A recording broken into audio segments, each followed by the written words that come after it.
Rich Dad, Poor Dad. What the rich teach their kids about money that the poor and middle class do not. By Robert T. Kiyosaki. To parents everywhere, a child's first and most important teachers, and to all those who educate, influence, and lead by example. Acknowledgements. How does a person say thank you when there are so many people to thank? Obviously, this book is a thank you to my two fathers, who were powerful role models, and to my mom, who taught me love and kindness. The person most responsible for this book becoming a reality is my wife, Kim, my partner in marriage, business, and in life. She makes my life complete. Introduction. Rich Dad, Poor Dad. Having two dads offered me the choice of contrasting points of view, one of a rich man and one of a poor man. I had two fathers, a rich one and a poor one. One was highly educated and intelligent. He had a PhD and completed 4 years of undergraduate work in less than 2 years. He then went on to Stanford University, the University of Chicago, and Northwestern University to do his advanced studies, all on full financial scholarships. The other father never finished the 8th grade. Both men were successful in their careers, working hard all their lives. Both earned substantial incomes, yet one always struggled financially. The other would become one of the richest men in Hawaii. One died, leaving tens of millions of dollars to his family, charities, and his church. The other left bills to be paid. Both men were strong, charismatic, and influential. Both men offered me advice, but they did not advise the same things. Both men believed strongly in education, but did not recommend the same course of study. If I had had only one dad, I would have had to accept or reject his advice. Having two dads offered me the choice of contrasting points of view, one of a rich man and one of a poor man. Instead of simply accepting or rejecting one or the other, I found myself thinking more, comparing, and then choosing for myself. The problem was that the rich man was not rich yet, and the poor man was not yet poor. Both were just starting out on their careers, and both were struggling with money and families. But they had very different points of view about money. For example, one dad would say, "The love of money is the root of all evil." The other said, "The lack of money is the root of all evil." As a young boy, having two strong fathers, both influencing me, was difficult. I wanted to be a good son and listen, but the two fathers did not say the same things. The contrast in their points of view, particularly about money, was so extreme that I grew curious and intrigued. I began to start thinking for long periods of time about what each was saying. Much of my private time was spent reflecting, asking myself questions such as, "Why does he say that?" and then asking the same question of the other dad's statement. It would have been much easier to simply say, "Yeah, he's right, I agree with that," or to simply reject the point of view by saying, "The old man doesn't know what he's talking about." Instead, having two dads whom I loved forced me to think and ultimately choose a way of thinking for myself. As a process, choosing for myself turned out to be much more valuable in the long run than simply accepting or rejecting a single point of view. One of the reasons the rich get richer, the poor get poorer, and the middle class struggles in debt is that the subject of money is taught at home, not in school. Most of us learn about money from our parents, so what can poor parents tell their child about money? They simply say, "Stay in school and study hard." The child may graduate with excellent grades, but with a poor person's financial programming and mindset. Sadly, money is not taught in schools. Schools focus on scholastic and professional skills, but not on financial skills. This explains how smart bankers, doctors, and accountants who earned excellent grades may struggle financially all of their lives. Our staggering national debt is due in large part to highly educated politicians and government officials making financial decisions with little or no training in the subject of money. Today, I often wonder what will soon happen when we have millions of people who need financial and medical assistance. They will be dependent upon their families or the government for financial support. What will happen when Medicare and Social Security run out of money? How will a nation survive if teaching children about money continues to be left to parents, most of whom will be, or already are, poor? Because I had two influential fathers, I learned from both of them. I had to think about each dad's advice, and in doing so, I gained valuable insight into the power and effect of one's thoughts on one's life. For example, one dad had a habit of saying, "I can't afford it." The other dad forbade those words to be used. He insisted I ask, "How can I afford it?" One is a statement, and the other is a question. One lets you off the hook, and the other forces you to think.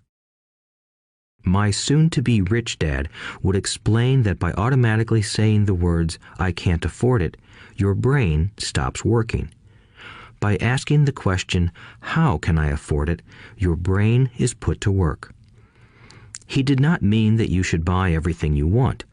He was fanatical about exercising your mind, the most powerful computer in the world. He'd say, "My brain gets stronger every day because I exercise it. The stronger it gets, the more money I can make." He believed that automatically saying, "I can't afford it," was a sign of mental laziness. Although both dads worked hard, I noticed that one dad had a habit of putting his brain to sleep when it came to finances, and the other had a habit of exercising his brain. The long-term result was that one dad grew stronger financially, and the other grew weaker. It is not much different from a person who goes to the gym to exercise on a regular basis versus someone who sits on the couch watching television. Proper physical exercise increases your chances for health, and proper mental exercise increases your chances for wealth.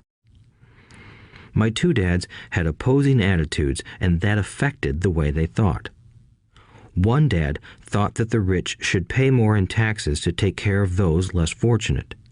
The other said, taxes punish those who produce and reward those who don't produce. One dad recommended, study hard so you can find a good company to work for. The other recommended, study hard so you can find a good company to buy. One dad said, the reason I'm not rich is because I have you kids. The other said, the reason I must be rich is because I have you kids. One encouraged talking about money and business at the dinner table, while the other forbade the subject of money to be discussed over a meal. One said, when it comes to money, play it safe, don't take risks. The other said, learn to manage risk. One believed, our home is our largest investment and our greatest asset. The other believed, my house is a liability, and if your house is your largest investment, you're in trouble. Both dads paid their bills on time, yet one paid his bills first while the other paid his bills last. One dad believed in a company or the government taking care of you and your needs. He was always concerned about pay raises, retirement plans, medical benefits, sick leave, vacation days, and other perks. He was impressed with two of his uncles who joined the military and earned a retirement and entitlement package for life after 20 years of active service. He loved the idea of medical benefits and PX privileges the military provided its retirees. He also loved the tenure system available through the university. The idea of job protection for life and job benefits seemed more important at times than the job. He would often say, I've worked hard for the government and I'm entitled to these benefits. The other believed in total financial self-reliance. He spoke out against the entitlement mentality and how it created weak and financially needy people. He was emphatic about being financially competent. One dad struggled to save a few dollars. The other created investments. One dad taught me how to write an impressive resume so I could find a good job. The other taught me how to write strong business and financial plans so I could create jobs. Being a product of two strong dads allowed me the luxury of observing the effects different thoughts have on one's life. I noticed that people really do shape their lives through their thoughts. For example, my poor dad always said, "I'll never be rich," and that prophecy became reality. My rich dad, on the other hand, always referred to himself as rich. He would say things like, "I'm a rich man and rich people don't do this." Even when he was flat broke after a major financial setback, he continued to refer to himself as a rich man. He would cover himself by saying, "There is a difference between being poor and being broke. Broke is temporary. Poor is eternal." My poor dad would say, "I'm not interested in money," or "money doesn't matter." My rich dad always said, "Money is power." The power of our thoughts may never be measured or appreciated, but it became obvious to me as a young boy that it was important to be aware of my thoughts and how I expressed myself. I noticed that my poor dad was poor, not because of the amount of money he earned, which was significant, but because of his thoughts and actions. As a young boy having two fathers, I became acutely aware of being careful about which thoughts I chose to adopt as my own. Should I listen to my rich dad or to my poor dad? Although both men had tremendous respect for education and learning, they disagreed about what they thought was important to learn. One wanted me to study hard, earn a degree, and get a good job to earn money. He wanted me to study to become a professional, an attorney or an accountant, and to go to business school for my MBA. The other encouraged me to study to be rich, to understand how money works, and to learn how to have it work for me. "I don't work for money" were words he would repeat over and over. "Money works for me." At the age of 9, I decided to listen to and learn from my rich dad about money. In doing so, I chose not to listen to my poor dad, even though he was the one with all the college degrees. A lesson from Robert Frost. Robert Frost is my favorite poet. Although I love many of his poems, my favorite is "The Road Not Taken." I use its lesson almost daily. The road not taken. Two roads diverged in a yellow wood, and sorry I could not travel both.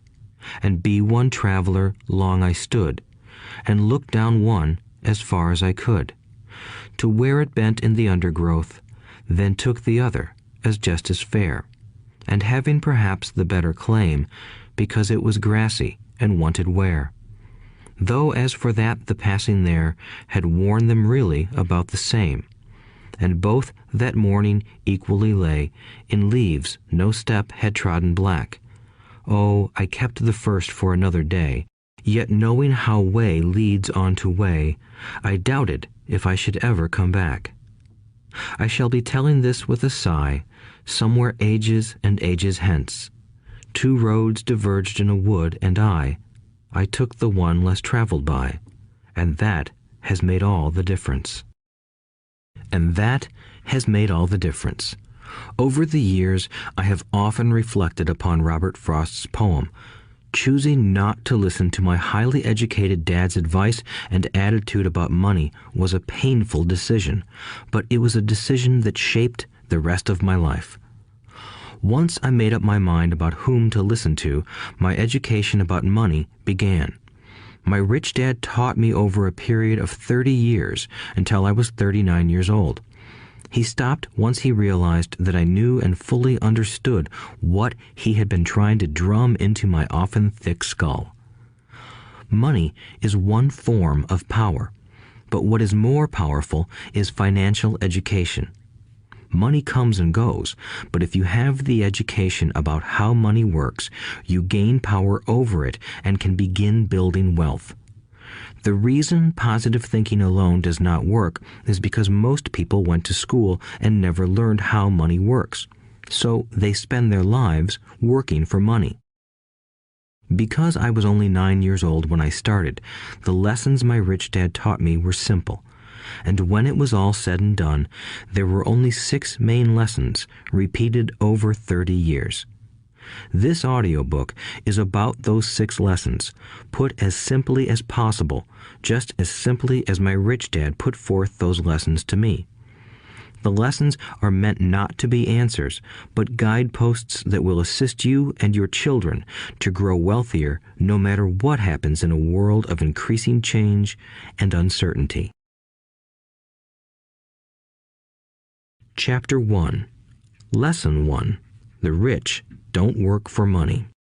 The poor and the middle class work for money. The rich have money work for them. Dad, can you tell me how to get rich? My dad put down the evening paper. Why do you want to get rich, son? Because today Jimmy's mom drove up in their new Cadillac and they were going to their beach house for the weekend. He took 3 of his friends, but Mike and I weren't invited. They told us we weren't invited because we were poor kids. They did? My dad asked incredulously. Yeah, they did, I replied in a hurt tone. My dad silently shook his head, pushed his glasses up the bridge of his nose, and went back to reading the paper. I stood waiting for an answer. The year was 1956. I was 9 years old. By some twist of fate, I attended the same public school where the rich people sent their kids. We were primarily a sugar plantation town. The managers of the plantation and the other affluent people, such as doctors, business owners, and bankers, sent their children to this elementary school. After grade 6, their children were generally sent off to private schools. Because my family lived on one side of the street, I went to this school. Had I lived on the other side of the street, I would have gone to a different school with kids from families more like mine. After grade 6, these kids and I would go on to the public intermediate and high school. There was no private school for them or for me. My dad finally put down the paper. I could tell he was thinking. Well, son, he began slowly, if you want to be rich, you have to learn to make money. How do I make money? I asked. Well, use your head, son, he said, smiling. Even then, I knew that really meant, that's all I'm going to tell you, or, I don't know the answer, so don't embarrass me. A partnership is formed. The next morning, I told my best friend, Mike, what my dad had said. As best as I could tell, Mike and I were the only poor kids in this school. Mike was also in this school by a twist of fate. Someone had drawn a jog in the line for the school district, and we wound up in school with the rich kids. We weren't really poor, but we felt as if we were because all the other boys had new baseball gloves, new bicycles, new everything. Mom and Dad provided us with the basics, like food and shelter and clothes, but that was about it. My dad used to say, if you want something, work for it. We wanted things, but there was not much work available for 9-year-old boys. So what do we do to make money? Mike asked. I don't know, I said, but do you want to be my partner? He agreed, and so on that Saturday morning, Mike became my first business partner. We spent all morning coming up with ideas on how to make money. Occasionally, we talked about all the cool guys at Jimmy's beach house having fun. It hurt a little, but that hurt was good because it inspired us to keep thinking of a way to make money. Finally, that afternoon, a bolt of lightning struck. It was an idea Mike got from a science book he had read. Excitedly, we shook hands, and the partnership now had a business. For the next several weeks, Mike and I ran around our neighborhood, knocking on doors and asking our neighbors if they would save their toothpaste tubes for us. With puzzled looks, most adults consented with a smile. Some asked us what we were doing, to which we replied, "We can't tell you. It's a business secret." My mom grew distressed as the weeks wore on. We had selected a site next to her washing machine as the place we would stockpile our raw materials. In a brown cardboard box that at one time held ketchup bottles, our little pile of used toothpaste tubes began to grow. Finally, my mom put her foot down. The sight of her neighbor's messy, crumpled used toothpaste tubes had gotten to her. "What are you boys doing?" she asked, "and I don't want to hear again that it's a business secret. Do something with this mess or I'm going to throw it out." Mike and I pleaded and begged, explaining that we would soon have enough and then we would begin production. We informed her that we were waiting on a couple of neighbors to finish their toothpaste so we could have their tubes. Mom granted us a 1-week extension. The date to begin production was moved up, and the pressure was on. My first partnership was already being threatened with an eviction notice by my own mom. It became Mike's job to tell the neighbors to quickly use up their toothpaste, saying their dentist wanted them to brush more often anyway. I began to put together the production line. One day, my dad drove up with a friend to see 2 9-year-old boys in the driveway with a production line operating at full speed. There was fine white powder everywhere. On a long table were small milk cartons from school, and our family's hibachi grill was glowing with red-hot coals at maximum heat. Dad walked up cautiously, having to park the car at the base of the driveway since the production line blocked the carport. As he and his friend got closer, they saw a steel pot sitting on top of the coals in which the toothpaste tubes were being melted down. In those days, toothpaste did not come in plastic tubes. The tubes were made of lead, so once the paint was burned off, the tubes were dropped in the small steel pot. They melted until they became liquid, and with my mom's pot holders, we poured the lead through a small hole in the top of the milk cartons.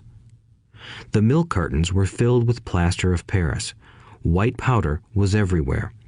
In my haste, I had knocked the bag over, and the entire area looked like it had been hit by a snowstorm. The milk cartons were the outer containers for plaster of Paris molds. My dad and his friend watched as we carefully poured the molten lead through a small hole in the top of the plaster of Paris cube. "Careful," my dad said. I nodded without looking up. Finally, once the pouring was through, I put the steel pot down and smiled at my dad. "What are you boys doing?" he asked with a cautious smile. "We're doing what you told me to do. We're going to be rich," I said. "Yup," said Mike, grinning and nodding his head. "We're partners." "And what is in those plaster molds?" my dad asked. "Watch," I said. "This should be a good batch." With a small hammer, I tapped at the seal that divided the cube in half. Cautiously, I pulled up the top half of the plaster mold, and a lead nickel fell out. "Oh my God," my dad said, "you're casting nickels out of lead." "That's right," Mike said. "We're doing as you told us to do. We're making money." My dad's friend turned and burst into laughter. My dad smiled and shook his head. Along with a fire and a box of spent toothpaste tubes, in front of him were 2 little boys covered with white dust, smiling from ear to ear.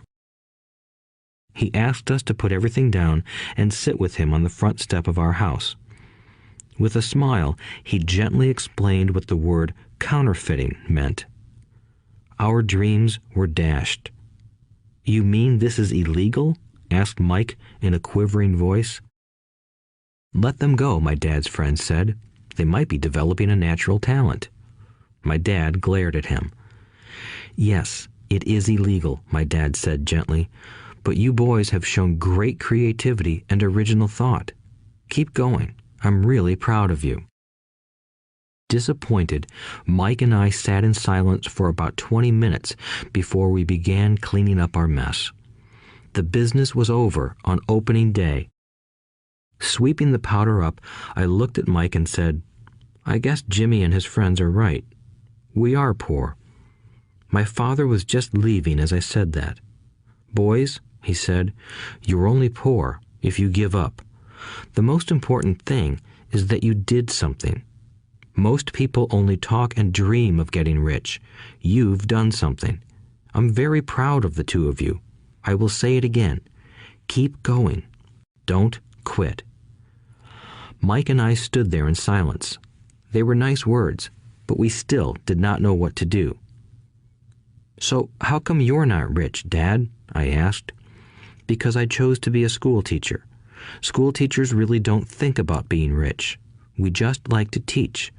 I wish I could help you, but I really don't know how to make money." Mike and I turned and continued our cleanup. "I know," said my dad. "If you boys want to learn how to be rich, don't ask me. Talk to your dad, Mike." "My dad?" asked Mike with a scrunched-up face. "Yeah, your dad," repeated my dad with a smile. "Your dad and I have the same banker, and he raves about your father. He's told me several times that your father is brilliant when it comes to making money." "My dad?" Mike asked again in disbelief. "Then how come we don't have a nice car and a nice house like the rich kids at school?" "A nice car and a nice house don't necessarily mean you're rich or you know how to make money," my dad replied. "Jimmy's dad works for the sugar plantation. He's not much different from me. He works for a company and I work for the government. The company buys the car for him. The sugar company is in financial trouble, and Jimmy's dad may soon have nothing. Your dad is different, Mike. He seems to be building an empire, and I suspect in a few years he will be a very rich man." With that, Mike and I got excited again. With new vigor, we began cleaning up the mess caused by our now defunct first business. As we were cleaning, we made plans for how and when to talk to Mike's dad. The problem was that Mike's dad worked long hours and often did not come home until late. His father owned warehouses, a construction company, a chain of stores, and 3 restaurants. It was the restaurants that kept him out late. Mike caught the bus home after we had finished cleaning up. He was going to talk to his dad when he got home that night and ask him if he would teach us how to become rich. Mike promised to call as soon as he had talked to his dad, even if it was late. The phone rang at 8:30 p.m. "Okay," I said, "next Saturday." I put the phone down. Mike's dad had agreed to meet with us. On Saturday, I caught the 7:30 a.m. bus to the poor side of town. The lessons begin. Mike and I met with his dad that morning at 8 o'clock. He was already busy, having been at work for more than an hour. His construction supervisor was just leaving in his pickup truck as I walked up to his simple, small, and tidy home. Mike met me at the door. "Dad's on the phone, and he said to wait on the back porch," Mike said as he opened the door. The old wooden floor creaked as I stepped across the threshold of the aging house. There was a cheap mat just inside the door. The mat was there to hide the years of wear from countless footsteps that the floor had supported. Although clean, it needed to be replaced. I felt claustrophobic as I entered the narrow living room that was filled with old, musty, overstuffed furniture that today would be collector's items. Sitting on the couch were 2 women, both a little older than my mom. Across from the women sat a man in workman's clothes.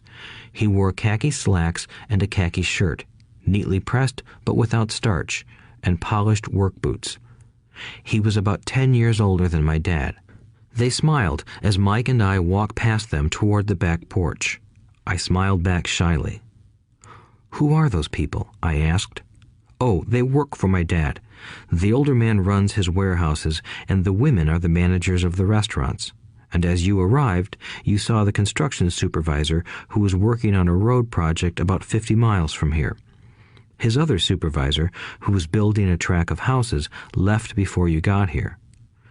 "Does this go on all the time?" I asked. "Not always, but quite often," said Mike, smiling as he pulled up a chair to sit down next to me. "I asked my dad if he would teach us to make money," Mike said. "Oh, and what did he say to that?" I asked with cautious curiosity. "Well, he had a funny look on his face at first, and then he said he would make us an offer." "Oh," I said, rocking my chair back against the wall. I sat there, perched on two rear legs of the chair. Mike did the same thing. "Do you know what the offer is?" I asked. "No, but we'll soon find out." Suddenly, Mike's dad burst through the rickety screen door and onto the porch. Mike and I jumped to our feet, not out of respect, but because we were startled. "Ready, boys?" he asked as he pulled up a chair to sit down with us. We nodded our heads as we pulled our chairs away from the wall to sit in front of him. He was a big man, about 6 feet tall and 200 pounds. My dad was taller, about the same weight, and 5 years older than Mike's dad. They sort of looked alike, though not of the same ethnic makeup. Maybe their energy was similar. "Mike says you want to learn to make money. Is that correct, Robert?" I nodded my head quickly, but with a little trepidation. He had a lot of power behind his words and smile. "Okay, here's my offer. I'll teach you, but I won't do it classroom style. You work for me, I'll teach you. You don't work for me, I won't teach you. I can teach you faster if you work, and I'm wasting my time if you just want to sit and listen like you do in school. That's my offer. Take it or leave it." May I ask a question first?" I asked. "No. Take it or leave it. I've got too much work to do to waste my time. If you can't make up your mind decisively, then you'll never learn to make money anyway. Opportunities come and go. Being able to know when to make quick decisions is an important skill. You have the opportunity that you asked for. School is beginning, or it's over, in 10 seconds, Mike's dad said with a teasing smile. "Take it," I said. "Take it," said Mike. "Good," said Mike's dad. "Mrs. Martin will be by in 10 minutes. After I'm through with her, you'll ride with her to my superette and you can begin working. I'll pay you 10 cents an hour and you'll work 3 hours every Saturday." "But I have a softball game today," I said. Mike's dad lowered his voice to a stern tone. "Take it or leave it," he said. "I'll take it," I replied, choosing to work and learn instead of playing. 30 cents later. By 9 a.m. that day, Mike and I were working for Mrs. Martin. She was a kind and patient woman. She always said that Mike and I reminded her of her 2 grown sons. Although kind, she believed in hard work and kept us moving. We spent 3 hours taking canned goods off the shelves, brushing each can with a feather duster to get the dust off, and then restacking them neatly. It was excruciatingly boring work. Mike's dad, whom I called my rich dad, owned 9 of these little superettes, each with a large parking lot. They were the early version of the 7-Eleven convenience stores, little neighborhood grocery stores where people bought items such as milk, bread, butter, and cigarettes. The problem was that this was Hawaii before air conditioning was widely used, and the stores could not close their doors because of the heat. On 2 sides of the store, the doors had to be wide open to the road and parking lot. Every time a car drove by or pulled into the parking lot, dust would swirl and settle in the store. We knew we had a job as long as there was no air conditioning. For 3 weeks, Mike and I reported to Mrs. Martin and worked our 3 hours. By noon, our work was over, and she dropped 3 little dimes in each of our hands. Now, even at the age of 9 in the mid-1950s, 30 cents was not too exciting. Comic books cost 10 cents back then, so I usually spent my money on comic books and went home. By Wednesday of the 4th week, I was ready to quit. I had agreed to work only because I wanted to learn to make money from Mike's dad, and now I was a slave for 10 cents an hour. On top of that, I had not seen Mike's dad since that first Saturday. "I'm quitting," I told Mike at lunchtime. School was boring, and now I did not even have my Saturdays to look forward to. But it was the 30 cents that really got to me. This time, Mike smiled. "What are you laughing at?" I asked with anger and frustration. "Dad said this would happen. He said to meet with him when you were ready to quit." "What?" I said indignantly. "He's been waiting for me to get fed up?" Sort of, Mike said. Dad's kind of different. He doesn't teach like your dad. Your mom and dad lecture a lot. My dad is quiet and a man of few words. You just wait till this Saturday. I'll tell him you're ready. You mean I've been set up? No, not really. But maybe. Dad will explain on Saturday. Waiting in line on Saturday. I was ready to face Mike's dad. Even my real dad was angry with him.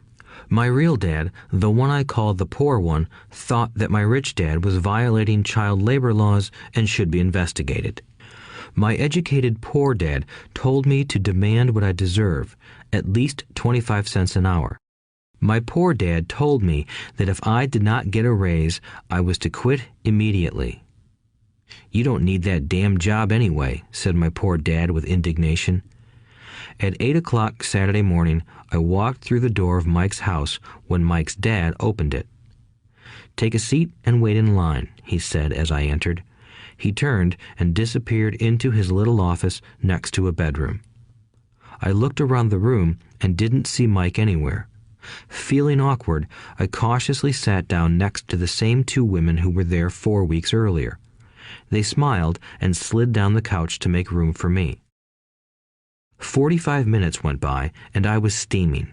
The two women had met with him and left 30 minutes earlier. An older gentleman was in there for 20 minutes and was also gone. The house was empty, and here I sat in a musty, dark living room on a beautiful, sunny Hawaiian day, waiting to talk to a cheapskate who exploited children. I could hear him rustling around the office, talking on the phone, and ignoring me. I was ready to walk out, but for some reason I stayed. Finally, 15 minutes later, at exactly 9 o'clock, Rich Dad walked out of his office, said nothing, and signaled with his hand for me to enter. I understand you want a raise or you're going to quit, Rich Dad said as he swiveled in his office chair. Well, you're not keeping your end of the bargain, I blurted out, nearly in tears. It was really frightening for me to confront a grown-up. You said that you would teach me if I worked for you. Well, I've worked for you. I've worked hard. I've given up my baseball games to work for you, but you haven't kept your word, and you haven't taught me anything. You are a crook like everyone in town thinks you are. You're greedy. You want all the money and don't take care of your employees. You made me wait and don't show me any respect. I'm only a little boy, but I deserve to be treated better. Rich Dad rocked back in his swivel chair, hands up to his chin, and stared at me. Not bad, he said. In less than a month, you sound like most of my employees. What? I asked. Not understanding what he was saying, I continued with my grievance. I thought you were going to keep your end of the bargain and teach me. Instead, you want to torture me? That's cruel. That's really cruel. I am teaching you, Rich Dad said quietly. What have you taught me? Nothing, I said angrily. You haven't even talked to me once since I agreed to work for peanuts. 10 cents an hour. Ha! I should notify the government about you. We have child labor laws, you know. My dad works for the government, you know. Wow, said Rich Dad. Now you sound just like most of the people who used to work for me. People I've either fired or who have quit. So, what do you have to say? I demanded, feeling pretty brave for a little kid. You lied to me. I've worked for you, and you have not kept your word. You haven't taught me anything. How do you know that I've not taught you anything? Asked Rich Dad calmly. Well, you've never talked to me. I've worked for 3 weeks, and you have not taught me anything, I said with a pout. Does teaching mean talking or a lecture? Rich Dad asked. Well, yes, I replied. That's how they teach you in school, he said, smiling.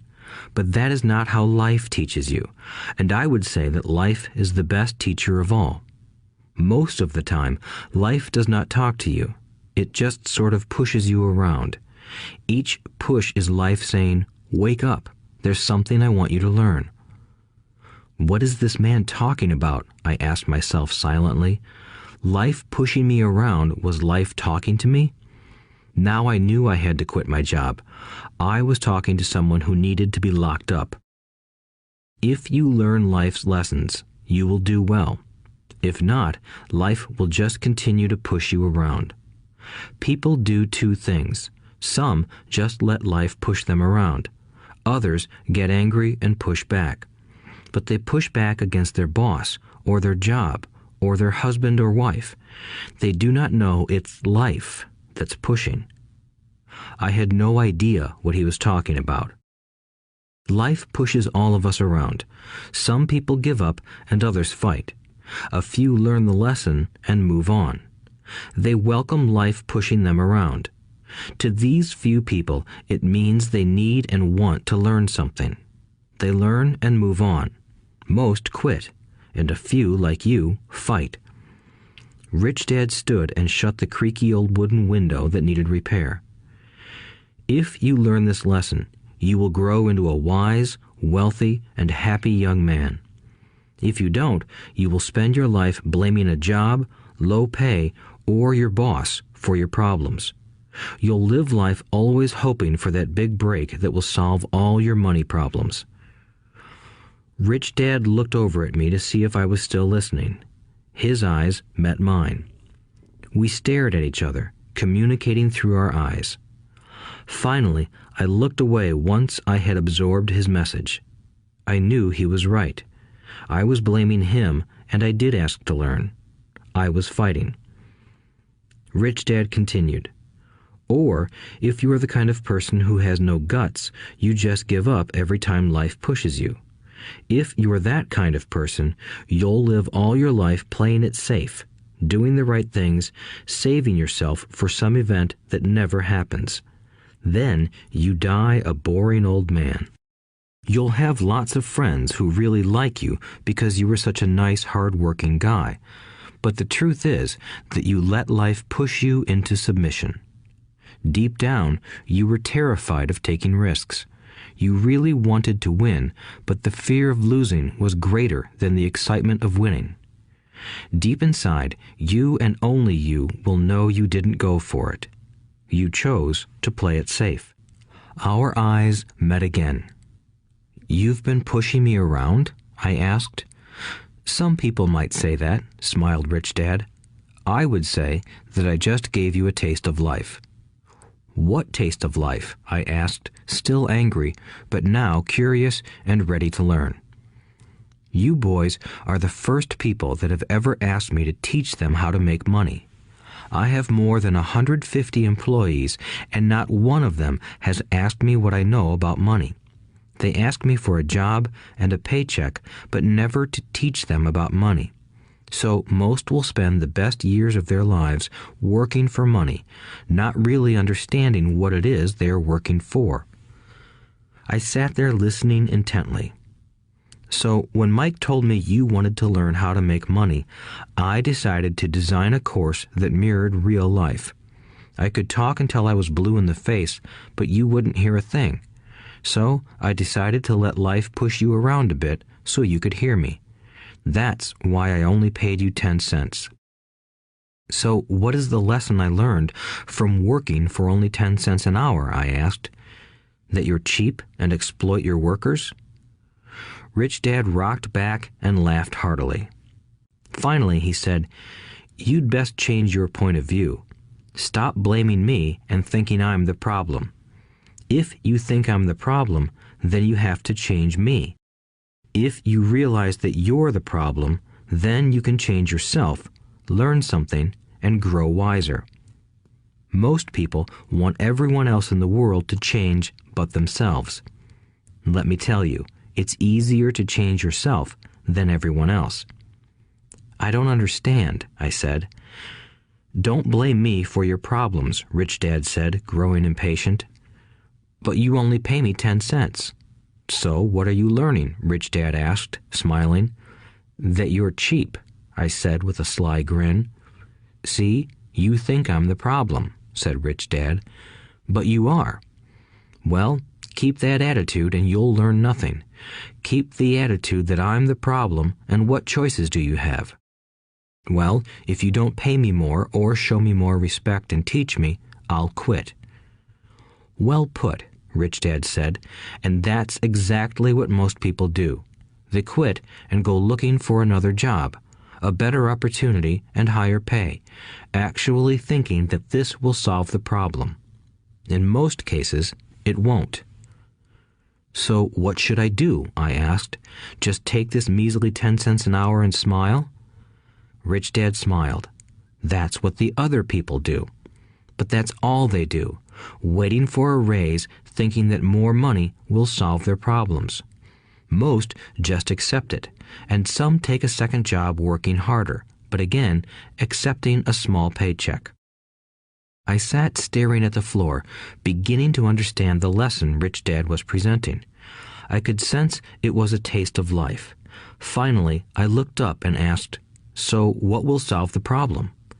"This," he said, leaning forward in his chair and tapping me gently on the head. "This stuff between your ears." It was at that moment that Rich Dad shared the pivotal point of view that separated him from his employees and my poor dad, and led him to eventually become one of the richest men in Hawaii, while my highly educated but poor dad struggled financially all his life. It was a singular point of view that made all the difference over a lifetime. Rich Dad said this point of view over and over, which I call lesson number 1. The poor and the middle class work for money. The rich have money work for them. On that bright Saturday morning, I learned a completely different point of view from what I had been taught by my poor dad. At the age of 9, I understood that both dads wanted me to learn. Both dads encouraged me to study, but not the same things. My highly educated dad recommended that I do what he did. "Son, I want you to study hard, get good grades so you can find a safe, secure job with a big company, and make sure it has excellent benefits." My rich dad wanted me to learn how money works so I could make it work for me. These lessons I would learn through life with his guidance, not because of a classroom. My rich dad continued my first lesson. "I'm glad you got angry about working for 10 cents an hour. If you hadn't got angry and had simply accepted it, I would have to tell you that I could not teach you. You see, true learning takes energy, passion, and a burning desire. Anger is a big part of that formula, for passion is anger and love combined. When it comes to money, most people want to play it safe and feel secure, so passion does not direct them. Fear does." "So is that why they'll take jobs with low pay?" I asked. "Yes," said Rich Dad. "Some people say I exploit people because I don't pay as much as the sugar plantation or the government. I say the people exploit themselves. It's their fear, not mine." "But don't you feel you should pay them more?" I asked. "I don't have to. And besides, more money will not solve their problems. Just look at your dad. He makes a lot of money, and he still can't pay his bills. Most people, given more money, only get into more debt." "So that's why the 10 cents an hour," I said, smiling. "It's part of the lesson." "That's right," smiled Rich Dad. "You see, your dad went to school and got an excellent education so he could get a high-paying job. But he still has money problems because he never learned anything about money in school. On top of that, he believes in working for money." "And you don't?" I asked. "No, not really," said Rich Dad. "If you want to learn to work for money, then stay in school. That is a great place to learn to do that. But if you want to learn how to have money work for you, then I will teach you that. But only if you want to learn." "Wouldn't everyone want to learn that?" I asked. "No," said Rich Dad, "simply because it's easier to learn to work for money, especially if fear is your primary emotion when the subject of money is discussed." "I don't understand," I said with a frown. "Don't worry about that for now. Just know that it's fear that keeps most people working at a job. The fear of not paying their bills, the fear of being fired, the fear of not having enough money, and the fear of starting over. That's the price of studying to learn a profession or trade and then working for money. Most people become a slave to money and then get angry at their boss. Learning to have money work for you is a completely different course of study? I asked. Absolutely, Rich Dad answered. Absolutely. We sat in the silence on that beautiful Hawaiian Saturday morning. My friends had just started their Little League baseball game, but for some reason I was now thankful I had decided to work for 10 cents an hour. I sensed that I was about to learn something my friends wouldn't learn in school. Ready to learn? Asked Rich Dad. Absolutely, I said with a grin. I have kept my promise. I've been teaching you from afar, my Rich Dad said. At 9 years old, you've gotten a taste of what it feels like to work for money. Just multiply your last month by 50 years, and you will have an idea of what most people spend their life doing.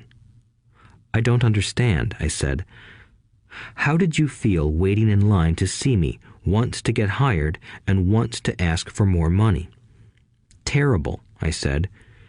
If you choose to work for money, that is what life will be like, said Rich Dad. And how did you feel when Mrs. Martin dropped 3 dimes in your hand for 3 hours of work? I felt like it wasn't enough. It seemed like nothing. I was disappointed, I said. And that is how most employees feel when they look at their paychecks, especially after all the tax and other deductions are taken out. At least you got 100%. You mean most workers don't get paid everything? I asked with amazement. Heavens no, said Rich Dad. The government always takes its share first. How do they do that? I asked. Taxes, said Rich Dad. You're taxed when you earn. You're taxed when you spend. You're taxed when you save. You're taxed when you die. Why do people let the government do that to them? The rich don't, said Rich Dad with a smile. The poor and the middle class do. I'll bet you that I earn more than your dad, yet he pays more in taxes. How can that be? I asked. At my age, that made no sense to me. Why would someone let the government do that to them? Rich Dad rocked slowly and silently in his chair, just looking at me. Ready to learn? He asked. I nodded my head slowly. As I said, there is a lot to learn. Learning how to have money work for you is a lifetime study. Most people go to college for 4 years and their education ends. I already know that my study of money will continue over my lifetime, simply because the more I find out, the more I find out I need to know. Most people never study the subject. They go to work, get their paycheck, balance their checkbooks, and that's it. Then they wonder why they have money problems. They think that more money will solve the problem, and don't realize that it's their lack of financial education that is the problem. So my dad has tax problems because he doesn't understand money? I asked, confused. Look, said Rich Dad, taxes are just one small section on learning how to have money work for you. Today, I just wanted to find out if you still have the passion to learn about money. Most people don't. They want to go to school, learn a profession, have fun at their work, and earn lots of money. One day they wake up with big money problems, and then they can't stop working. That's the price of only knowing how to work for money instead of studying how to have money work for you. So, do you still have the passion to learn? Asked Rich Dad. I nodded my head. Good, said Rich Dad. Now get back to work. This time, I will pay you nothing. What? I asked in amazement. You heard me. Nothing. You will work the same 3 hours every Saturday, but this time you will not be paid 10 cents per hour. You said you wanted to learn to not work for money, so I'm not going to pay you anything. I couldn't believe what I was hearing. I've already had this conversation with Mike, and he's already working, dusting and stacking canned goods for free. You better hurry and get back there. That's not fair, I shouted. You've got to pay something. You said you wanted to learn. If you don't learn this now, you'll grow up to be like the two women and the older man sitting in my living room, working for money and hoping I don't fire them. Or, like your dad, earning lots of money only to be in debt up to his eyeballs, hoping more money will solve the problem. If that's what you want, I'll go back to our original deal of 10 cents an hour. Or you can do what most adults do. Complain that there is not enough pay, quit, and go looking for another job. But what do I do? I asked. Rich Dad tapped me on the head. Use this, he said. If you use it well, you will soon thank me for giving you an opportunity, and you will grow into a rich man. I stood there, still not believing what a raw deal I was handed. I came to ask for a raise, and somehow I was instead working for nothing. Rich Dad tapped me on the head again and said, "Use this. Now, get out of here and get back to work." Lesson number 1. The rich don't work for money. I didn't tell my poor dad I wasn't being paid. He wouldn't have understood, and I didn't want to try to explain something I didn't understand myself. For 3 more weeks, Mike and I worked 3 hours every Saturday for nothing. The work didn't bother me, and the routine got easier. But it was the missed baseball games and not being able to afford to buy a few comic books that got to me. Rich Dad stopped by at noon on the 3rd week. We heard his truck pull up in the parking lot and sputter when the engine was turned off. He entered the store and greeted Mrs. Martin with a hug.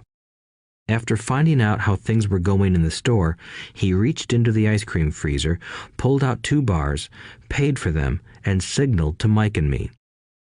"Let's go for a walk, boys." We crossed the street, dodging a few cars, and walked across a large grassy field where a few adults were playing softball. Sitting down at a lone picnic table, he handed Mike and me the treats. "How's it going, boys?" "Okay," Mike said. I nodded in agreement. "Learn anything yet?" Rich Dad asked. Mike and I looked at each other, shrugged our shoulders, and shook our heads in unison. Avoiding one of life's biggest traps. Well, you boys had better start thinking. You're staring at one of life's biggest lessons. If you learn it, you'll enjoy a life of great freedom and security.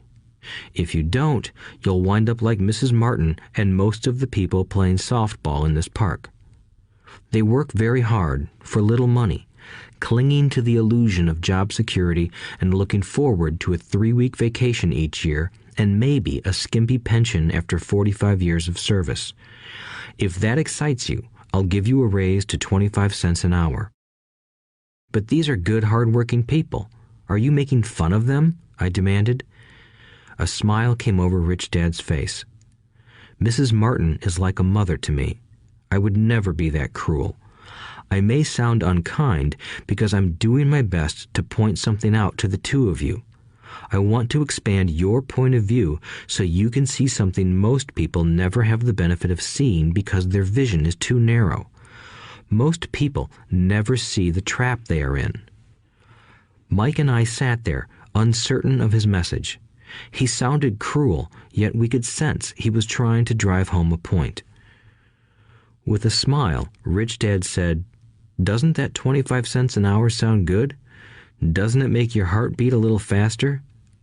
I shook my head no, but it really did. 25 cents an hour would be big bucks to me. "Okay, I'll pay you $1 an hour," Rich Dad said, with a sly grin. Now my heart started to race. My brain was screaming, "Take it, take it." I could not believe what I was hearing. Still, I said nothing. "Okay, $2 an hour." My little brain and heart nearly exploded. After all, it was 1956, and being paid $2 an hour would have made me the richest kid in the world. I couldn't imagine earning that kind of money. I wanted to say yes. I wanted the deal. I could picture a new bicycle, new baseball glove, and the adoration of my friends when I flashed some cash. On top of that, Jimmy and his rich friends could never call me poor again. But somehow, my mouth stayed shut. The ice cream had melted and was running down my hand. Rich Dad was looking at two boys staring back at him, eyes wide open and brains empty.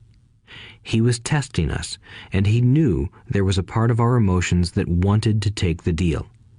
He understood that every person has a weak and needy part of their soul that can be bought, and he knew that every individual also had a part of their soul that was resilient and could never be bought. It was only a question of which one was stronger. Okay, $5 an hour. Suddenly, I was silent. Something had changed. The offer was too big and ridiculous. Not many grown-ups in 1956 made more than that, but quickly my temptation disappeared and calm set in. Slowly, I turned to my left to look at Mike. He looked back at me. The part of my soul that was weak and needy was silenced. The part of me that had no price took over. I knew Mike had gotten to that point too. "Good," said Rich Dad softly. "Most people have a price, and they have a price because of human emotions named fear and greed. First, the fear of being without money motivates us to work hard, and then, once we get that paycheck, greed or desire starts us thinking about all the wonderful things money can buy. The pattern is then set." "What pattern?" I asked. "The pattern of get up, go to work, pay bills, get up, go to work, pay bills." People's lives are forever controlled by two emotions, fear and greed. Offer them more money, and they continue the cycle by increasing their spending. This is what I call the rat race. "There is another way?" Mike asked. "Yes," said Rich Dad slowly, "but only a few people find it." "And what is that way?" Mike asked. "That's what I hope you boys will learn as you work and study with me. That is why I took away all forms of pay." "Any hints?" Mike asked. "We're kind of tired of working hard, especially for nothing." "Well, the first step is telling the truth," said Rich Dad. "We haven't been lying," I said. "I did not say you were lying. I said to tell the truth," Rich Dad retorted. "The truth about what?" I asked. "How you're feeling," Rich Dad said. "You don't have to say it to anyone else. Just admit it to yourself." "You mean the people in this park, the people who work for you, Mrs. Martin, they don't do that?" I asked. "I doubt it," said Rich Dad. "Instead, they feel the fear of not having money. They don't confront it logically. They react emotionally instead of using their heads," Rich Dad said. "Then they get a few bucks in their hands, and again, the emotions of joy, desire, and greed take over. And again they react instead of think." "So their emotions control their brain," Mike said. "That's correct," said Rich Dad. "Instead of admitting the truth about how they feel, they react to their feelings and fail to think. They feel the fear, so they go to work, hoping that money will soothe the fear, but it doesn't. It continues to haunt them, and they return to work, hoping again that money will calm their fears, and again it doesn't. Fear keeps them in this trap of working, earning money, hoping the fear will go away. But every day they get up, and that old fear wakes up with them. For millions of people, that old fear keeps them awake all night, causing a night of turmoil and worry. So they get up and go to work, hoping that a paycheck will kill that fear gnawing at their souls. Money is running their lives, and they refuse to tell the truth about that. Money is in control of their emotions and their souls." Rich Dad sat quietly, letting his words sink in. Mike and I had heard what he said, but didn't understand fully what he was talking about. I just knew that I often wondered why grown-ups hurried off to work. It did not seem like much fun, and they never looked that happy, but something kept them going. Realizing we had absorbed as much as possible of what he was talking about, Rich Dad said, "I want you boys to avoid that trap. That is really what I want to teach you. Not just to be rich, because being rich does not solve the problem." "It doesn't?" I asked, surprised. No, it doesn't. Let me explain the other emotion, desire. Some call it greed, but I prefer desire. It's perfectly normal to desire something better, prettier, more fun, or exciting. So people also work for money because of desire. They desire money for the joy they think it can buy. But the joy that money brings is often short-lived, and they soon need more money for more joy, more pleasure, more comfort, and more security. So they keep working, thinking money will soothe their souls that are troubled by fear and desire. But money can't do that. Even rich people do this? Mike asked. Rich people included, said Rich Dad. In fact, the reason many rich people are rich isn't because of desire, but because of fear. They believe that money can eliminate the fear of being poor, so they amass tons of it, only to find the fear gets worse. Now they fear losing the money. I have friends who keep working even though they have plenty. I know people who have millions who are more afraid now than when they were poor. They're terrified of losing it all. The fears that drove them to get rich got worse.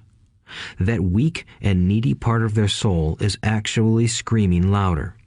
They don't want to lose the big houses, the cars, and the high life money has bought them.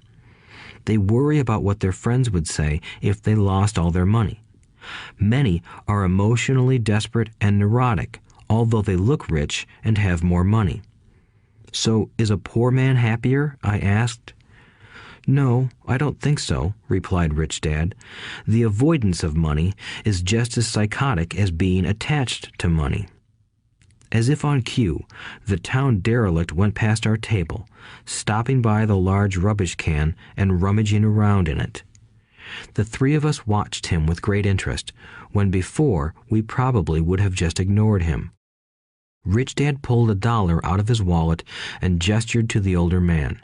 Seeing the money, the derelict came over immediately, took the bill, thanked Rich Dad profusely, and hurried off, ecstatic with his good fortune. He's not much different from most of my employees, said Rich Dad.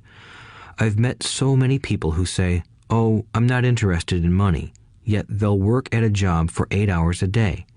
That's a denial of truth. If they weren't interested in money, then why are they working? That kind of thinking is probably more psychotic than a person who hoards money. As I sat there listening to my Rich Dad, my mind flashed back to the countless times my own dad said, "I'm not interested in money." He said those words often.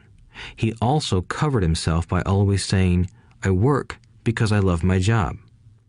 So, what do we do? I asked. Not work for money until all traces of fear and greed are gone? No, that would be a waste of time, said Rich Dad. Emotions are what make us human. The word emotion stands for energy in motion. Be truthful about your emotions and use your mind and emotions in your favor, not against yourself. Whoa, said Mike. Don't worry about what I just said. It will make more sense in years to come. Just be an observer, not a reactor, to your emotions. Most people do not know that it's their emotions that are doing the thinking. Your emotions are your emotions, but you have got to learn to do your own thinking. Can you give me an example? I asked. Sure, replied Rich Dad. When a person says, I need to find a job, it's most likely an emotion doing the thinking. Fear of not having money generates that thought. But people do need money if they have bills to pay, I said. Sure they do, smiled Rich Dad. All I'm saying is that it's fear that is all too often doing the thinking. I don't understand, said Mike. For example, said Rich Dad, if the fear of not having enough money arises, instead of immediately running out to get a job, they instead might ask themselves this question. Will a job be the best solution to this fear over the long run? In my opinion, the answer is no. A job is really a short-term solution to a long-term problem. But my dad is always saying, stay in school and get good grades so you can find a safe, secure job, I interjected, somewhat confused. Yes, I understand he says that, said Rich Dad, smiling. Most people recommend that, and it's a good path for most people. But people make that recommendation primarily out of fear. You mean my dad says that because he's afraid? Yes, said Rich Dad. He's terrified that you won't earn enough money and won't fit into society. Don't get me wrong. He loves you and wants the best for you. I, too, believe an education and a job are important, but it won't handle the fear. You see, that same fear that makes him get up in the morning to earn a few bucks is the fear that is causing him to be so fanatical about your going to school. So what do you recommend? I asked. I want to teach you to master the power of money instead of being afraid of it. They don't teach that in school, and if you don't learn it, you become a slave to money. It was finally making sense. He wanted us to widen our views and to see what the Mrs. Martins of this world couldn't see. He used examples that sounded cruel at the time, but I've never forgotten them. My vision widened that day, and I began to see the trap that lay ahead for most people. You see, we're all employees ultimately. We just work at different levels, said Rich Dad. I just want you boys to have a chance to avoid the trap caused by those two emotions, fear and desire. Use them in your favor, not against you. That's what I want to teach you. I'm not interested in just teaching you to make a pile of money. That won't handle the fear or desire. If you don't first handle fear and desire, and you get rich, you'll only be a highly paid slave. So how do we avoid the trap? I asked. The main cause of poverty or financial struggle is fear and ignorance, not the economy or the government or the rich. It's self-inflicted fear and ignorance that keep people trapped. So you boys go to school and get your college degrees, and I'll teach you how to stay out of the trap. The pieces of the puzzle were appearing. My highly educated dad had a great education and a great career, but school never told him how to handle money or his fear of it. It became clear that I could learn different and important things from two fathers. So you've been talking about the fear of not having money. How does the desire for money affect our thinking? Mike asked. How did you feel when I tempted you with a pay raise? Did you notice your desires rising? We nodded our heads. By not giving in to your emotions, you were able to delay your reactions and think. That is important. We will always have emotions of fear and greed. From here on in, it's imperative for you to use those emotions to your advantage, and for the long term to not let your emotions control your thinking. Most people use fear and greed against themselves. That's the start of ignorance. Most people live their lives chasing paychecks, pay raises, and job security because of the emotions of desire and fear, not really questioning where those emotion-driven thoughts are leading them. It's just like the picture of a donkey dragging a cart with its owner dangling a carrot just in front of its nose. The donkey's owner may be going where he wants to, but the donkey is chasing an illusion. Tomorrow, there will only be another carrot for the donkey. You mean the moment I pictured a new baseball glove, candy, and toys, that's like a carrot to a donkey? Mike asked. Yes, and as you get older, your toys get more expensive. A new car, a boat, and a big house to impress your friends, said Rich Dad with a smile. Fear pushes you out the door, and desire calls to you. That's the trap. So what's the answer? Mike asked. What intensifies fear and desire is ignorance. That is why rich people with lots of money often have more fear the richer they get. Money is the carrot, the illusion. If the donkey could see the whole picture, it might rethink its choice to chase the carrot. Rich Dad went on to explain that a human's life is a struggle between ignorance and illumination. He explained that once a person stops searching for information and self-knowledge, ignorance sets in. That struggle is a moment-to-moment decision to learn to open or close one's mind. Look, school is very important. You go to school to learn a skill or profession to become a contributing member of society. Every culture needs teachers, doctors, mechanics, artists, cooks, business people, police officers, firefighters, and soldiers. Schools train them so society can thrive and flourish, said Rich Dad. Unfortunately, for many people, school is the end, not the beginning. There was a long silence. Rich Dad was smiling. I didn't comprehend everything he said that day, but as with most great teachers, his words continued to teach for years. I've been a little cruel today, said Rich Dad, but I want you to always remember this talk. I want you to always think of Mrs. Martin, and I want you always to remember that donkey. Never forget that fear and desire can lead you into life's biggest trap if you are not aware of them controlling your thinking. To spend your life living in fear, never exploring your dreams, is cruel. To work hard for money, thinking that it will buy you things that will make you happy, is also cruel. To wake up in the middle of the night terrified about paying bills is a horrible way to live. To live a life dictated by the size of a paycheck is not really living a life. Thinking that a job makes you secure is lying to yourself. That's cruel, and that's the trap I want you to avoid. I've seen how money runs people's lives. Don't let that happen to you. Please, don't let money run your life. A softball rolled under our table. Rich Dad picked it up and threw it back. So what does ignorance have to do with greed and fear? I asked. Because it is ignorance about money that causes so much greed and fear, said Rich Dad. Let me give you some examples. A doctor, wanting more money to better provide for his family, raises his fees. By raising his fees, it makes healthcare more expensive for everyone. It hurts the poor people the most, so they have worse health than those with money.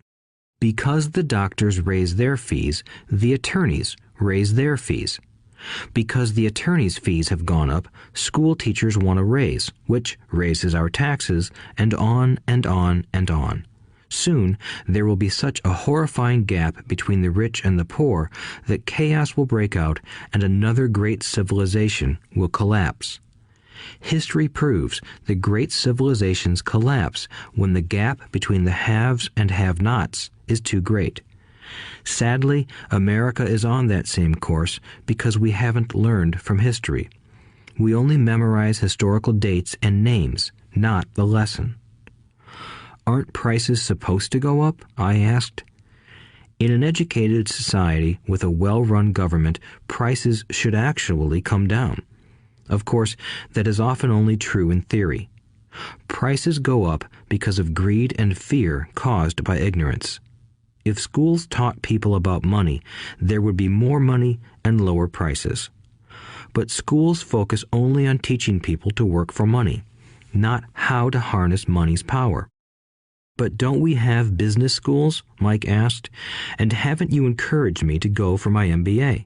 Yes, said Rich Dad, but all too often business schools train employees to become sophisticated bean counters. Heaven forbid a bean counter takes over a business. All they do is look at the numbers, fire people, and kill the business. I know this because I hire bean counters. All they think about is cutting costs and raising prices, which cause more problems.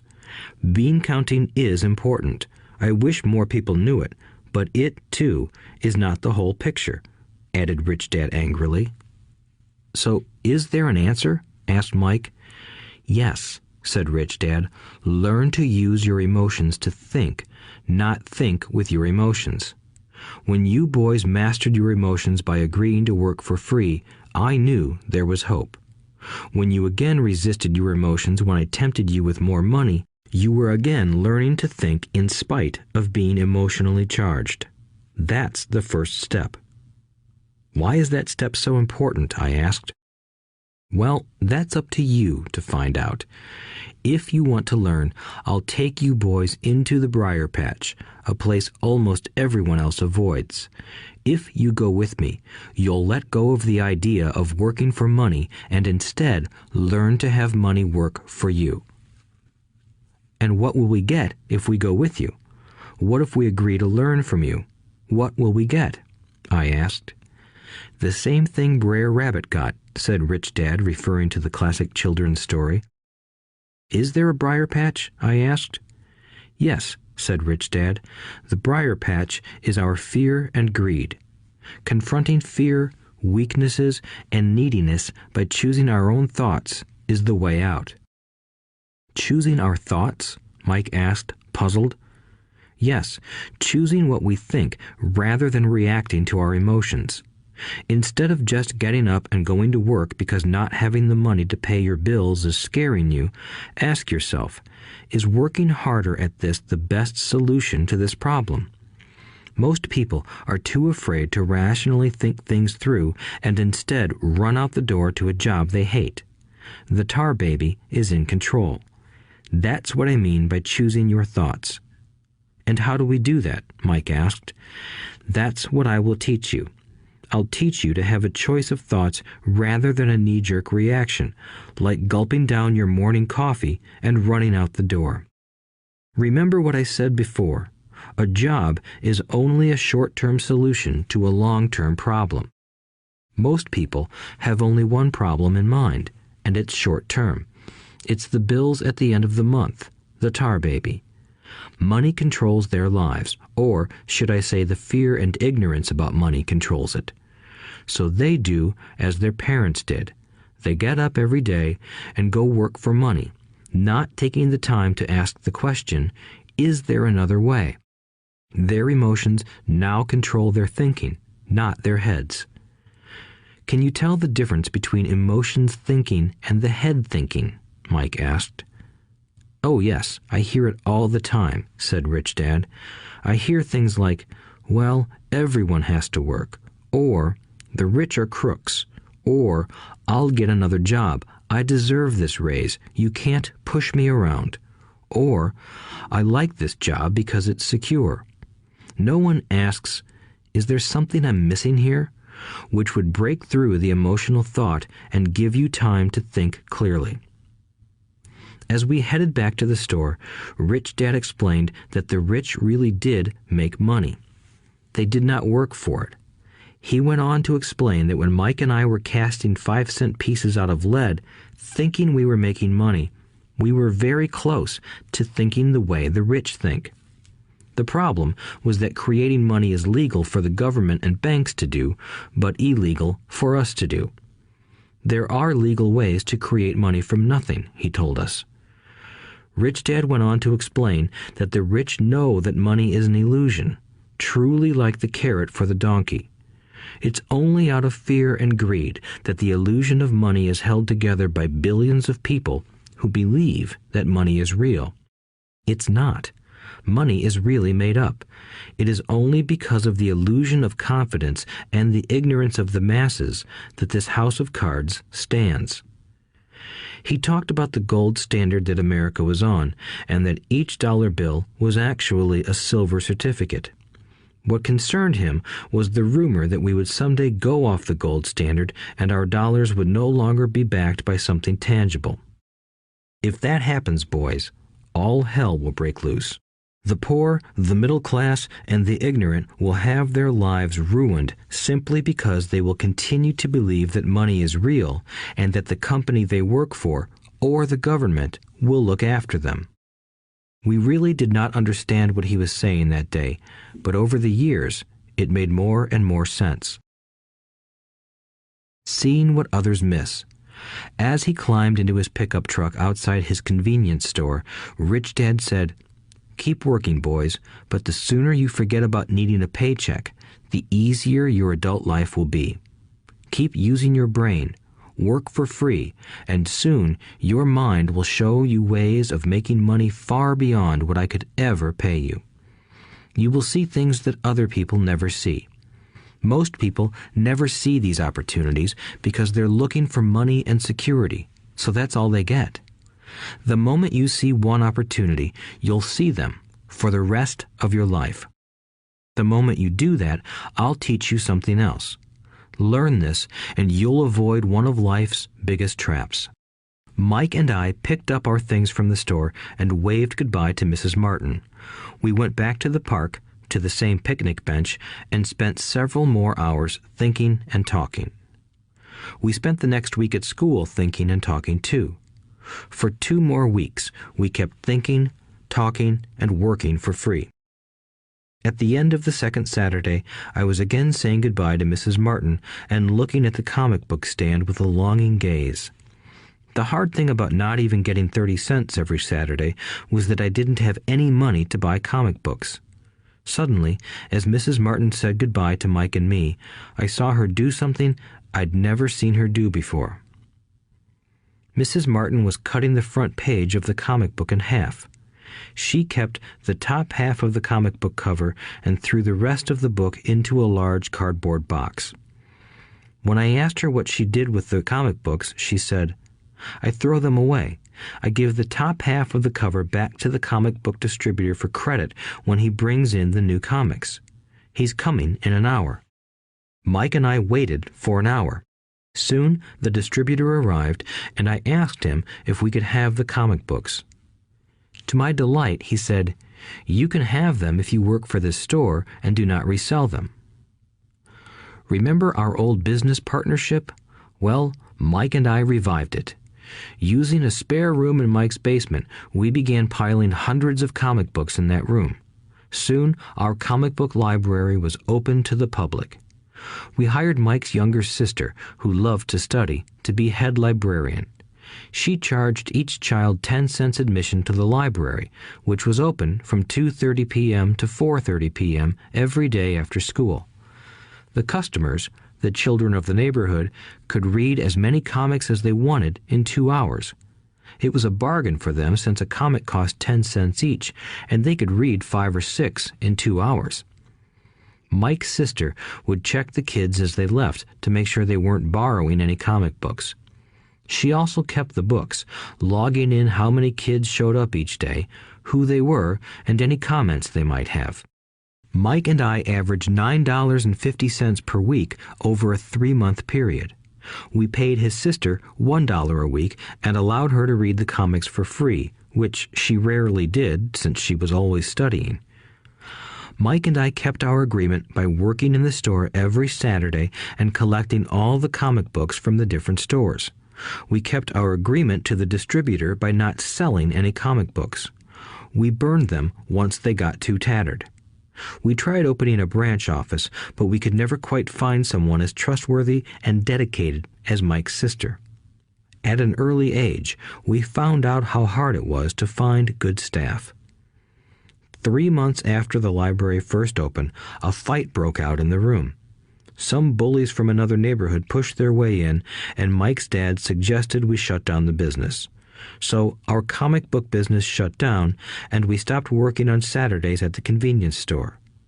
But Rich Dad was excited because he had new things he wanted to teach us. He was happy because we had learned our first lessons so well.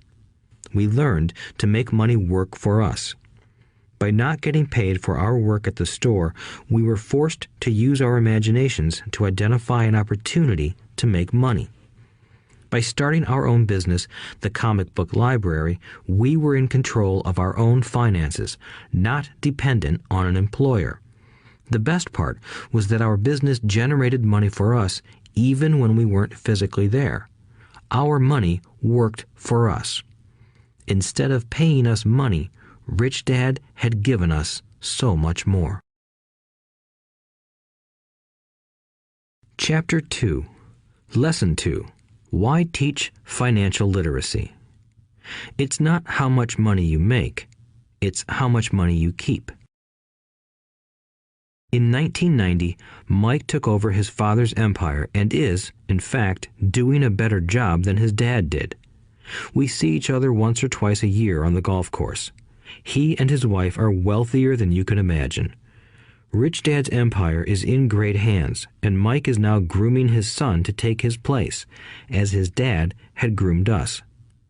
In 1994, I retired at the age of 47, and my wife Kim was 37. Retirement does not mean not working.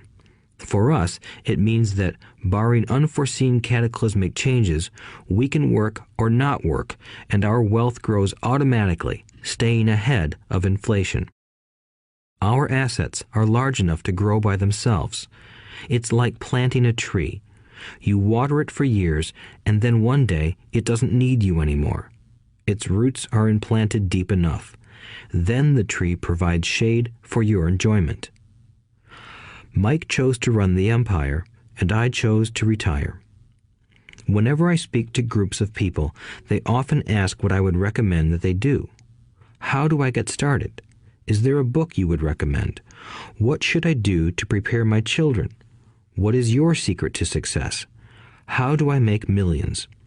Whenever I hear one of these questions, I'm reminded of the following story. The Richest Businessmen.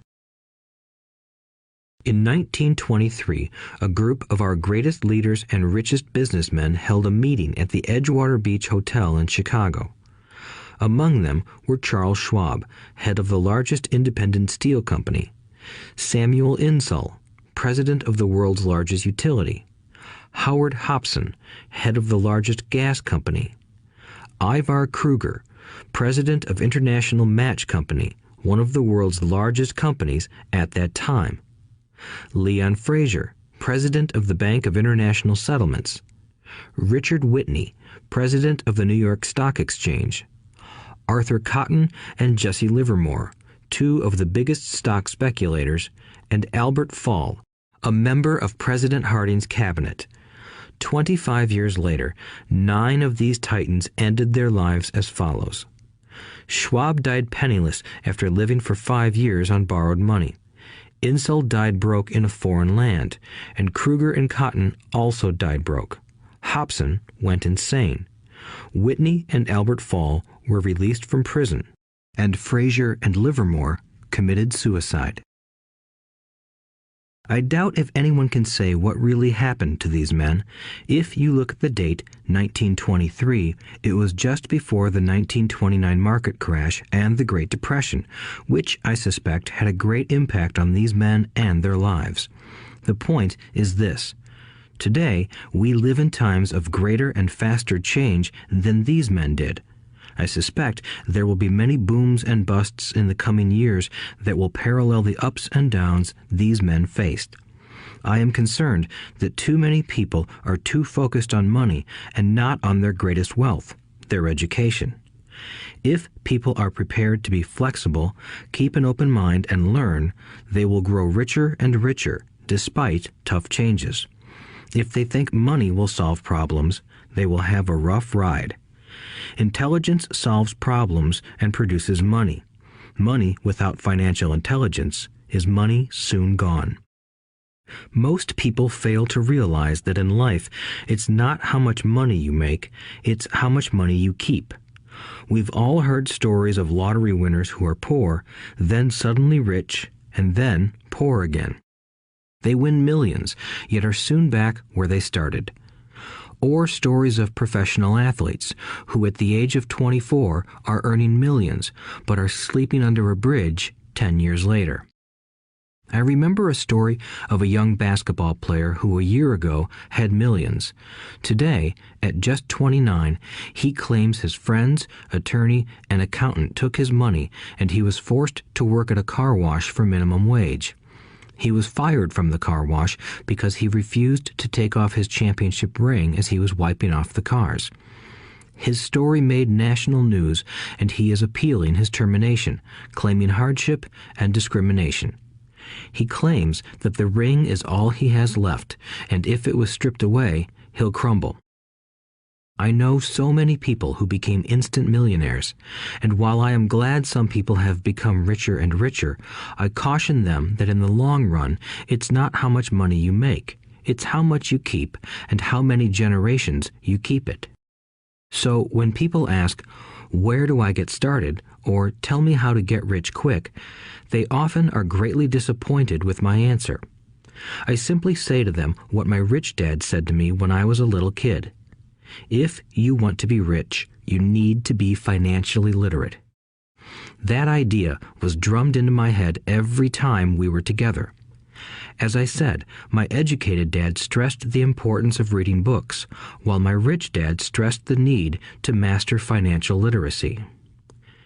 If you are going to build the Empire State Building, the first thing you need to do is dig a deep hole and pour a strong foundation.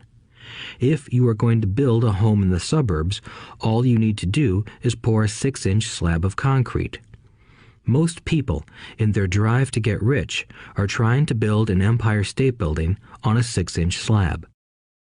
Our school system, created in the agrarian age, still believes in homes with no foundation. Dirt floors are still the rage, so kids graduate from school with virtually no financial foundation. One day, sleepless and deep in debt in suburbia, living the American dream, they decide that the answer to their financial problems is to find a way to get rich quick. Construction on the skyscraper begins. It goes up quickly, and soon, instead of the Empire State Building, we have the Leaning Tower of suburbia. The sleepless nights return. As for Mike and me in our adult years, both of our choices were possible because we were taught to pour a strong financial foundation when we were just kids. Accounting is possibly the most confusing, boring subject in the world, but if you want to be rich long term, it could be the most important subject. For Rich Dad, the question was how to take a boring and confusing subject and teach it to kids. The answer he found was to make it simple by teaching it in pictures. My rich dad poured a strong financial foundation for Mike and me. Since we were just kids, he created a simple way to teach us.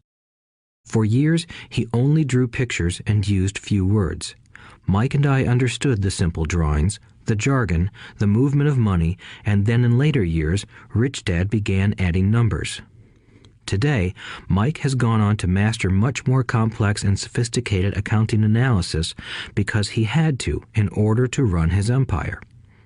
I am not as sophisticated because my empire is smaller, yet we come from the same simple foundation. Over the following pages, we will discuss those same simple line drawings Mike's dad created for us. Though basic, those drawings helped guide two little boys in building great sums of wealth on a solid and deep foundation. Rule number 1.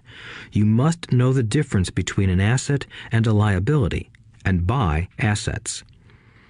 If you want to be rich, this is all you need to know. It is rule number 1. It is the only rule. This may sound absurdly simple, but most people have no idea how profound this rule is. Most people struggle financially because they do not know the difference between an asset and a liability. Rich people acquire assets. The poor and middle class acquire liabilities that they think are assets, said Rich Dad. When Rich Dad explained this to Mike and me, we thought he was kidding. Here we were, nearly teenagers, and waiting for the secret to getting rich. And this was his answer. It was so simple that we stopped for a long time to think about it. "What is an asset?" asked Mike. "Don't worry right now," said Rich Dad.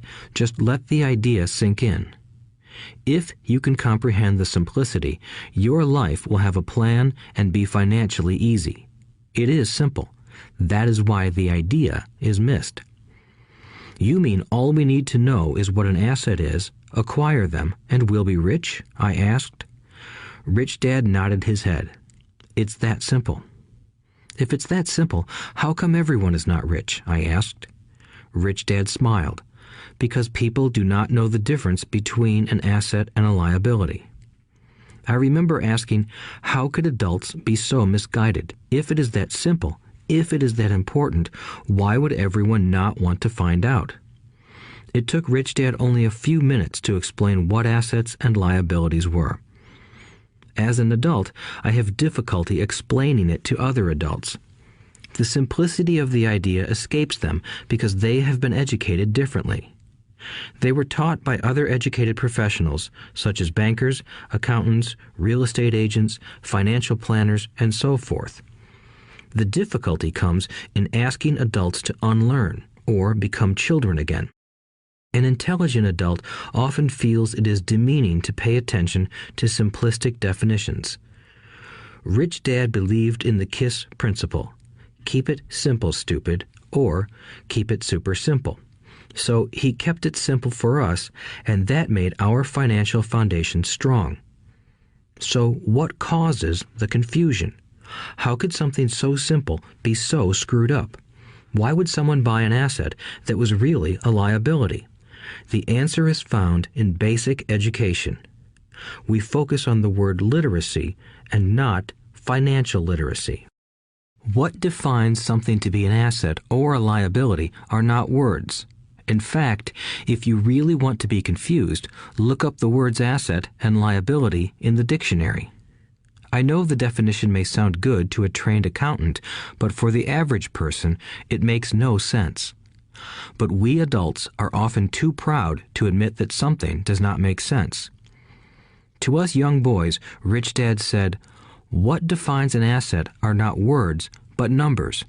And if you can't read the numbers, you can't tell an asset from a hole in the ground." In accounting, Rich Dad would say, it's not the numbers, but what the numbers are telling you. It's just like words. It's not the words, but the story the words are telling you. If you want to be rich, you've got to read and understand numbers. If I heard that once, I heard it 1,000 times from my rich dad. And I also heard the rich acquire assets and the poor and middle class acquire liabilities. Here is how to tell the difference between an asset and a liability.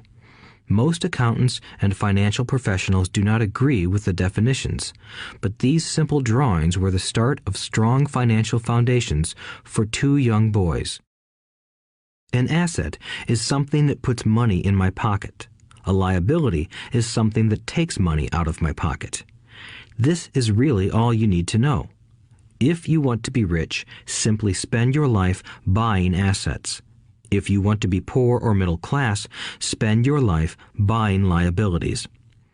Illiteracy, both in words and numbers, is the foundation of financial struggle.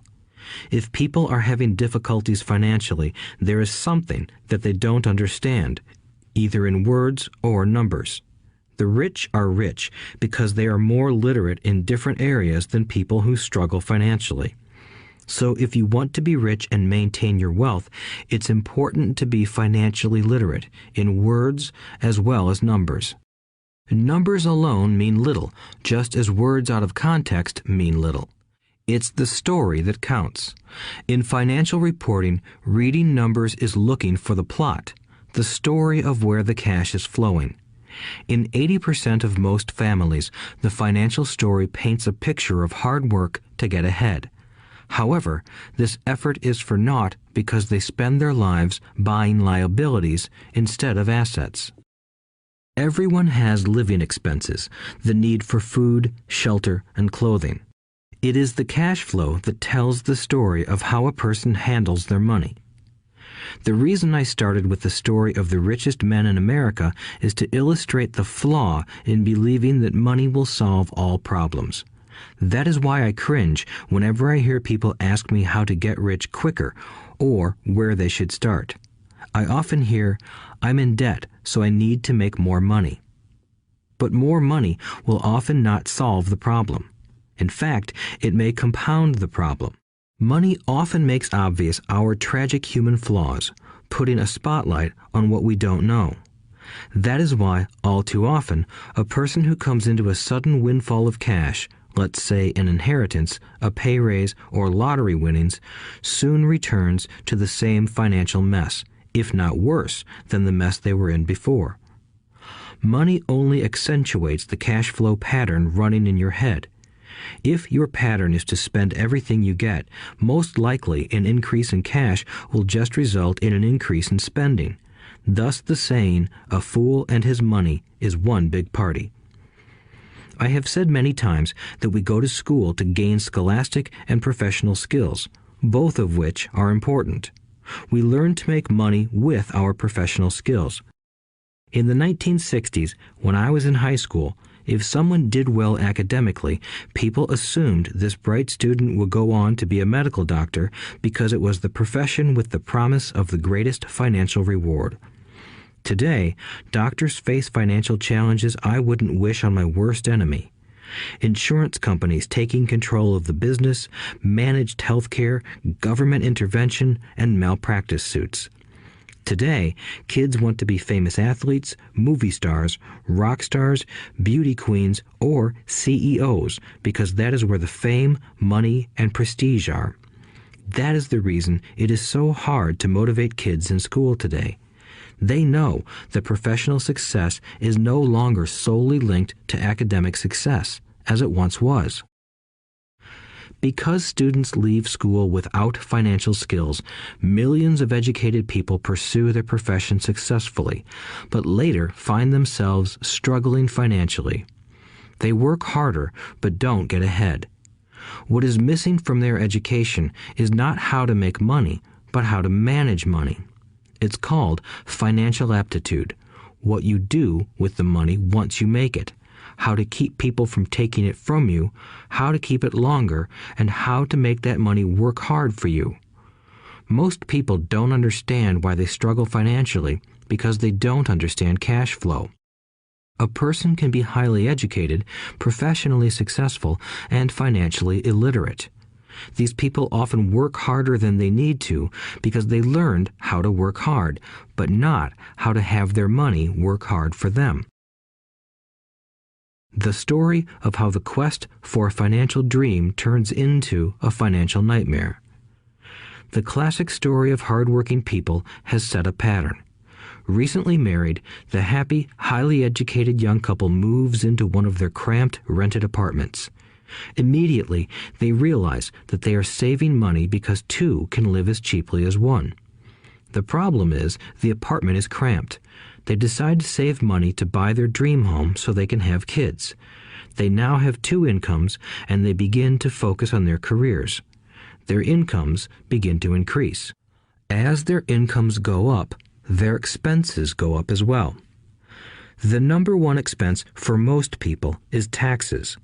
Many people think it's income tax, but for most Americans, their highest tax is Social Security. As an employee, it appears as if the Social Security tax combined with the Medicare tax rate is roughly 7.5%, but it's really 15% since the employer must match the Social Security amount. In essence, it is money the employer can't pay you. On top of that, you still have to pay income tax on the amount deducted from your wages for Social Security tax. Income you never received because it went directly to Social Security through withholding. Going back to the young couple, as a result of their incomes increasing, they decide to buy the house of their dreams. Once in their house, they have a new tax called property tax. Then they buy a new car, new furniture, and new appliances to match their new house. All of a sudden, they wake up and their liabilities column is full of mortgage and credit card debt. Their liabilities go up. They're now trapped in the rat race. Pretty soon, a baby comes along and they work harder. The process repeats itself. Higher incomes cause higher taxes, also called bracket creep. A credit card comes in the mail. They use it. It maxes out. A loan company calls and says their greatest asset, their home, has appreciated in value. Because their credit is so good, the company offers a bill consolidation loan and tells them the intelligent thing to do is clear off the high-interest consumer debt by paying off their credit card. And besides, interest on their home is a tax deduction. They go for it and pay off those high-interest credit cards. They breathe a sigh of relief. Their credit cards are paid off. They've now folded their consumer debt into their home mortgage. Their payments go down because they extend their debt over 30 years. It is the smart thing to do. Their neighbor calls to invite them to go shopping. The Memorial Day sale is on. They promise themselves they'll just window shop, but they take a credit card, just in case. I run into this young couple all the time. Their names change, but their financial dilemma is the same. They come to one of my talks to hear what I have to say. They ask me, "Can you tell us how to make more money?" They don't understand that their trouble is really how they choose to spend the money they do have. It is caused by financial illiteracy and not understanding the difference between an asset and a liability. More money seldom solves someone's money problems. Intelligence solves problems. There is a saying a friend of mine says over and over to people in debt. If you find you have dug yourself into a hole, stop digging. As a child, my dad often told us that the Japanese were aware of 3 powers: the power of the sword, the jewel, and the mirror. The sword symbolizes the power of weapons. America has spent trillions of dollars on weapons, and because of this is a powerful military presence in the world. The jewel symbolizes the power of money. There is some degree of truth to the saying, "Remember the golden rule. He who has the gold makes the rules." The mirror symbolizes the power of self-knowledge. This self-knowledge, according to Japanese legend, was the most treasured of the 3. All too often, the poor and middle class allow the power of money to control them. By simply getting up and working harder, failing to ask themselves if what they do makes sense, they shoot themselves in the foot as they leave for work every morning. By not fully understanding money, the vast majority of people allow its awesome power to control them. If they used the power of the mirror, they would have asked themselves, "Does this make sense?" All too often, instead of trusting their inner wisdom, that genius inside, most people follow the crowd. They do things because everybody else does them. They conform rather than question. Often, they mindlessly repeat what they have been told. Diversify. Your home is an asset. Your home is your biggest investment. You get a tax break for going into greater debt. Get a safe job. Don't make mistakes. Don't take risks. It is said that the fear of public speaking is a fear greater than death for most people. According to psychiatrists, the fear of public speaking is caused by the fear of ostracism, the fear of standing out, the fear of criticism, the fear of ridicule, and the fear of being an outcast. The fear of being different prevents most people from seeking new ways to solve their problems. That is why my educated dad said the Japanese valued the power of the mirror the most, for it is only when we look into it that we find truth. Fear is the main reason that people say, "Play it safe." That goes for anything, be it sports, relationships, careers, or money. It is that same fear, the fear of ostracism, that causes people to conform to, and not question, commonly accepted opinions or popular trends. Your home is an asset. Get a bill consolidation loan and get out of debt. Work harder. It's a promotion. Someday I'll be a vice president. Save money. When I get a raise, I'll buy us a bigger house. Mutual funds are safe. Many financial problems are caused by trying to keep up with the Joneses. Occasionally, we all need to look in the mirror and be true to our inner wisdom rather than our fears. By the time Mike and I were 16 years old, we began to have problems in school. We were not bad kids. We just began to separate from the crowd. We worked for Mike's dad after school and on weekends. Mike and I often spent hours after work just sitting at a table with his dad while he held meetings with his bankers, attorneys, accountants, brokers, investors, managers, and employees. Here was a man who had left school at 13, who was now directing, instructing, ordering, and asking questions of educated people. They came at his beck and call and cringed when he didn't approve of them. Here was a man who had not gone along with the crowd. He was a man who did his own thinking and detested the words, "We have to do it this way because that's the way everyone else does it." He also hated the word "can't." If you wanted him to do something, just say, "I don't think you can do it." Mike and I learned more sitting in on his meetings than we did in all our years of school, college included.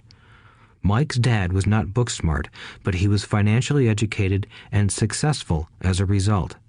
He told us over and over again, an intelligent person hires people who are more intelligent than he is. So Mike and I had the benefit of spending hours listening to and learning from intelligent people. But because of this, Mike and I couldn't go along with the standard dogma our teachers preached, and that caused problems. Whenever the teacher said, "If you don't get good grades, you won't do well in the real world," Mike and I just raised our eyebrows.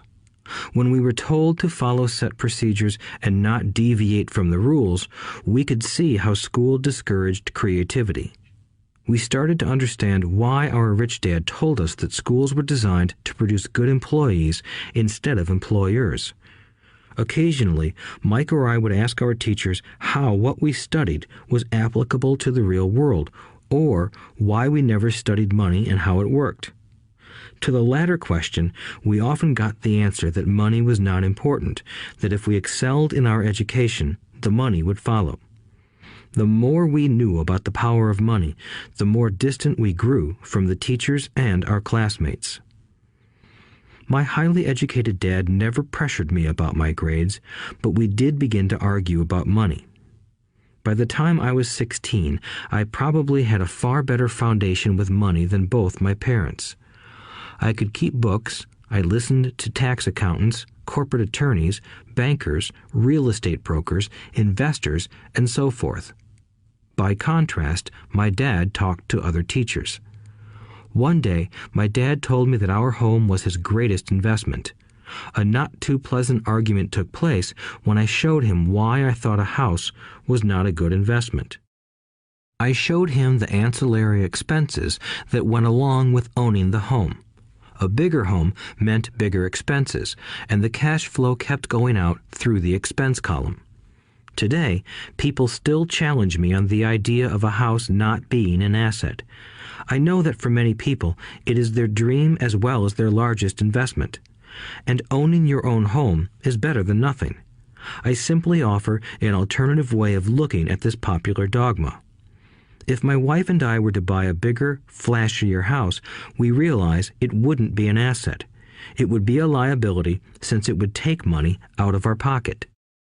So here is the argument I put forth. I really don't expect most people to agree with it because your home is an emotional thing, and when it comes to money, high emotions tend to lower financial intelligence. I know from personal experience that money has a way of making every decision emotional. 1. When it comes to houses, most people work all their lives paying for a home they never own. In other words, most people buy a new house every few years, each time incurring a new 30-year loan to pay off the previous one. 2. Even though people receive a tax deduction for interest on mortgage payments, they pay for all their other expenses with after-tax dollars, even after they pay off their mortgage. 3. My wife's parents were shocked when the property taxes on their home increased to $1,000 a month. This was after they had retired, so the increase put a strain on their retirement budget and they felt forced to move. 4. Houses do not always go up in value. I have friends who owe $1 million for a home that today would sell for far less. 5. The greatest losses of all are those from missed opportunities. If all your money is tied up in your house, you may be forced to work harder because your money continues blowing out of the expense column instead of adding to the asset column, the classic middle-class cash flow pattern. If a young couple would put more money into their asset column early on, their later years would be easier. Their assets would have grown and would be available to help cover expenses. All too often, a house only serves as a vehicle for incurring a home equity loan to pay for mounting expenses. In summary, the end result in making a decision to own a house that is too expensive in lieu of starting an investment portfolio impacts an individual in at least the following 3 ways. 1. Loss of time during which other assets could have grown in value. 2. Loss of additional capital which could have been invested instead of paying for high maintenance expenses related directly to the home. 3. Loss of education. Too often, people count their house and savings and retirement plans as all they have in their asset column. Because they have no money to invest, they simply don't invest. This costs them investment experience. Most never become what the investment world calls a sophisticated investor. And the best investments are usually first sold to sophisticated investors, who then turn around and sell them to the people playing it safe. I am not saying don't buy a house. What I'm saying is that you should understand the difference between an asset and a liability. When I want a bigger house, I first buy assets that will generate the cash flow to pay for the house. My educated dad's personal financial statement best demonstrates the life of someone caught in the rat race. His expenses match his income, never allowing him enough left over to invest in assets. As a result, his liabilities are larger than his assets. Why the rich get richer. A review of my rich dad's financial statement shows why the rich get richer. The asset column generates more than enough income to cover expenses, with the balance reinvested into the asset column. The asset column continues to grow, and therefore the income it produces grows with it. The result is that the rich get richer. Why the middle class struggle? The middle class finds itself in a constant state of financial struggle. Their primary income is through their salary. As their wages increase, so do their taxes. Their expenses tend to increase in proportion to their salary increase, hence the phrase, the rat race. They treat their home as their primary asset instead of investing in income-producing assets. This pattern of treating your home as an investment and the philosophy that a pay raise means you can buy a larger home or spend more is the foundation of today's debt-ridden society. Increased spending throws families into greater debt and into more financial uncertainty, even though they may be advancing in their jobs and receiving raises on a regular basis. This is high-risk living caused by weak financial education. The massive loss of jobs in recent times proves how shaky the middle class really is financially.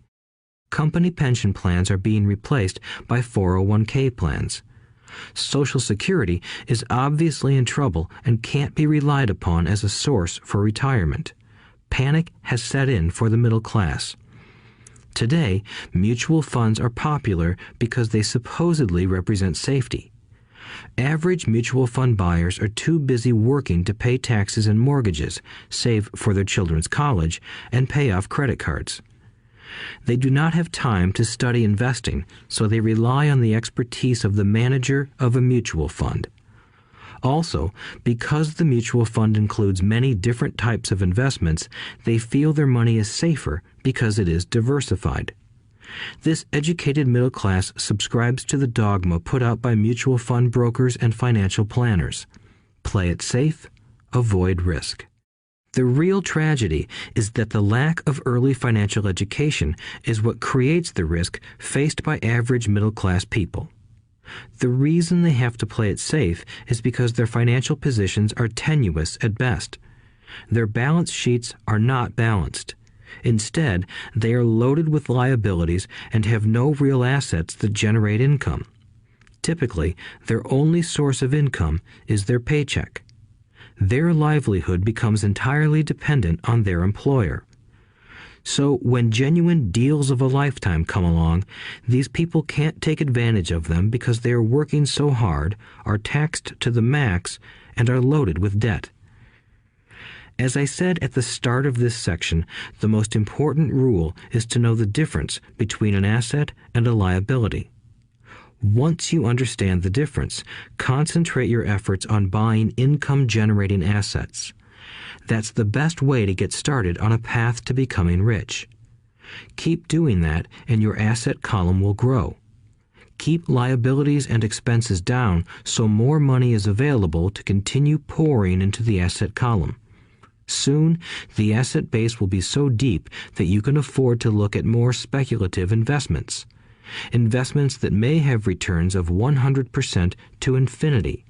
$5,000 investments that are soon turned into $1 million or more. Investments that the middle class calls too risky. The investment is not risky for the financially literate. As an employee who is also a homeowner, your working efforts are generally as follows. 1. You work for the company. Employees make their business owner or the shareholders rich, not themselves. Your efforts and success will help provide for the owner's success and retirement. 2. You work for the government. The government takes its share from your paycheck before you even see it. By working harder, you simply increase the amount of taxes taken by the government. Most people work from January to May just for the government. 3. You work for the bank. After taxes, your next largest expense is usually your mortgage and credit card debt. The problem with simply working harder is that each of these 3 levels takes a greater share of your increased efforts. You need to learn how to have your increased efforts benefit you and your family directly. Once you have decided to concentrate on minding your own business, focusing your efforts on acquiring assets instead of a bigger paycheck, how do you set your goals? Most people must keep their job and rely on their wages to fund their acquisition of assets. As their assets grow, how do they measure the extent of their success? When does someone know that they are rich, that they have wealth? As well as having my own definitions for assets and liabilities, I also have my own definition for wealth. Actually, I borrowed it from a man named R. Buckminster Fuller. Some call him a quack, and others call him a genius. Years ago, he got architects buzzing because he applied for a patent for something he called a geodesic dome. But in the application, Fuller also said something about wealth. It was pretty confusing at first, but after reading it, it began to make some sense. Wealth is a person's ability to survive so many number of days forward, or, if I stopped working today, how long could I survive? Unlike net worth, the difference between your assets and liabilities, which is often filled with a person's expensive junk and opinions of what things are worth, this definition creates the possibility for developing a truly accurate measurement. I could now measure and know where I was in terms of my goal to become financially independent. Although net worth often includes non-cash producing assets, like stuff you bought that now sits in your garage, wealth measures how much money your money is making and, therefore, your financial survivability. Wealth is the measure of the cash flow from the asset column compared with the expense column. Let's use an example. Let's say I have cash flow from my asset column of $1,000 a month, and I have monthly expenses of $2,000 a month. What is my wealth? Let's go back to Buckminster Fuller's definition. Using his definition, how many days forward can I survive? Assuming a 30-day month, I have enough cash flow for half a month. When I achieve $2,000 a month cash flow from my assets, then I will be wealthy. So, while I'm not yet rich, I am wealthy. I now have income generated from assets each month that fully cover my monthly expenses. If I want to increase my expenses, I first must increase my cash flow to maintain this level of wealth. Also note that it is at this point that I'm no longer dependent on my wages. I have focused on and been successful in building an asset column that has made me financially independent. If I quit my job today, I would be able to cover my monthly expenses with the cash flow from my assets. My next goal would be to have the excess cash flow from my assets reinvested into the asset column. The more money that goes into my asset column, the more my asset column grows. The more my assets grow, the more my cash flow grows. And as long as I keep my expenses less than the cash flow from these assets, I grow richer with more and more income from sources other than my physical labor. As this reinvestment process continues, I am well on my way to becoming rich. Just remember this simple observation. The rich buy assets. The poor only have expenses. The middle class buy liabilities they think are assets. So how do I start minding my own business? What is the answer? Listen to the founder of McDonald's in the next chapter. Chapter 3. Lesson 3. Mind your own business. The rich focus on their asset columns while everyone else focuses on their income statements. In 1974, Ray Kroc, the founder of McDonald's, was asked to speak to the MBA class at the University of Texas at Austin.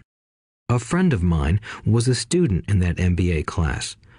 After a powerful and inspiring talk, the class adjourned and the students asked Ray if he would join them at their favorite hangout to have a few beers. Ray graciously accepted.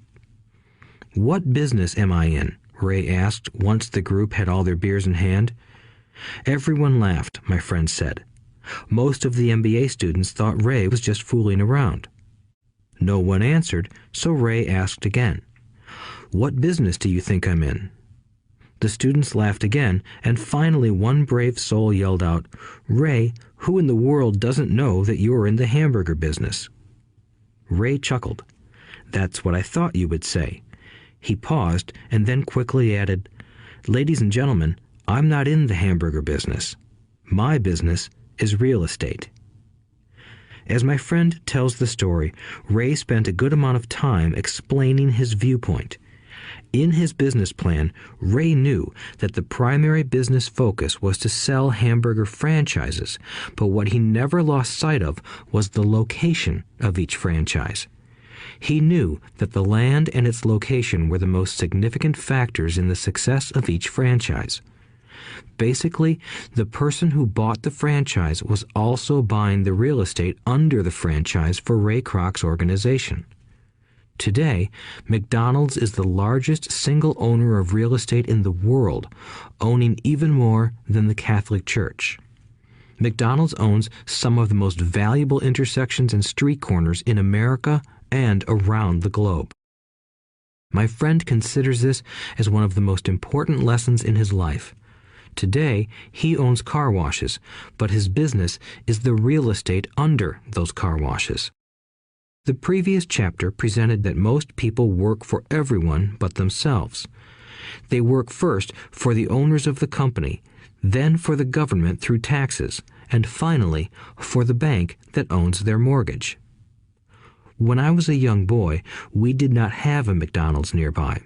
Yet my rich dad was responsible for teaching Mike and me the same lesson that Ray Kroc talked about at the University of Texas.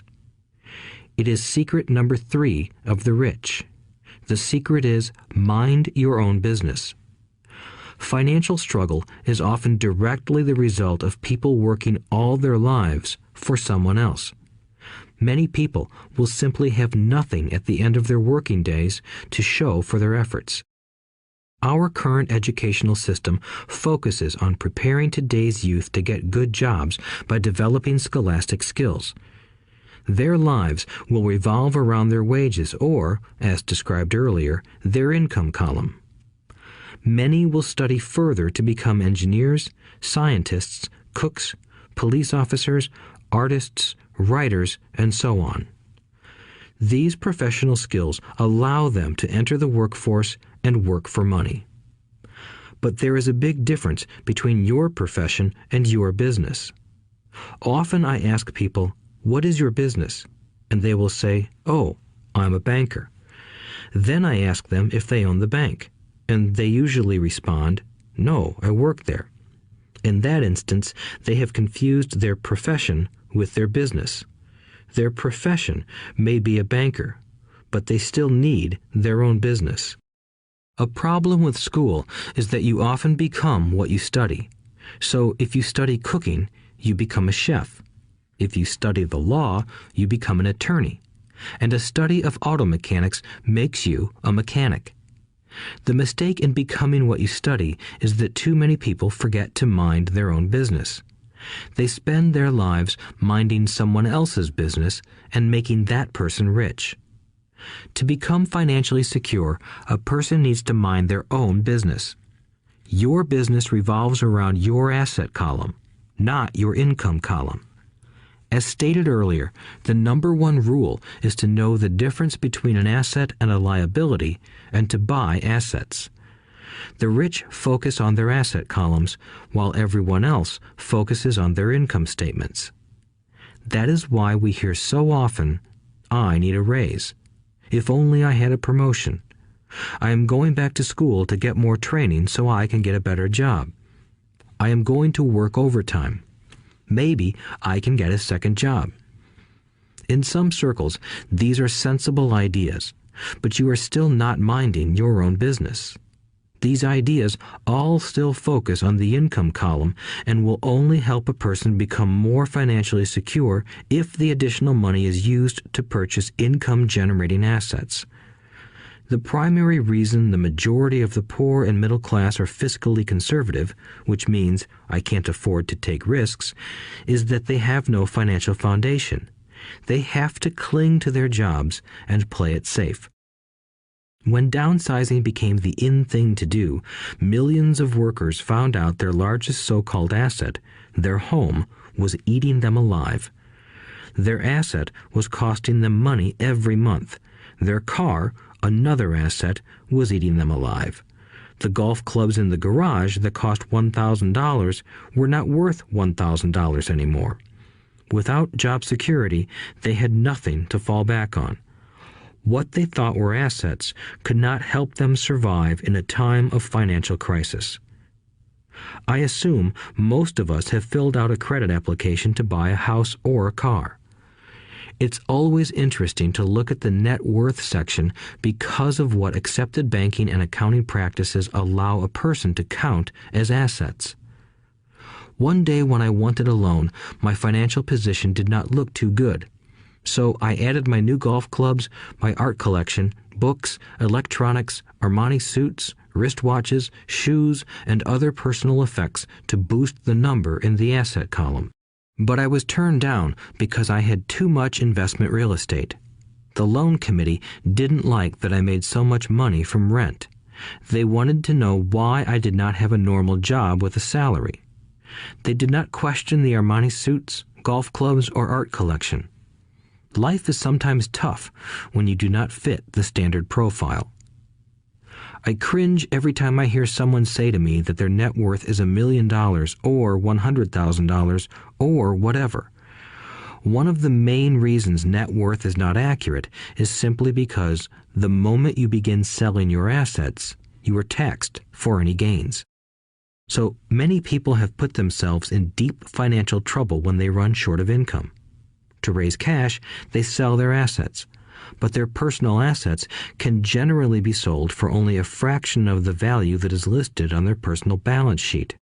Or, if there is a gain on the sale of the assets, they are taxed on the gain. So again, the government takes its share, thus reducing the amount available to help them out of debt. That is why I say someone's net worth is often worth less than they think. Start minding your own business. Keep your daytime job, but start buying real assets, not liabilities or personal effects that have no real value once you get them home. A new car loses nearly 25% of the price you pay for it the moment you drive it off the lot. It is not a true asset even if your banker lets you list it as one. My $400 new titanium driver was worth $150 the moment I teed off. Keep expenses low, reduce liabilities, and diligently build a base of solid assets. For young people who have not yet left home, it is important for parents to teach them the difference between an asset and a liability. Get them to start building a solid asset column before they leave home, get married, buy a house, have kids, and get stuck in a risky financial position, clinging to a job and buying everything on credit.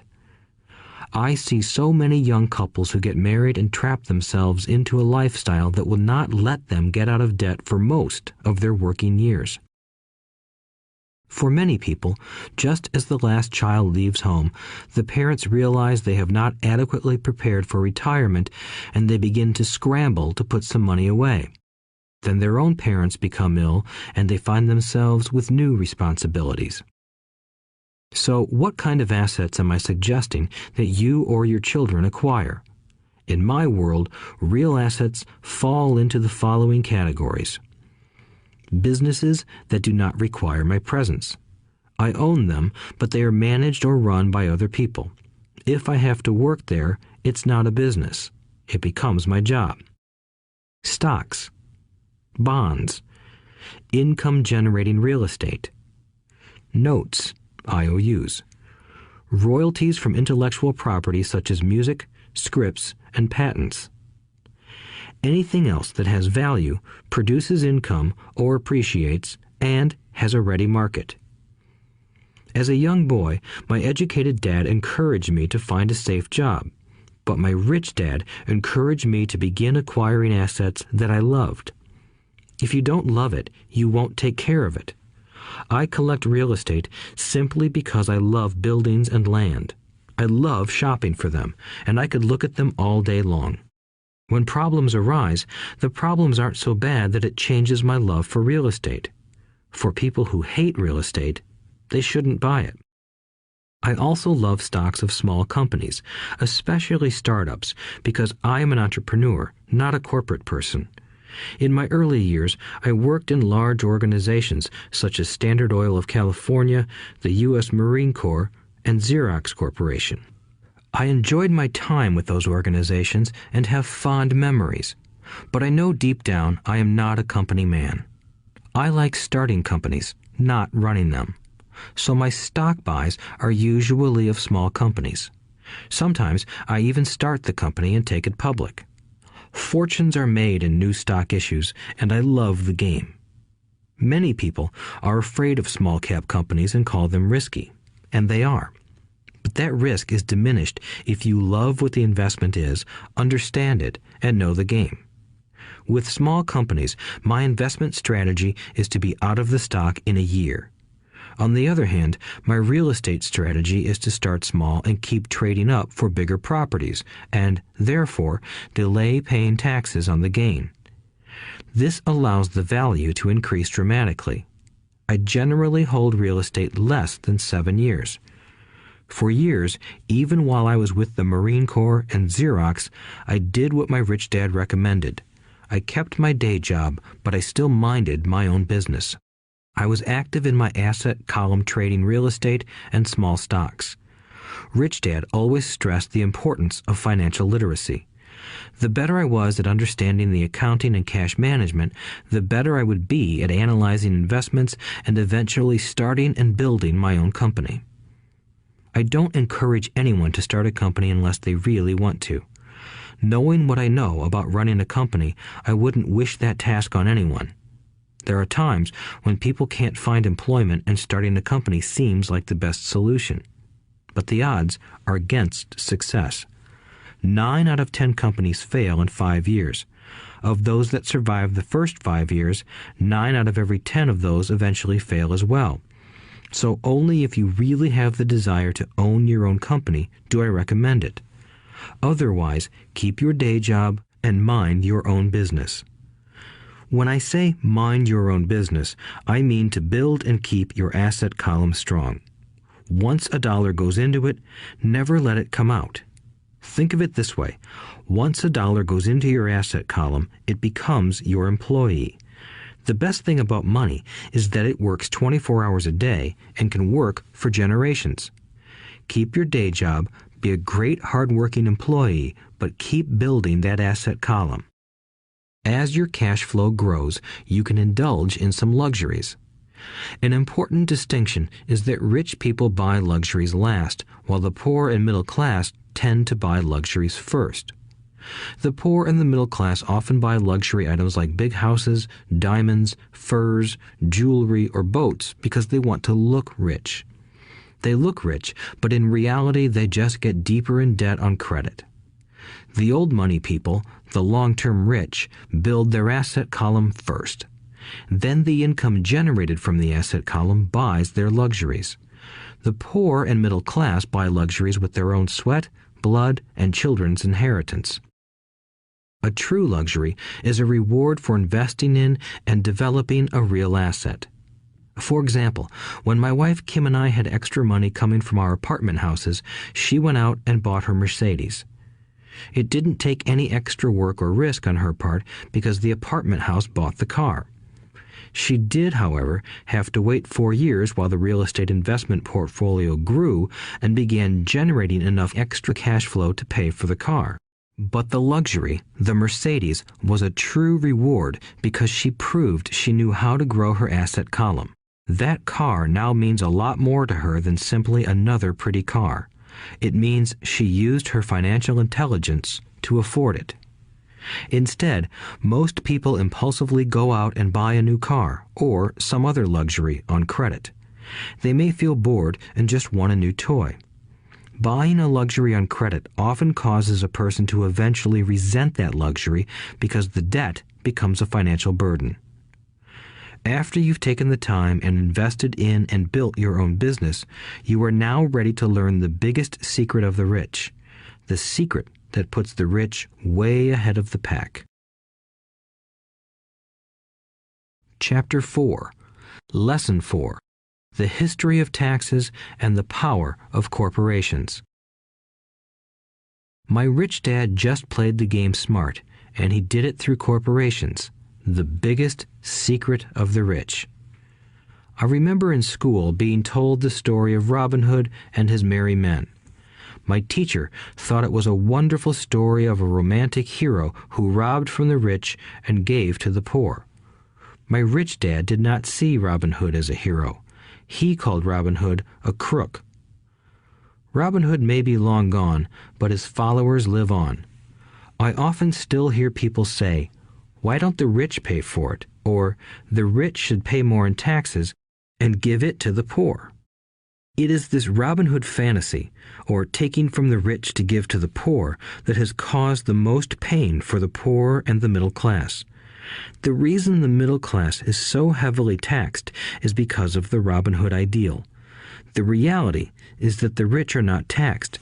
It's the middle class who pays for the poor, especially the educated upper-income middle class.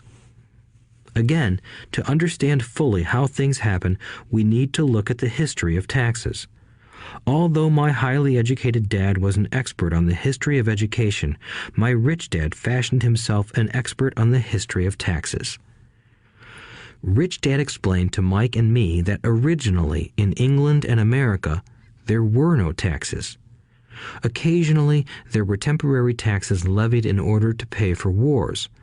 The king or the president would put the word out and ask everyone to chip in. Taxes were levied in Britain for the fight against Napoleon from 1799 to 1816, and in America to pay for the Civil War from 1861 to 1865. In 1874, England made income tax a permanent levy on its citizens. In 1913, an income tax became permanent in the United States with the adoption of the 16th Amendment to the U.S. Constitution. At one time, Americans were anti-tax. It had been the tax on tea that led to the famous Tea Party in Boston Harbor, an incident that helped ignite the Revolutionary War. It took approximately 50 years in both England and the United States to sell the idea of a regular income tax. What these historical dates fail to reveal is that both of these taxes were initially levied against only the rich.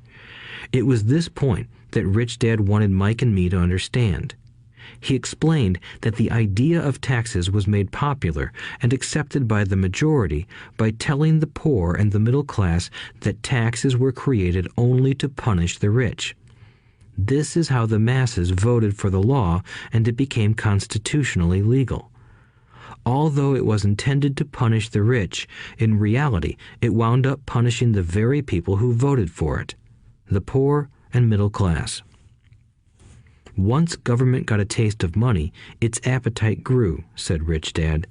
Your dad and I are exactly opposite. He's a government bureaucrat, and I am a capitalist. We get paid, and our success is measured on opposite behaviors. He gets paid to spend money and hire people. The more he spends and the more people he hires, the larger his organization becomes.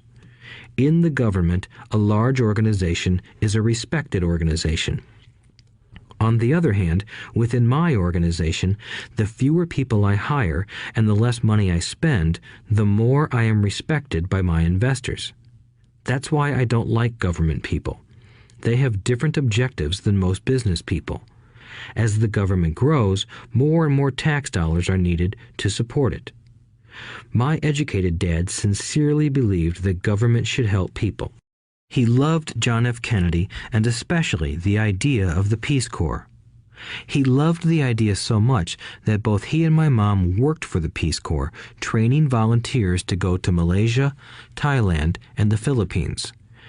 He always strived for additional grants and budget increases so he could hire more people, both in his job with the Education Department and in the Peace Corps. From the time I was about 10 years old, I would hear from my rich dad that government workers were a pack of lazy thieves, and from my poor dad I would hear how the rich were greedy crooks who should be made to pay more taxes. Both sides had valid points.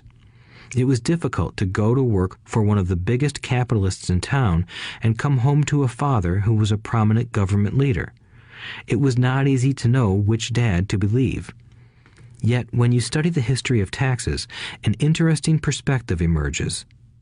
As I said, the passage of taxes was only possible because the masses believed in the Robin Hood theory of economics. Take from the rich and give to everyone else. The problem was that the government's appetite for money was so great that taxes soon needed to be levied on the middle class, and from there it kept trickling down. However, the rich saw an opportunity because they don't play by the same set of rules. The rich knew about corporations, which became popular in the days of sailing ships. The rich created the corporation as a vehicle to limit their risk to the assets of each voyage. The rich put their money into a corporation to finance the voyage. The corporation would then hire a crew to sail to the New World to look for treasure. If the ship was lost, the crew lost their lives, but the loss to the rich would be limited only to the money they invested for that particular voyage. It is the knowledge of the legal corporate structure that really gives the rich a vast advantage over the poor and middle class. Having two fathers teaching me, one a socialist and the other a capitalist, I quickly began to realize that the philosophy of the capitalist made more financial sense to me. It seemed to me that the socialists ultimately penalized themselves due to their lack of financial education. No matter what the take from the rich crowd came up with, the rich always found a way to outsmart them. That is how taxes were eventually levied on the middle class. The rich outsmarted the intellectuals solely because they understood the power of money, a subject not taught in schools. How did the rich outsmart the intellectuals? Once the take from the rich tax was passed, cash started flowing into government coffers. Initially, people were happy. Money was handed out to government workers and the rich. It went to government workers in the form of jobs and pensions, and it went to the rich via their factories receiving government contracts. The government received a large pool of money, but the problem was the fiscal management of that money. The government ideal is to avoid having excess money. If you fail to spend your allotted funds, you risk losing it in the next budget. You would certainly not be recognized for being efficient. Business people, on the other hand, are rewarded for having excess money and are applauded for their efficiency. As this cycle of growing government spending continued, the demand for money increased, and the tax the rich idea was adjusted to include lower income levels down to the very people who voted it in, the poor and the middle class. True capitalists used their financial knowledge to simply find an escape. They headed back to the protection of a corporation. But what many people who have never formed a corporation don't know is that a corporation is not really a thing. A corporation is merely a file folder with some legal documents in it, sitting in some attorney's office and registered with a state government agency. It's not a big building or a factory or a group of people. A corporation is merely a legal document that creates a legal body without a soul. Using it, the wealth of the rich was once again protected. It was popular because the income tax rate of a corporation is less than the individual income tax rates. In addition, certain expenses could be paid by a corporation with pre-tax dollars. This war between the haves and have-nots has raged for hundreds of years.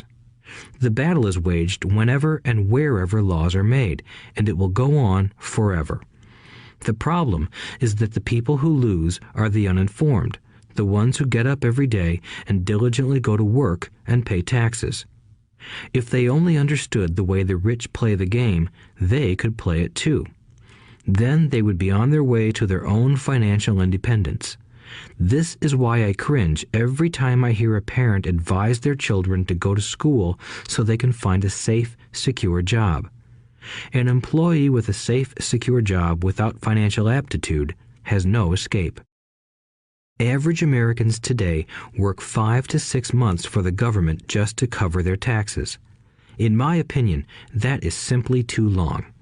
The harder you work, the more you pay the government. That is why I believe that the idea of take from the rich backfired on the very people who voted it in. Every time people try to punish the rich don't simply comply. They react. They have the money, power, and intent to change things. They don't just sit there and voluntarily pay more taxes. Instead, they search for ways to minimize their tax burden. They hire smart attorneys and accountants and persuade politicians to change laws or create legal loopholes. They use their resources to effect change. The tax code of the United States also allows other ways to reduce taxes. Most of these vehicles are available to anyone, but it is the rich who find them because they are minding their own business. For example, 1031 is jargon for Section 1031 of the Internal Revenue Code, which allows a seller to delay paying taxes on a piece of real estate that is sold for a capital gain through an exchange for a more expensive piece of real estate. Real estate is one investment vehicle that has a great tax advantage. As long as you keep trading up in value, you will not be taxed on the gains until you liquidate. People who don't take advantage of these legal tax savings are missing a great opportunity to build their asset columns. The poor and middle class don't have the same resources. They sit there and let the government's needles enter their arm and allow the blood donation to begin. Today, I am constantly shocked at the number of people who pay more taxes or take fewer deductions simply because they are afraid of the government. I have friends who have had their businesses shut down and destroyed, only to find out it was a mistake on the part of the government. I realize all that, but the price of working from January to May is a high price to pay for that intimidation. My poor dad never fought back. My rich dad didn't either. He just played the game smarter, and he did it through corporations, the biggest secret of the rich. You may remember the first lesson I learned from my rich dad. I was a little boy of 9 who had to sit and wait for him to choose to talk to me. I sat in his office waiting for him to get to me. He was ignoring me on purpose. He wanted me to recognize his power and to desire to have that power for myself one day. During all the years I studied and learned from him, he always reminded me that knowledge is power. and with money comes great power that requires the right knowledge to keep it and make it multiply.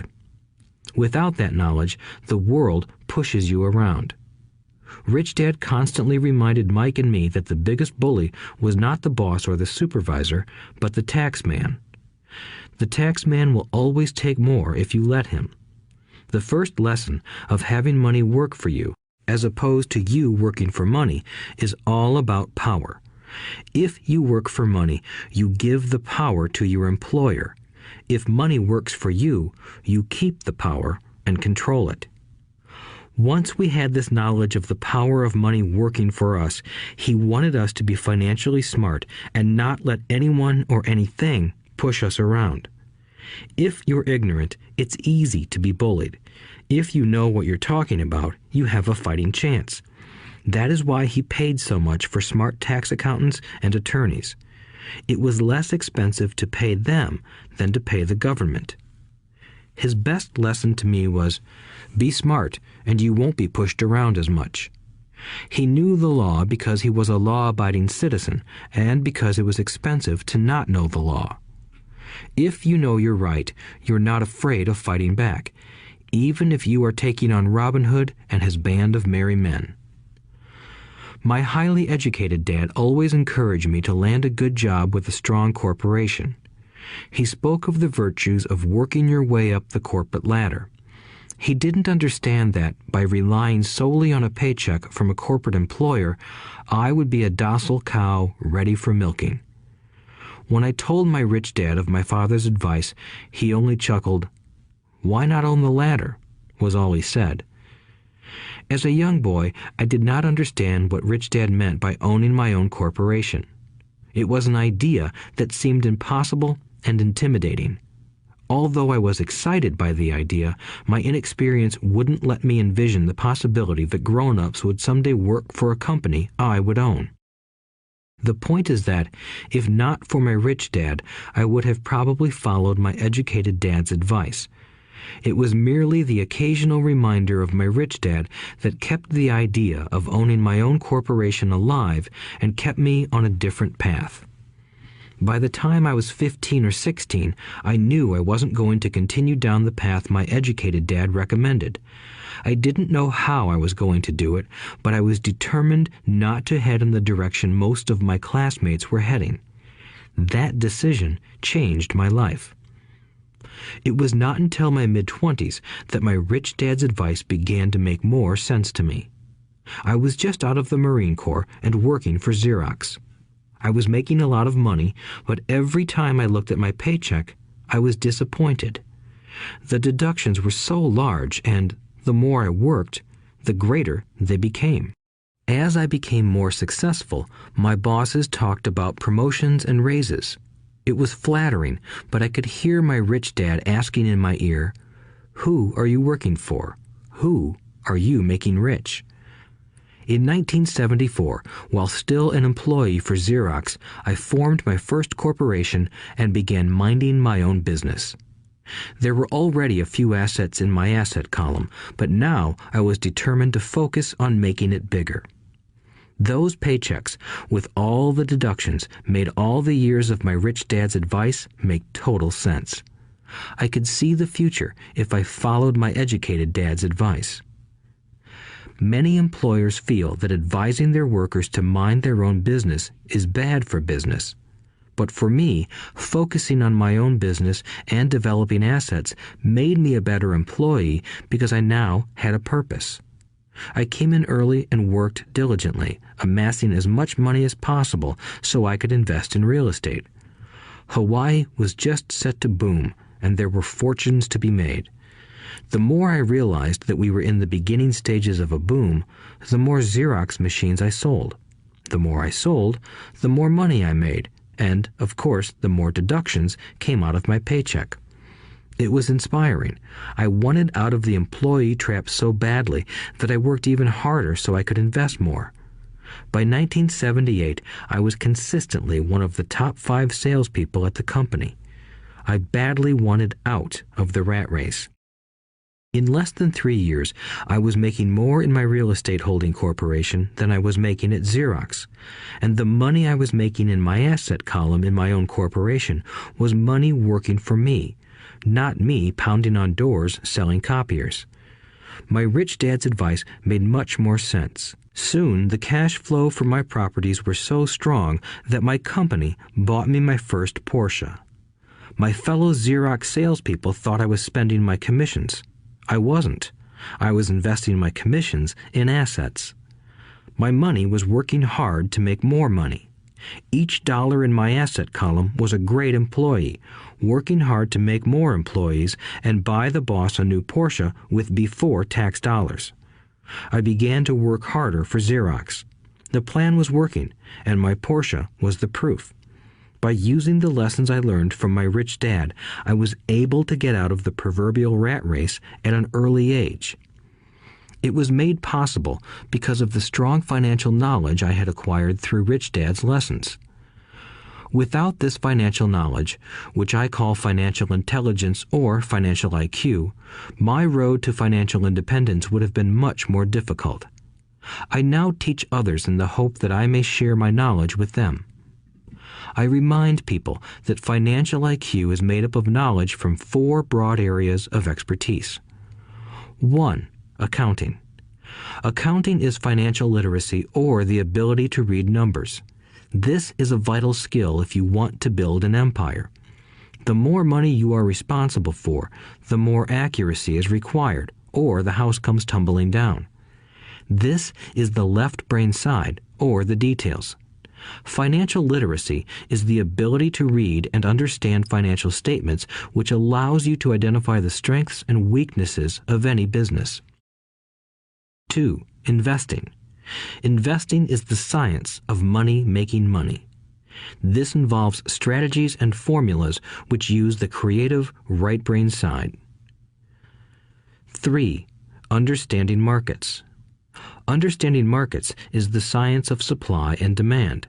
You need to know the technical aspects of the market, which are emotion-driven, in addition to the fundamental or economic aspects of an investment. Does an investment make sense or does it not make sense based on current market conditions? 4. The law. A corporation wrapped around the technical skills of accounting, investing, and markets can contribute to explosive growth. A person who understands the tax advantages and protections provided by a corporation can get rich so much faster than someone who is an employee or a small business sole proprietor.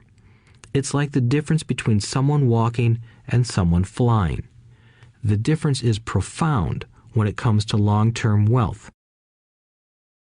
Tax advantages. A corporation can do many things that an employee cannot, like pay expenses before paying taxes.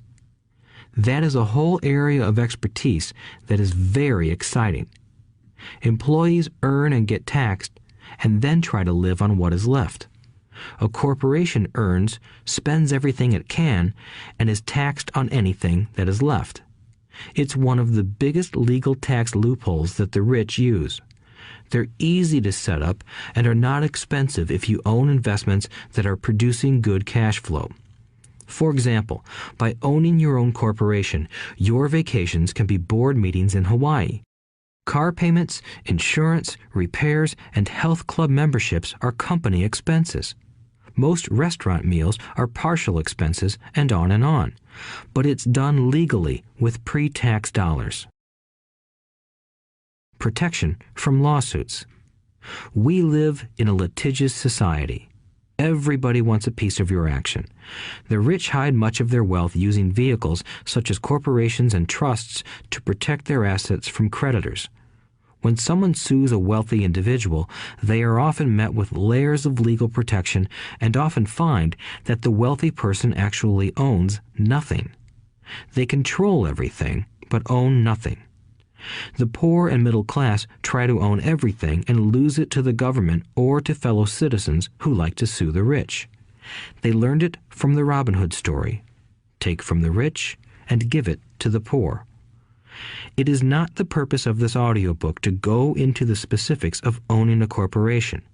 But I will say that if you own any kind of legitimate assets, I would consider finding out more about the benefits and protection offered by a corporation as soon as possible. There are many books written on the subject that will detail the benefits and even walk you through the steps necessary to set up a corporation. Garrett Sutton's books on corporations provide wonderful insight into the power of personal corporations. Financial IQ is actually the synergy of many skills and talents. I would say it is the combination of the 4 technical skills listed above that make up basic financial intelligence. If you aspire to great wealth, it is the combination of these skills that will greatly amplify your financial intelligence. In summary, business owners with corporations 1. Earn, 2. Spend, 3. Pay taxes. Employees who work for corporations 1. Earn, 2. Pay taxes, 3. Spend. As part of your overall financial strategy, I recommend that you learn about the protection that legal entities can provide for businesses and assets. Chapter 5. Lesson 5. The rich invent money. Often in the real world, it's not the smart who get ahead, but the bold.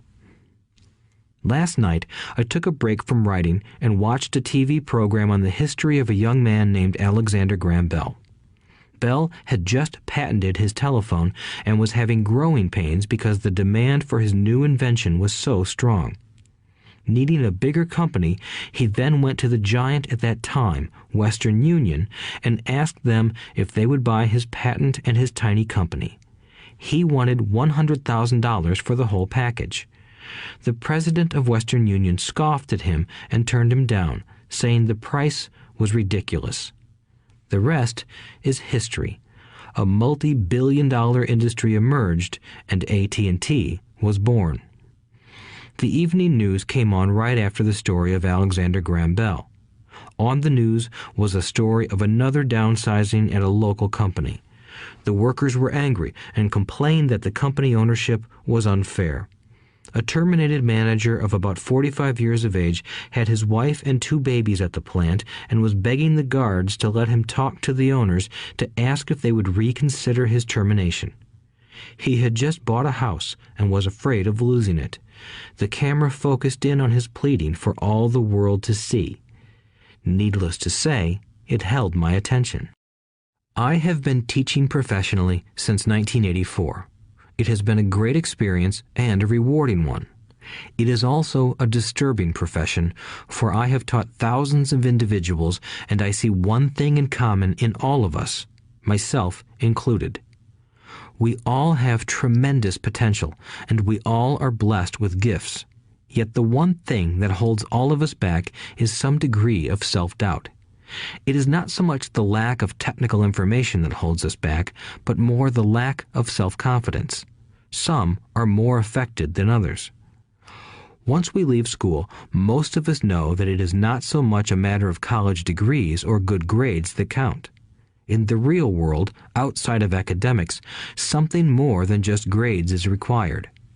I have heard it called many things: guts, chutzpah, balls, audacity, bravado, cunning, daring, tenacity, and brilliance. This factor, whatever it is labeled, ultimately decides one's future much more than school grades do. Inside each of us is one of these brave, brilliant, and daring characters. There is also the flip side of that character, people who could get down on their knees and beg if necessary. After a year in Vietnam as a Marine Corps pilot, I got to know both of those characters inside of me intimately. One is not better than the other. Yet, as a teacher, I recognized that it was excessive fear and self-doubt that were the greatest detractors of personal genius. It broke my heart to see students know the answers, yet lack the courage to act on the answer. Often in the real world, it's not the smart who get ahead, but the bold. In my personal experience, your financial genius requires both technical knowledge as well as courage. If fear is too strong, the genius is suppressed. In my classes, I strongly urge students to learn to take risks, to be bold, and to let their genius convert that fear into power and brilliance. It works for some and just terrifies others. I have come to realize that for most people, when it comes to the subject of money, they would rather play it safe. I have had to field questions such as, why take risks? Why should I bother developing my financial IQ? Why should I become financially literate? And I answer, just to have more options. There are huge changes up ahead. In the coming years, there will be more people just like the young inventor Alexander Graham Bell. There will be 100 people like Bill Gates and hugely successful companies like Microsoft created every year all over the world. And there will also be many more bankruptcies, layoffs, and downsizings. So why bother developing your financial IQ? No one can answer that but you. Yet I can tell you why I myself do it. I do it because it is the most exciting time to be alive. I'd rather be welcoming change than dreading change. I'd rather be excited about making millions than worrying about not getting a raise. This period we are in now is a most exciting time, unprecedented in our world's history. Generations from now, people will look back at this period of time and remark at what an exciting era it must have been. It was the death of the old and birth of the new. It was full of turmoil, and it was exciting. So why bother developing your financial IQ? Because if you do, you will prosper greatly. And if you don't, this period of time will be a frightening one. It will be a time of watching some people move boldly forward while others cling to worn-out life preservers. Land was wealth 300 years ago, so the person who owned the land owned the wealth. Later, wealth was in factories and production, and America rose to dominance. The industrialist owned the wealth. Today, wealth is in information, and the person who has the most timely information owns the wealth. The problem is that information flies around the world at the speed of light. The new wealth cannot be contained by boundaries and borders as land and factories were. The changes will be faster and more dramatic. There will be a dramatic increase in the number of new multimillionaires. There also will be those who are left behind. I find so many people struggling today, often working harder, simply because they cling to old ideas. They want things to be the way they were, and they resist change. I know people who are losing their jobs or their houses, and they blame technology or the economy or their boss. Sadly, they fail to realize that they might be the problem. Old ideas are their biggest liability. It is a liability simply because they fail to realize that while that idea or way of doing something was an asset yesterday, yesterday is gone. One afternoon, I was teaching how to invest using a board game I had invented, Cash Flow, as a teaching tool. A friend had brought someone along to attend the class. This friend of a friend was recently divorced, had been badly burned in the divorce settlement, and was now searching for some answers. Her friend thought the class might help. The game was designed to help people learn how money works. In playing the game, they learn about the interaction of the income statement with the balance sheet. They learn how cash flows between the two and how the road to wealth is through striving to increase your monthly cash flow from the asset column to the point that it exceeds your monthly expenses. Once you accomplish this, you are able to get out of the rat race and out onto the fast track. As I have said, some people hate the game, some love it, and others miss the point. This woman missed a valuable opportunity to learn something. In the opening round, she drew a doodad card with the boat on it. At first, she was happy. "Oh, I've got a boat." Then, as her friend tried to explain how the numbers worked on her income statement and balance sheet, she got frustrated because she had never liked math. The rest of her table waited while her friend continued explaining the relationship between the income statement, balance sheet, and monthly cash flow. Suddenly, when she realized how the numbers worked, it dawned on her that her boat was eating her alive. Later on in the game, she was also downsized and had a child. It was a horrible game for her. After the class, her friend came by and told me that she was upset. She had come to the class to learn about investing and did not like the idea that it took so long to play a silly game. Her friend attempted to tell her to look within herself to see if the game reflected her in any way. With that suggestion, the woman demanded her money back. She said that the very idea that a game could be a reflection of her was ridiculous. Her money was promptly refunded, and she left. Since 1984, I have made millions simply by doing what the school system does not do. In school, most teachers lecture. I hated lectures as a student. I was soon bored, and my mind would drift. In 1984, I began teaching via games and simulations, and I still rely on these tools today. I always encourage adult students to look at games as reflecting back to them what they know and what they need to learn. Most importantly, games reflect behavior. They are instant feedback systems. Instead of the teacher lecturing you, the game is giving you a personalized lecture, one that is custom-made just for you. The friend of the woman who left later called to give me an update. She said her friend was fine and had calmed down. In her cooling-off period, she could see some slight relationship between the game and her life. Although she and her husband did not own a boat, they did own everything else imaginable. She was angry after their divorce, both because he had run off with a younger woman and because, after 20 years of marriage, they had accumulated little in the way of assets. There was virtually nothing for them to split. Their 20 years of married life had been incredible fun, but all they had accumulated was a ton of doodads. She realized that her anger at doing the numbers, the income statement and balance sheet, came from her embarrassment about not understanding them. She believed that finances were the man's job. She maintained the house and did the entertaining, and he handled the finances. She was now quite certain that in the last 5 years of their marriage, he had hidden money from her. She was angry at herself for not being more aware of where the money was going, as well as for not knowing about the other woman.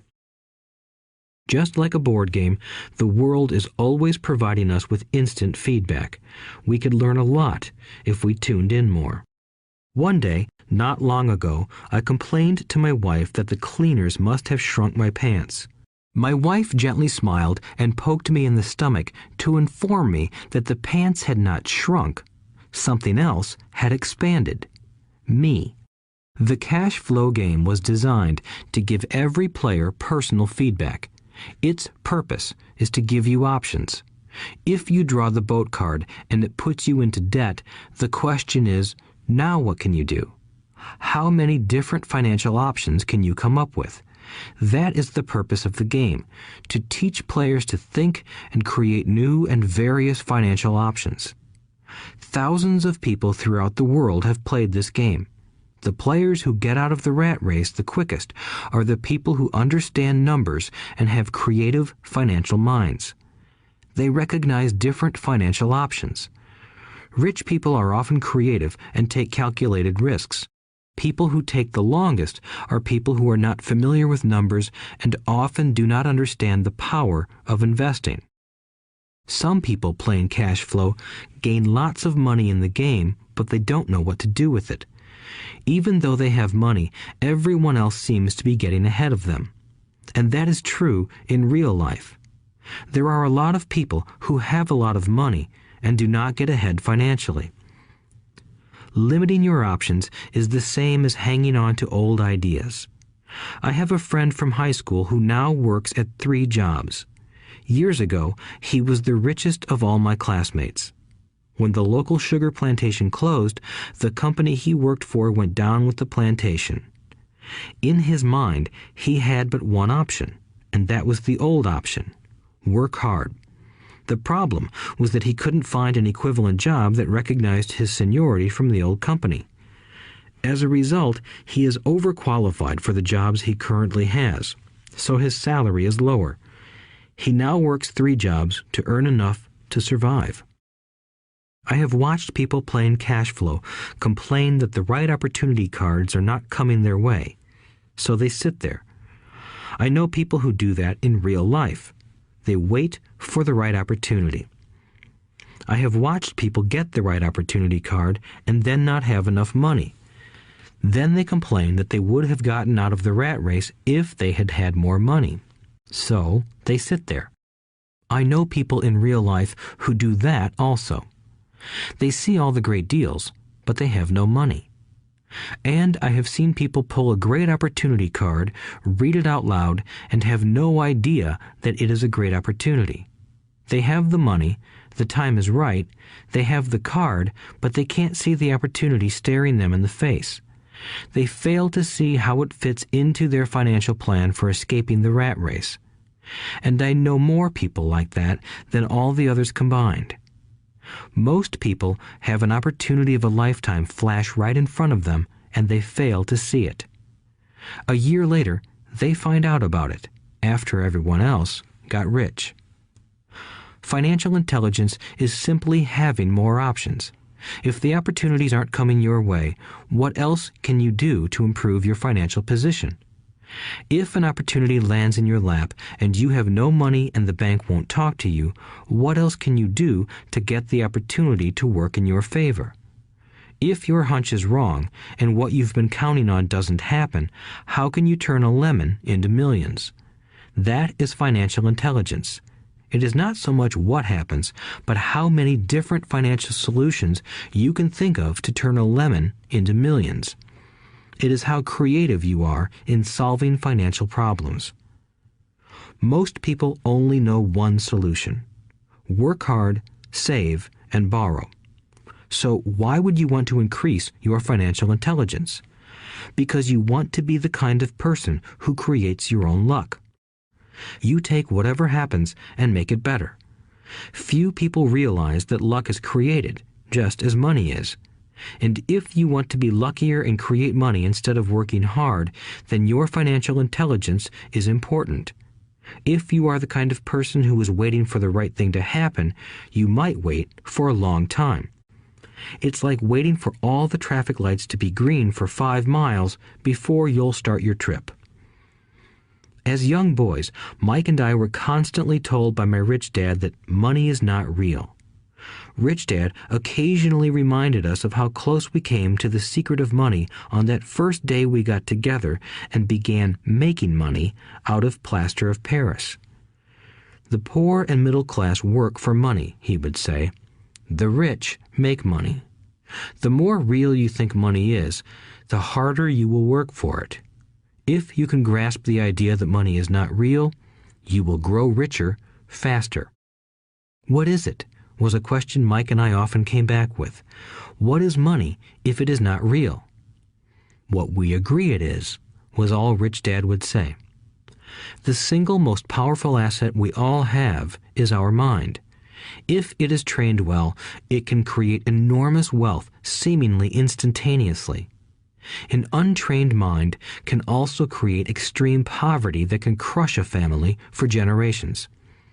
In the information age, money is increasing exponentially. A few individuals are getting ridiculously rich from nothing, just ideas and agreements. If you ask many people who trade stocks or other investments for a living, they see it done all the time. Often, millions can be made instantaneously from nothing. And by nothing, I mean no money was exchanged.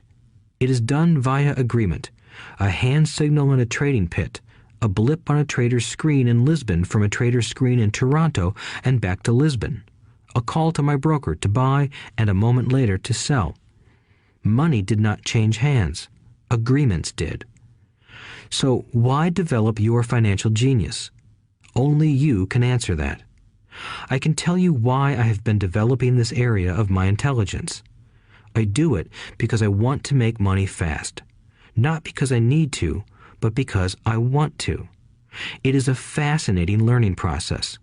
I develop my financial IQ because I want to participate in the fastest game and biggest game in the world.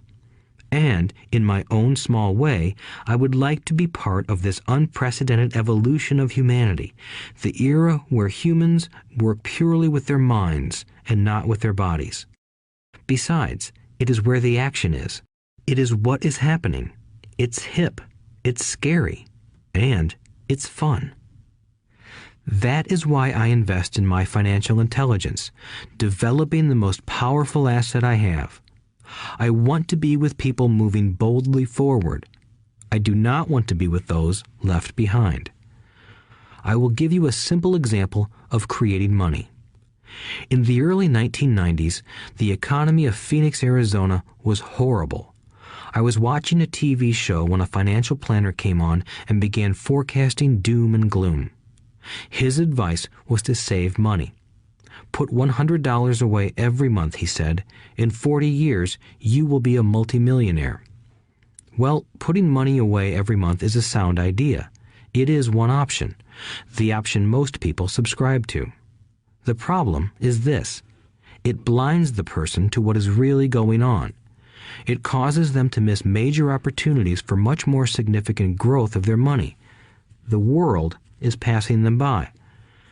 As I said, the economy was terrible at that time. For investors, this is the perfect market condition. A chunk of my money was in the stock market and in apartment houses. I was short of cash.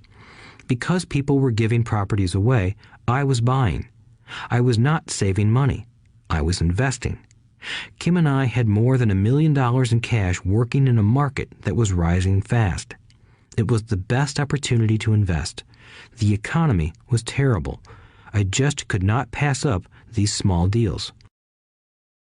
Houses that were once $100,000 were now $75,000. But instead of shopping with local real estate agents, I began shopping at the bankruptcy attorney's office or the courthouse steps. In these shopping places, a $75,000 house could sometimes be bought for $20,000 or less. For $2,000, which was loaned to me from a friend for 90 days for $200, I gave an attorney a cashier's check as a down payment.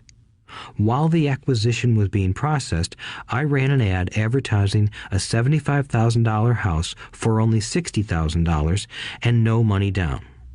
The phone rang hard and heavy. Prospective buyers were screened, and once the property was legally mine, all the prospective buyers were allowed to look at the house. It was a feeding frenzy. The house sold in a few minutes. I asked for a $2,500 processing fee, which they gladly handed over, and the escrow and title company took over from there. I returned the $2,000 to my friend with an additional $200. He was happy, the home buyer was happy, the attorney was happy, and I was happy. I had sold a house for $60,000 that cost me $20,000. The $40,000 was created from money in my asset column in the form of a promissory note from the buyer. Total working time, 5 hours. So, now that you are on your way to becoming more financially literate and skilled at reading numbers, I will tell you why this is an example of money being invented. During this depressed market, Kim and I were able to do 6 of these simple transactions in our spare time. While the bulk of our money was in larger properties and the stock market, we were able to create more than $190,000 in assets, notes at 10% interest, in those 6 buy, create, and sell transactions. That comes to approximately $19,000 a year income, much of it sheltered through our private corporation. Much of that $19,000 a year goes to pay for our company cars, gas, trips, insurance, dinners with clients, and other things. By the time the government gets a chance to tax that income, it's been spent on legally allowed pre-tax expenses. This was a simple example of how money is invented, created, and protected using financial intelligence. Ask yourself, how long would it take to save $190,000? Would the bank pay you 10% interest on your money? And the promissory note is good for 30 years. I hope they never pay me the $190,000. I have to pay a tax if they pay me the principal, and besides, $19,000 paid over 30 years is a little over $500,000 in income. I have people ask what happens if the person doesn't pay. That does happen, and it's good news. That $60,000 home could be taken back and resold for $70,000 and another $2,500 collected as a loan processing fee. It would still be a zero-down transaction in the mind of the new buyer, and the process would go on.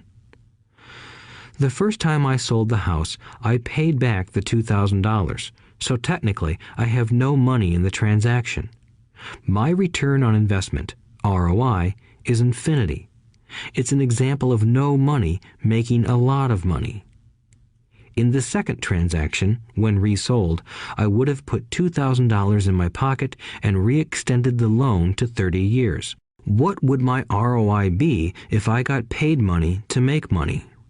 I do not know, but it sure beats saving $100 a month, which actually starts out as $150 because it's after-tax income for 40 years earning low interest.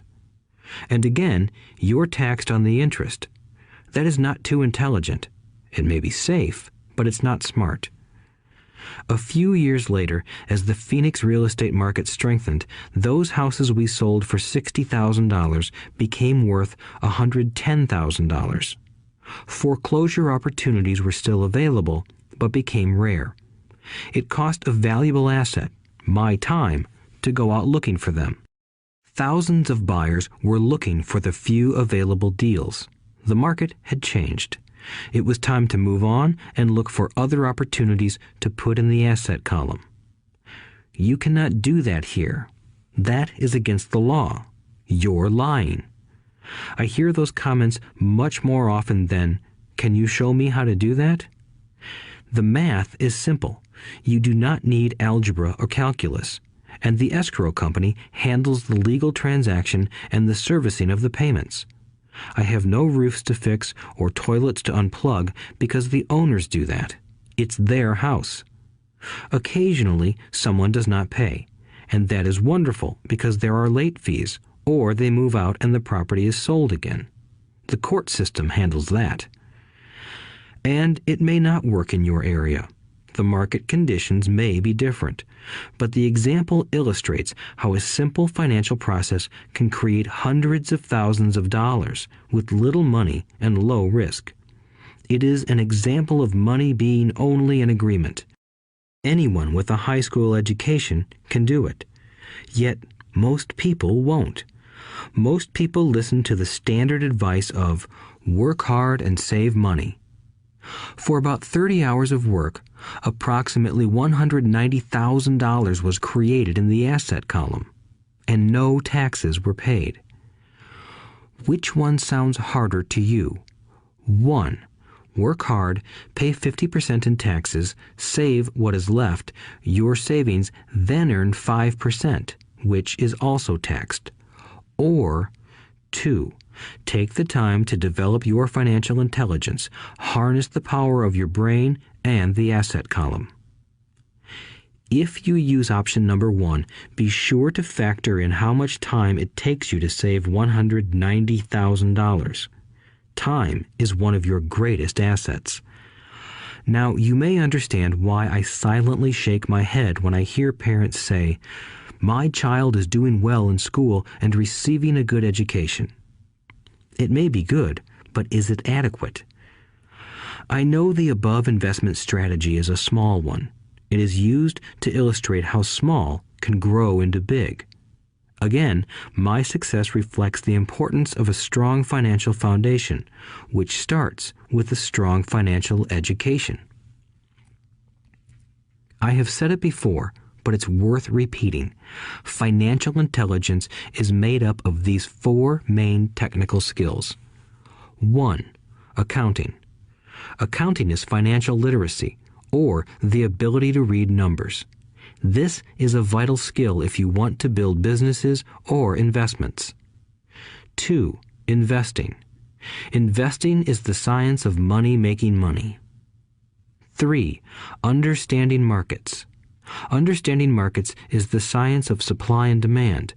Alexander Graham Bell gave the market what it wanted. So did Bill Gates.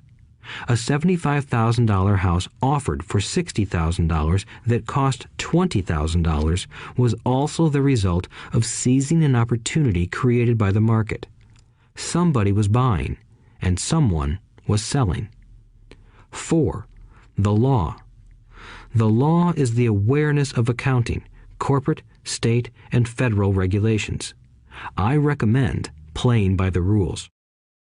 It is this basic foundation, or the combination of these skills, that is needed to be successful in the pursuit of wealth, whether it be through the buying of small homes, apartment buildings, companies, stocks, bonds, precious metals, baseball cards, or the like.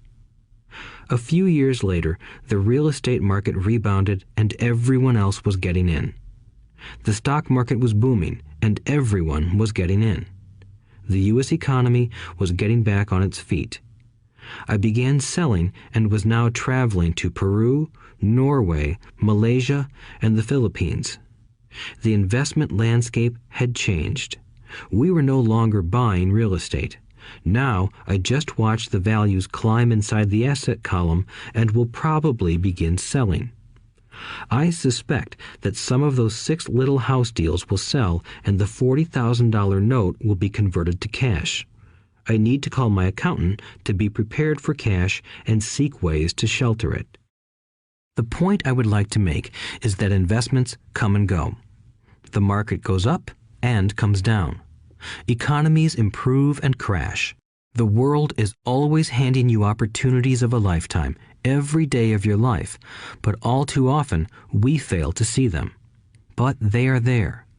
And the more the world changes and the more technology changes, the more opportunities there will be to allow you and your family to be financially secure for generations to come.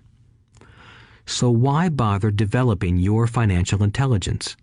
Again, only you can answer that. I know why I continue to learn and develop. I do it because I know there are changes coming. I'd rather welcome change than cling to the past. I know there will be market booms and market crashes. I want to continually develop my financial intelligence because at each market change, some people will be on their knees begging for their jobs. Others, meanwhile, will take the lemons that life hands them, and we are all handed lemons occasionally, and turn them into millions. That's financial intelligence. I am often asked about the lemons I have turned into millions. I hesitate using many more examples of personal investments because I am afraid it comes across as bragging or tooting my own horn. That is not my intention. I use the examples only as numerical and chronological illustrations of actual and simple cases. I use the examples because I want you to know that it is easy. And the more familiar you become with the 4 pillars of financial intelligence, the easier it becomes. Personally, I use 2 main vehicles to achieve financial growth: real estate and small cap stocks. I use real estate as my foundation. Day in and day out, my properties provide cash flow and occasional spurts of growth and value. The small cap stocks are used for fast growth. I do not recommend anything that I do. The examples are just that, examples. If the opportunity is too complex and I do not understand the investment, I don't do it. Simple math and common sense are all you need to do well financially. There are 5 reasons for using examples. 1. To inspire people to learn more. 2. To let people know it is easy if the foundation is strong. 3. To show that anyone can achieve great wealth. 4. To show that there are millions of ways to achieve your goals. 5. To show that it's not rocket science. In 1989, I used to jog through a lovely neighborhood in Portland, Oregon. It was a suburb that had little gingerbread houses. They were small and cute. I almost expected to see Little Red Riding Hood skipping down the sidewalk on her way to Granny's. There were for sale signs everywhere. The timber market was terrible. The stock market had just crashed, and the economy was depressed. On one street, I noticed a for sale sign that was up longer than most. It looked old. Jogging past it one day, I ran into the owner, who looked troubled. "What are you asking for your house?" I asked. The owner turned and smiled weakly. "Make me an offer," he said. "It's been for sale for over a year. Nobody even comes by anymore to look at it." "I'll look," I said, and I bought the house a half hour later for $20,000 less than his asking price. It was a cute little 2-bedroom home with gingerbread trim on all the windows. It was light blue with gray accents and had been built in 1930. Inside, there was a beautiful rock fireplace, as well as 2 tiny bedrooms. It was a perfect rental house. I gave the owner $5,000 down for a $45,000 house that was really worth $65,000, except that no one wanted to buy it. The owner moved out in a week, happy to be free, and my first tenant moved in, a local college professor. After the mortgage, expenses, and management fees were paid, I put a little less than $40 in my pocket at the end of each month. Hardly exciting. A year later, the depressed Oregon real estate market had begun to pick up. California investors, flush with money from their still booming real estate market, were moving north and buying up Oregon and Washington. I sold that little house for $95,000 to a young couple from California who thought it was a bargain. My capital gains of approximately $40,000 were placed into a 1031 tax-deferred exchange, and I went shopping for a place to put my money. In about a month, I found a 12-unit apartment house right next to the Intel plant in Beaverton, Oregon. The owners lived in Germany, had no idea what the place was worth, and again, just wanted to get out of it. I offered $275,000 for a $450,000 building. They agreed to $300,000. I bought it and held it for 2 years. Utilizing the same 1031 exchange process, we sold the building for $495,000 and bought a 30-unit apartment building in Phoenix, Arizona. We had moved to Phoenix by then to get out of the rain and needed to sell anyway. Like the former Oregon market, the real estate market in Phoenix was depressed. The price of the 30-unit apartment building in Phoenix was $875,000, with $225,000 down. The cash flow from the 30 units was a little over $5,000 a month. The Arizona market began moving up, and a few years later, a Colorado investor offered us $1.2 million for the property. The point of this example is how a small amount can grow into a large amount. Again, it is a matter of understanding financial statements, investment strategies, a sense of the market, and the laws. If people are not versed in these subjects, then obviously they must follow standard dogma, which is to play it safe, diversify, and only invest in secure investments. The problem with secure investments is that they are often sanitized, that is, made so safe that the gains are less. Most large brokerage houses will not touch speculative transactions in order to protect themselves and their clients, and that is a wise policy. The really hot deals are not offered to people who are novices. Often, the best deals that make the rich even richer are reserved for those who understand the game. It is technically illegal to offer speculative deals to someone who is considered not sophisticated, but of course, it happens. The more sophisticated I get, the more opportunities come my way. Another case for developing your financial intelligence over a lifetime is simply that more opportunities are presented to you. And the greater your financial intelligence, the easier it is to tell whether a deal is good. It's your intelligence that can spot a bad deal or make a bad deal good. The more I learn, and there is a lot to learn, the more money I make simply because I gain experience and wisdom as the years go on. I have friends who are playing it safe, working hard at their profession and failing to gain financial wisdom, which does take time to develop. My overall philosophy is to plant seeds inside my asset column. That is my formula. I start small and plant seeds. Some grow, some don't. Inside our real estate corporation, we have property worth several $1 million. It is our own right, or real estate investment trust. The point I'm making is that most of those millions started out as little $5,000 to $10,000 investments. All of those down payments were fortunate to catch a fast-rising market and increase tax-free. We traded in and out several times over a number of years. We also own a stock portfolio, surrounded by a corporation that Kim and I call our personal mutual fund. We have friends who deal specifically with investors like us who have extra money each month to invest. We buy high-risk, speculative private companies that are just about to go public on a stock exchange in the United States or Canada. An example of how fast gains can be made are 100,000 shares purchased for 25 cents each before the company goes public. 6 months later, the company is listed, and the 100,000 shares now are worth $2 each. If the company is well managed, the price keeps going up, and the stock may go to $20 or more per share. There are years when our $25,000 has gone to $1 million in less than a year. It is not gambling if you know what you're doing. It is gambling if you're just throwing money into a deal and praying. The idea in anything is to use your technical knowledge, wisdom, and love of the game to cut the odds down, to lower the risk.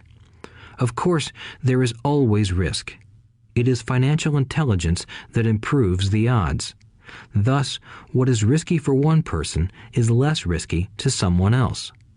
That is the primary reason I constantly encourage people to invest more in their financial education than in stocks, real estate, or other markets. The smarter you are, the better chance you have of beating the odds. The stock plays I personally invested in were extremely high risk for most people and absolutely not recommended. I have been playing that game since 1979 and have paid more than my share in dues. But if you will review why investments such as these are high risk for most people, you may be able to set your life up differently, so that the ability to take $25,000 and turn it into $1 million in a year is low risk for you. As stated earlier, nothing I have written is a recommendation. It is only used as an example of what is simple and possible. What I do is small potatoes in the grand scheme of things. Yet, for the average individual, a passive income of more than $100,000 a year is nice and not hard to achieve. Depending on the market and how smart you are, it could be done in 5 to 10 years. If you keep your living expenses modest, $100,000 coming in as additional income is pleasant, regardless of whether you work. You can work if you like, or take time off if you choose, and use the government tax system in your favor rather than against you. My personal basis is real estate. I love real estate because it's stable and slow-moving. I keep the base solid. The cash flow is fairly steady and, if properly managed, has a good chance of increasing in value. The beauty of a solid base of real estate is that it allows me to take greater risks, as I do with speculative stocks. If I make great profits in the stock market, I pay my capital gains tax on the gain and then reinvest what's left in real estate, again further securing my asset foundation.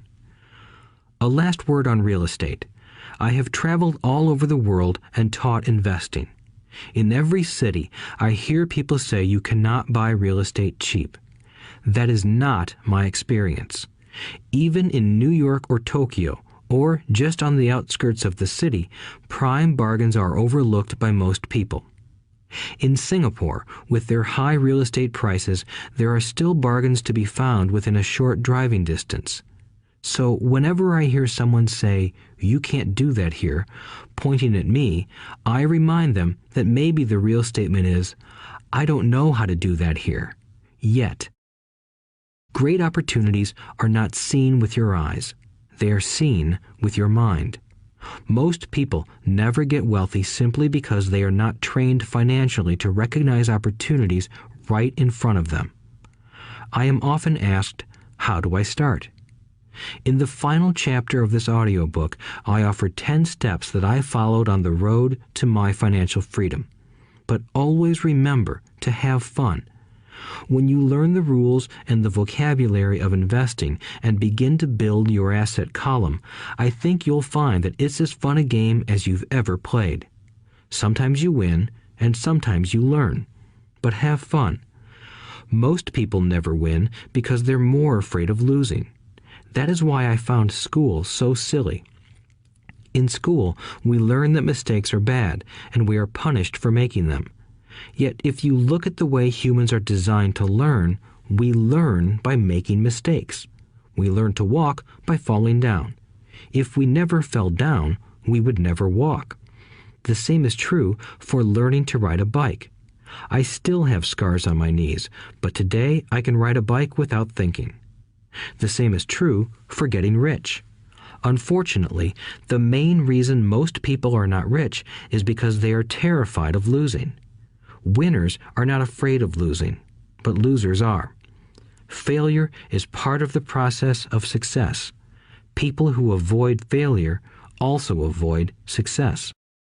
I look at money much like my game of tennis.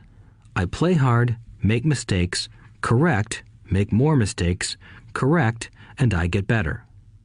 If I lose the game, I reach across the net, shake my opponent's hand, smile, and say, "See you next Saturday."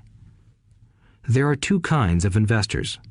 One, the first and most common type is a person who buys a packaged investment.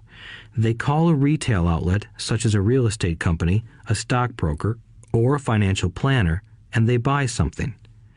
It could be a mutual fund, a right, a stock, or bond. It is a clean and simple way of investing. An analogy would be a shopper who goes to a computer store and buys a computer right off the shelf. 2. The second type is an investor who creates investments. This investor usually assembles a deal in the same way a person who buys components builds a computer.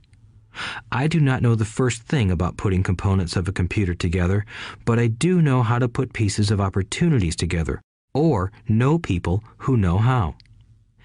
It is this second type of investor who is the more professional investor. Sometimes it may take years for all the pieces to come together, and sometimes they never do. It is this second type of investor that my rich dad encouraged me to be.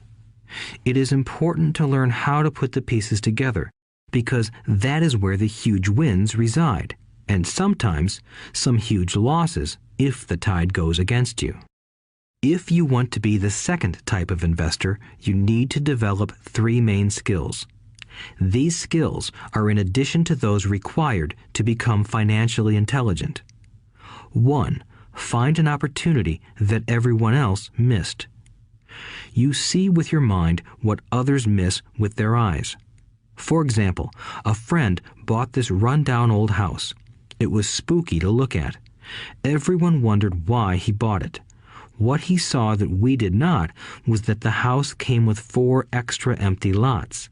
He discovered that after going to the title company.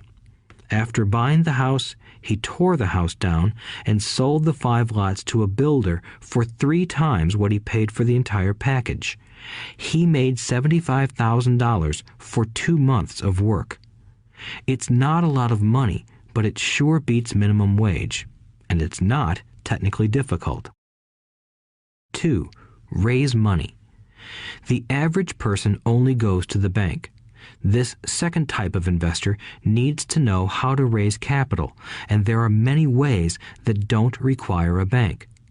To get started, I learned how to buy houses without a bank. It was the learned skill of raising money more than the houses themselves that was priceless. All too often, I hear people say, "The bank won't lend me money," or "I don't have the money to buy it." If you want to be a Type 2 investor, you need to learn how to do that which stops most people.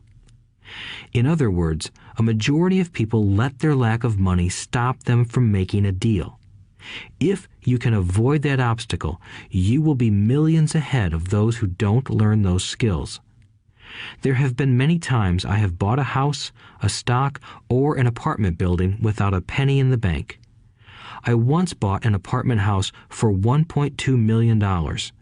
I did what is called tying it up with a written contract between seller and buyer.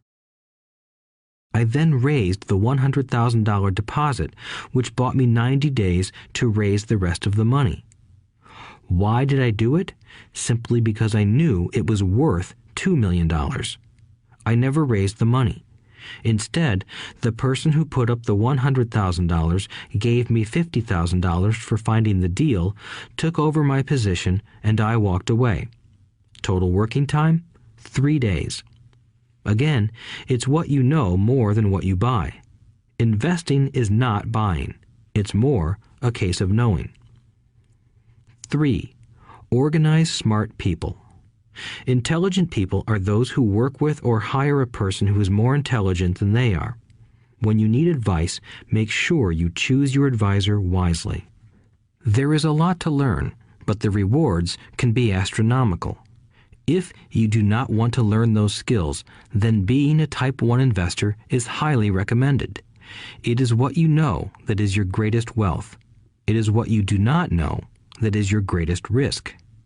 There is always risk, so learn to manage risk instead of avoiding it.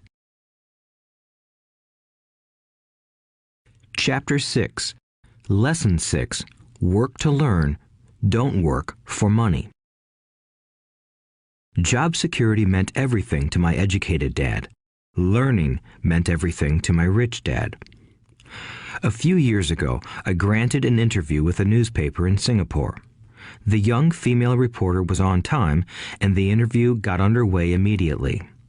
We sat in the lobby of a luxurious hotel, sipping coffee and discussing the purpose of my visit to Singapore. I was to share the platform with Zig Ziglar. He was speaking on motivation, and I was speaking on the secrets of the rich. Someday, I would like to be a best-selling author like you, she said. I had seen some of the articles she had written for the paper, and I was impressed. She had a tough, clear style of writing. Her articles held a reader's interest. You have a great style, I said in reply. What holds you back from achieving your dream? My work does not seem to go anywhere, she said quietly.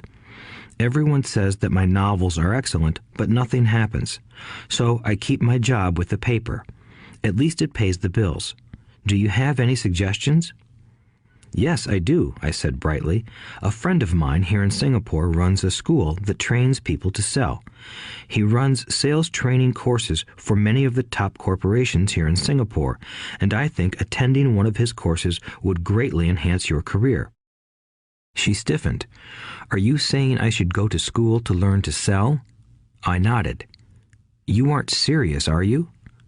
Again, I nodded. What is wrong with that? I was now backpedaling. She was offended by something, and now I was wishing I had not said anything. In my attempt to be helpful, I found myself defending my suggestion. I have a master's degree in English literature. Why would I go to school to learn to be a salesperson? I am a professional. I went to school to be trained in a profession so I would not have to be a salesperson. I hate salespeople. All they want is money. So tell me why I should study sales. She was packing her briefcase. The interview was over. On the coffee table sat a copy of an earlier best-selling book I wrote. I picked it up as well as the notes she had jotted down on her legal pad. Do you see this? I said, pointing to her notes. She looked down at her notes. What? She said, confused. Again, I pointed deliberately to her notes. On her pad she had written, Robert Kiyosaki, best-selling author. It says best-selling author, not best writing author, I said quietly. Her eyes widened. I am a terrible writer, I said. You are a great writer. I went to sales school. You have a master's degree. Put them together, and you get a best-selling author and a best-writing author. Anger flared from her eyes. I'll never stoop so low as to learn how to sell. People like you have no business writing. I'm a professionally trained writer, and you are a salesman. It is not fair, she fumed. She put the rest of her notes away and hurried out through the large glass doors into the humid Singapore morning. At least she gave me a fair and favorable write-up the next morning. The world is filled with smart, talented, educated, and gifted people. We meet them every day. They are all around us. A few days ago, my car was not running well. I pulled into a garage, and the young mechanic had it fixed in just a few minutes. He knew what was wrong by simply listening to the engine. I was amazed. I am constantly shocked at how little talented people earn. I have met brilliant, highly educated people who earn less than $20,000 a year. A business consultant who specializes in the medical trade was telling me how many doctors, dentists, and chiropractors struggle financially. All this time, I thought that when they graduated, the dollars would pour in. It was this business consultant who gave me the phrase, "They are one skill away from great wealth." What this phrase means is that most people need only to learn and master one more skill, and their income would jump exponentially. I have mentioned before that financial intelligence is a synergy of accounting, investing, marketing, and law. Combine those 4 technical skills, and making money with money is easier than most people would believe. When it comes to money, the only skill most people know is to work hard. The classic example of a synergy of skills was that young writer for the newspaper. If she diligently learned the skills of sales and marketing, her income would jump dramatically. If I were her, I would take some courses in advertising copywriting as well as sales. Then, instead of working at the newspaper, I would seek a job at an advertising agency. Even if it were a cut in pay, she would learn how to communicate in shortcuts that are used in successful advertising. She also would spend time learning public relations, an important skill. She would learn how to get millions in free publicity. Then, at night and on weekends, she could be writing her great novel. When it was finished, she would be better able to sell her book. Then, in a short while, she could be a best-selling author. When I came out with my first book, If You Want to Be Rich and Happy, Don't Go to School, a publisher suggested I change the title to The Economics of Education. I told the publisher that, with a title like that, I would sell 2 books, one to my family and one to my best friend. The problem is that they would expect it for free. The obnoxious title, If You Want to Be Rich and Happy, Don't Go to School, was chosen because we knew it would get tons of publicity. I am pro-education and believe in education reform. If I were not pro-education, why would I continue to press for changing our antiquated educational system? So I chose a title that would get me on more TV and radio shows simply because I was willing to be controversial. Many people thought I was a fruitcake, but the book sold and sold. When I graduated from the U.S. Merchant Marine Academy in 1969, my educated dad was happy. Standard Oil of California had hired me for its oil tanker fleet as a third mate. The pay was low compared with my classmates, but it was okay for a first real job after college. My starting pay was about $42,000 a year, including overtime, and I only had to work for 7 months. I had 5 months of vacation. If I had wanted to, I could have taken the run to Vietnam with a subsidiary shipping company and easily doubled my pay instead of taking 5 months of vacation. I had a great career ahead of me, yet I resigned after 6 months with the company and joined the Marine Corps to learn how to fly. My educated dad was devastated. Rich Dad congratulated me.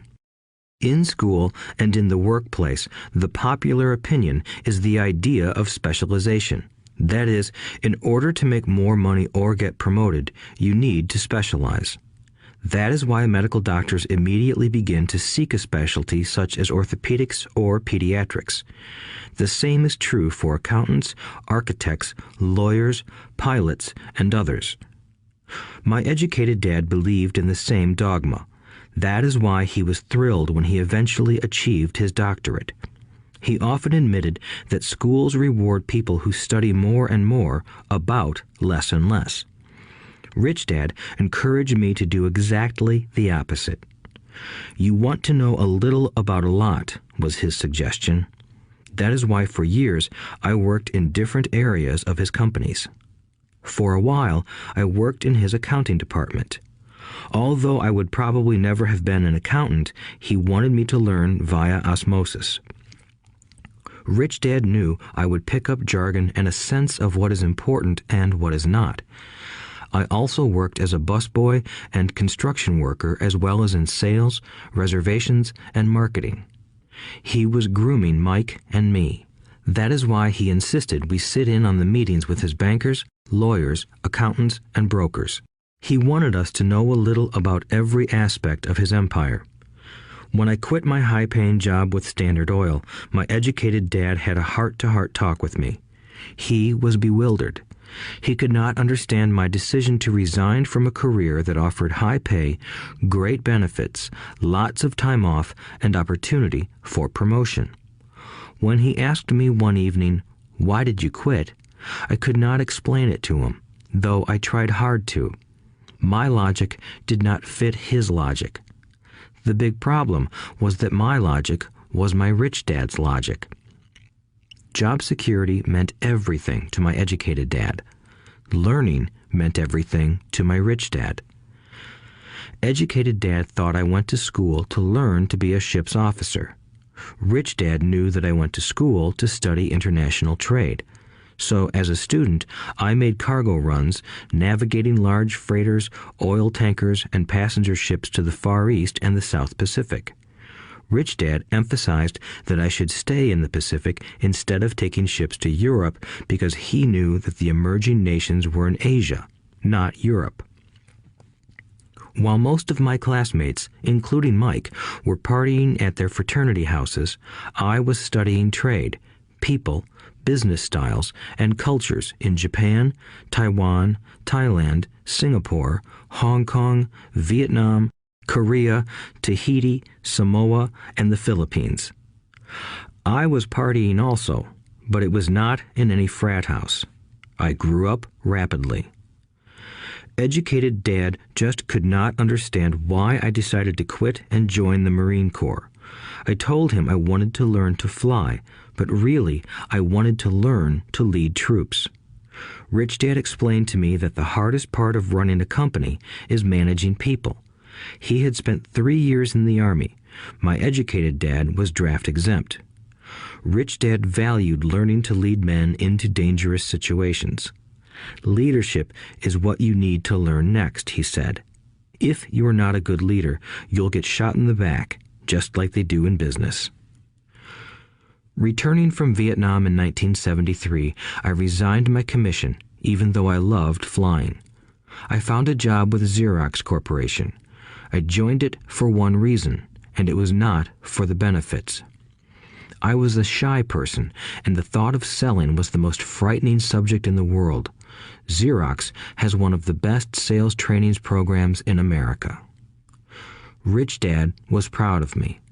My educated dad was ashamed. Being an intellectual, he thought that salespeople were below him. I worked with Xerox for 4 years until I overcame my fear of knocking on doors and being rejected. Once I could consistently be in the top 5 in sales, I again resigned and moved on, leaving behind another great career with an excellent company. In 1977, I formed my first company. Rich Dad had groomed Mike and me to take over companies, so I now had to learn to form them and put them together. My first product, the nylon and Velcro wallet, was manufactured in the Far East and shipped to a warehouse in New York, near where I had gone to school. My formal education was complete, and it was time to test my wings. If I failed, I would go broke. Rich Dad thought it best to go broke before 30. You still have time to recover, was his advice. On the eve of my 30th birthday, my first shipment left Korea for New York. Today, I still do business internationally, and as my rich dad encouraged me to do, I keep seeking the emerging nations.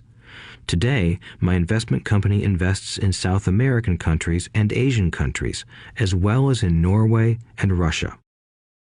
There is an old cliche that goes, "Job is an acronym for just over broke." Unfortunately, I would say that applies to millions of people. Because school does not think financial intelligence is an intelligence, most workers live within their means. They work and they pay bills. There is another horrible management theory that goes, workers work hard enough to not be fired, and owners pay just enough so that workers won't quit. And if you look at the pay scales of most companies, again, I would say there is a degree of truth to that statement. The net result is that most workers never get ahead. They do what they've been taught to do, get a secure job. Most workers focus on working for pay and benefits that reward them in the short term, but are often disastrous in the long run. Instead, I recommend to young people to seek work for what they will learn more than what they will earn. Look down the road at what skills they want to acquire before choosing a specific profession and before getting trapped in the rat race. Once people are trapped in the lifelong process of bill paying, they become like those little hamsters running around in those metal wheels. Their little furry legs are spinning furiously, the wheel is turning furiously, but come tomorrow morning, they'll still be in the same cage. Great job. In the movie Jerry Maguire, starring Tom Cruise, there are many great one-liners. Probably the most memorable is, "Show me the money." But there is one line I thought most truthful. It comes from the scene where Tom Cruise is leaving the firm. He has just been fired, and he is asking the entire company, "Who wants to come with me?" And the whole place is silent and frozen. Only one woman speaks up and says, "I'd like to, but I'm due for a promotion in 3 months." That statement is probably the most truthful statement in the whole movie. It is the type of statement that people use to keep themselves busy, working away to pay bills. I know my educated dad looked forward to his pay raise every year, and every year he was disappointed. So he would go back to school to earn more qualifications so he could get another raise. Then, once again, there would be another disappointment. The question I often ask people is, where is this daily activity taking you? Just like the little hamster, I wonder if people look at where their hard work is taking them. What does the future hold? In his book, The Retirement Myth, Craig S. Carpel writes, "I visited the headquarters of a major national pension consulting firm and met with a managing director who specializes in designing lush retirement plans for top management. When I asked her what people who don't have corner offices will be able to expect in the way of pension income, she said with a confident smile, 'The silver bullet.'" "What," I asked, "is the silver bullet?" She shrugged and said, "If baby boomers discover they don't have enough money to live on when they're older, they can always blow their brains out." Carpel goes on to explain the difference between the old defined benefit retirement plans and the new 401k plans that are riskier. It is not a pretty picture for most people working today, and that is just for retirement. Add medical fees and long-term nursing home care, and the picture is frightening. Already, many hospitals in countries with socialized medicine need to make tough decisions such as who will live and who will die. They make those decisions purely on how much money they have and how old the patients are. If the patient is old, they often will give the medical care to someone younger. The older, poor patient gets put to the back of the line. Just as the rich can afford better education, the rich will be able to keep themselves alive, while those who have little wealth will die. So I wonder, are workers looking into the future or just until their next paycheck, never questioning where they are headed? When I speak to adults who want to earn more money, I always recommend the same thing. I suggest taking a long view of their life. Instead of simply working for the money and security, which I admit are important, I suggest they take a second job that will teach them a second skill. Often I recommend joining a network marketing company, also called multi-level marketing, if they want to learn sales skills. Some of these companies have excellent training programs that help people get over their fear of failure and rejection, which are the main reasons people are unsuccessful. Education is more valuable than money in the long run. When I offer this suggestion, I often hear in response, "Oh, that is too much hassle," or "I only want to do what I am interested in." If they say it's too much of a hassle, I ask, so you would rather work all your life giving 50% of what you earn to the government? If they tell me, I only do what I am interested in, I say, I'm not interested in going to the gym, but I go because I want to feel better and live longer. Unfortunately, there is some truth to the old statement, you can't teach an old dog new tricks. Unless a person is used to changing, it's hard to change. But for those of you who might be on the fence when it comes to the idea of working to learn something new, I offer this word of encouragement. Life is much like going to the gym. The most painful part is deciding to go. Once you get past that, it's easy. There have been many days I have dreaded going to the gym, but once I am there and in motion, it is a pleasure. After the workout is over, I am always glad I talked myself into going. If you are unwilling to work to learn something new and instead insist on becoming highly specialized within your field, make sure the company you work for is unionized. Labor unions are designed to protect specialists. My educated dad, after falling from grace with the governor, became the head of the teachers' union in Hawaii. He told me that it was the hardest job he ever held. My rich dad, on the other hand, spent his life doing his best to keep his companies from becoming unionized. He was successful. Although the unions came close, rich dad was always able to fight them off. Personally, I take no sides because I can see the need for and the benefits of both sides. If you do as school recommends, become highly specialized, then seek union protection. For example, had I continued with my flying career, I would have sought a company that had a strong pilots union. Why? Because my life would be dedicated to learning a skill that was valuable in only one industry.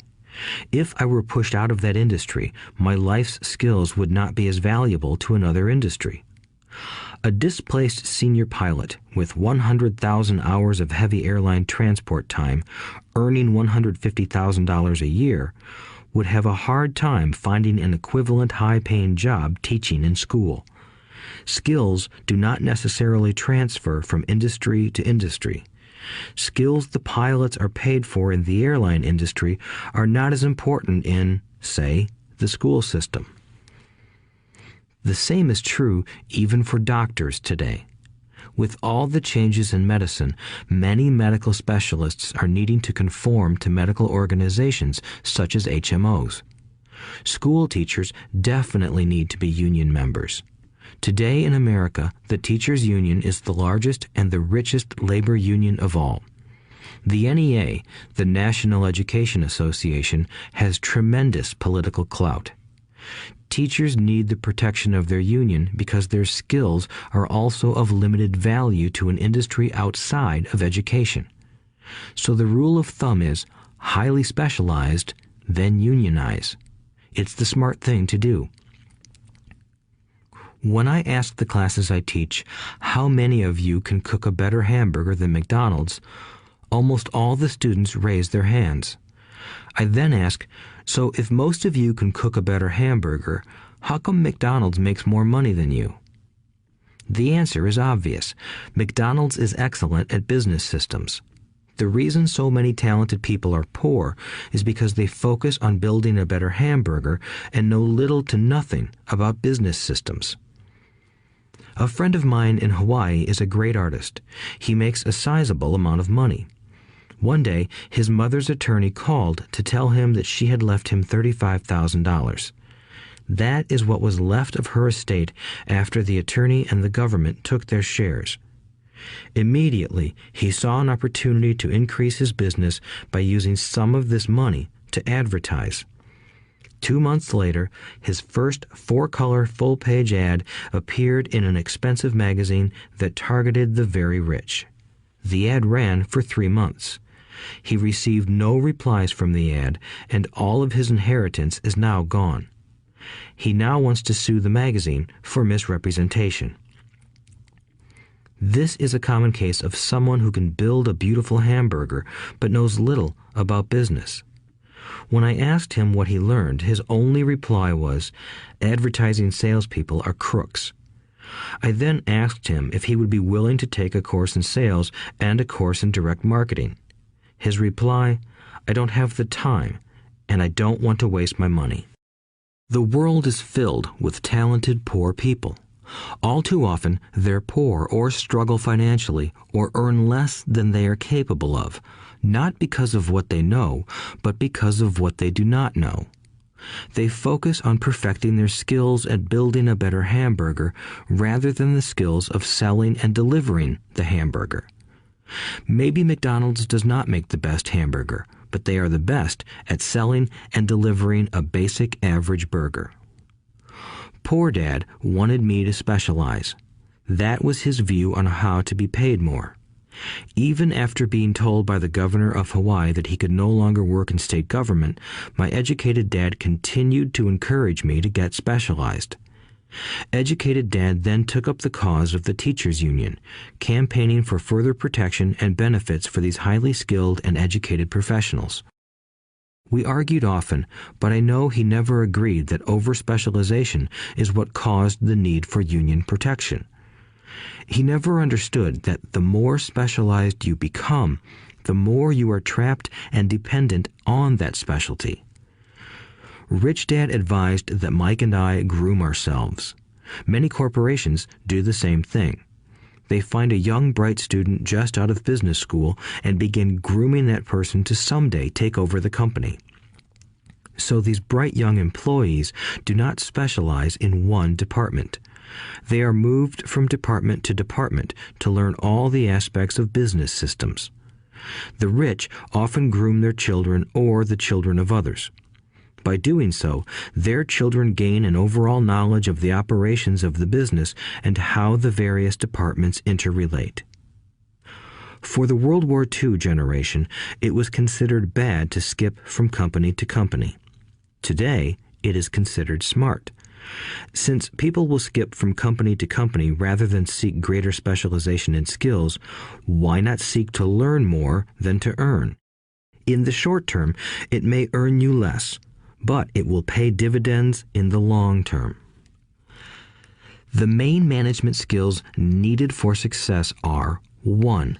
Management of cash flow, 2. Management of systems, 3. Management of people. The most important specialized skills are sales and marketing. The ability to sell, to communicate to another human being, be it a customer, employee, boss, spouse, or child, is the base skill of personal success. Communication skills such as writing, speaking, and negotiating are crucial to a life of success. These are skills I work on constantly, attending courses or buying educational resources to expand my knowledge. As I have mentioned, my educated dad worked harder and harder the more competent he became. He also became more trapped the more specialized he got. Although his salary went up, his choices diminished. Soon after he was locked out of government work, he found out how vulnerable he really was professionally. It is like professional athletes who suddenly are injured or are too old to play. Their once high-paying position is gone, and they have limited skills to fall back on. I think that is why my educated dad sided so much with the unions after that.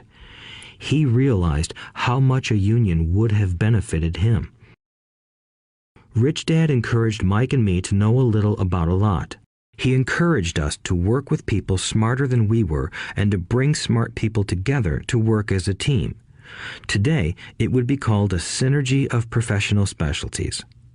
Today, I meet ex-school teachers earning hundreds of thousands of dollars a year.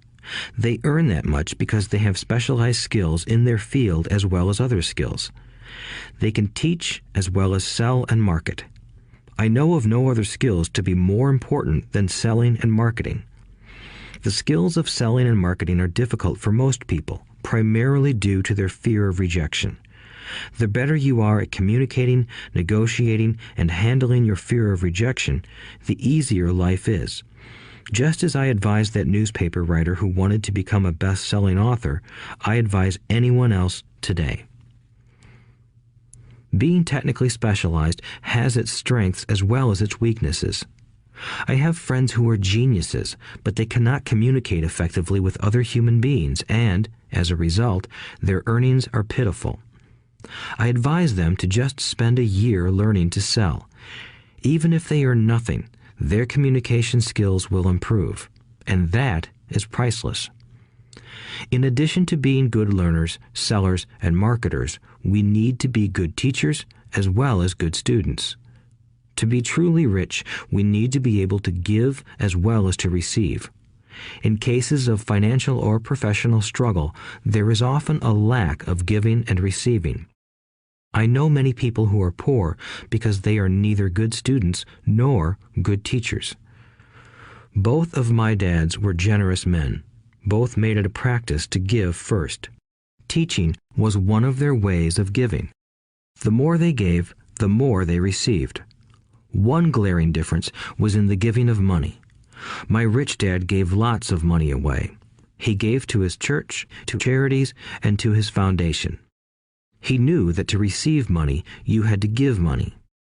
Giving money is the secret to most great wealthy families. That is why there are organizations like the Rockefeller Foundation and the Ford Foundation. These are organizations designed to take their wealth and increase it, as well as give it away in perpetuity. My educated dad always said, "When I have some extra money, I'll give it." The problem was that there was never any extra. So he worked harder to draw more money in rather than focus on the most important law of money. Give and you shall receive. Instead, he believed in receive and then you give. In conclusion, I became both dads. One part of me is a hardcore capitalist who loves the game of money making money. The other part is a socially responsible teacher who is deeply concerned with this ever-widening gap between the haves and have-nots. I personally hold the archaic educational system primarily responsible for this growing gap. Chapter 7. Overcoming Obstacles. The primary difference between a rich person and a poor person is how they manage fear. Once people have studied and become financially literate, they may still face roadblocks to becoming financially independent. There are 5 main reasons why financially literate people may still not develop abundant asset columns that could produce a large cash flow. The 5 reasons are: 1. Fear. 2. Cynicism. 3. Laziness. 4. Bad habits. 5. Arrogance. Overcoming fear. I have never met anyone who really likes losing money. And in all my years, I have never met a rich person who has never lost money. But I have met a lot of poor people who have never lost a dime. Investing, that is. The fear of losing money is real. Everyone has it, even the rich. But it's not having fear that is the problem. It's how you handle fear. It's how you handle losing. It's how you handle failure that makes the difference in one's life. The primary difference between a rich person and a poor person is how they manage that fear. It's okay to be fearful. It's okay to be a coward when it comes to money. You can still be rich. We're all heroes at something and cowards at something else. My friend's wife is an emergency room nurse. When she sees blood, she flies into action. When I mention investing, she runs away. When I see blood, I don't run. I pass out. My rich dad understood phobias about money. Some people are terrified of snakes. Some people are terrified about losing money. Both are phobias, he would say. So his solution to the phobia of losing money was this little rhyme. If you hate risk and worry, start early. If you start young, it's easier to be rich. I won't go into it here, but there is a staggering difference between a person who starts investing at age 20 versus age 30. The purchase of Manhattan Island is said to be one of the greatest bargains of all time. New York was purchased for $24 in trinkets and beads. Yet if that $24 had been invested at 8% annually, that $24 would have been worth more than $28 trillion by 1995. Manhattan could be repurchased with money left over to buy much of Los Angeles. But what if you don't have much time left or would like to retire early? How do you handle the fear of losing money? My poor dad did nothing. He simply avoided the issue, refusing to discuss the subject. My rich dad, on the other hand, recommended that I think like a Texan. I like Texas and Texans, he used to say. In Texas, everything is bigger. When Texans win, they win big. And when they lose, it's spectacular. They like losing? I asked. That's not what I'm saying. Nobody likes losing. Show me a happy loser, and I'll show you a loser, said Rich Dad. It's a Texan's attitude toward risk, reward, and failure I'm talking about. It's how they handle life. They live it big. Not like most of the people around here, living like roaches when it comes to money, terrified that someone will shine a light on them and whimpering when the grocery clerk shortchanges them a quarter. Rich Dad went on, "What I like best is the Texas attitude. They're proud when they win, and they brag when they lose. Texans have a saying, if you're going to go broke, go big. You don't want to admit you went broke over a duplex." He constantly told Mike and me that the greatest reason for lack of financial success was because most people played it too safe.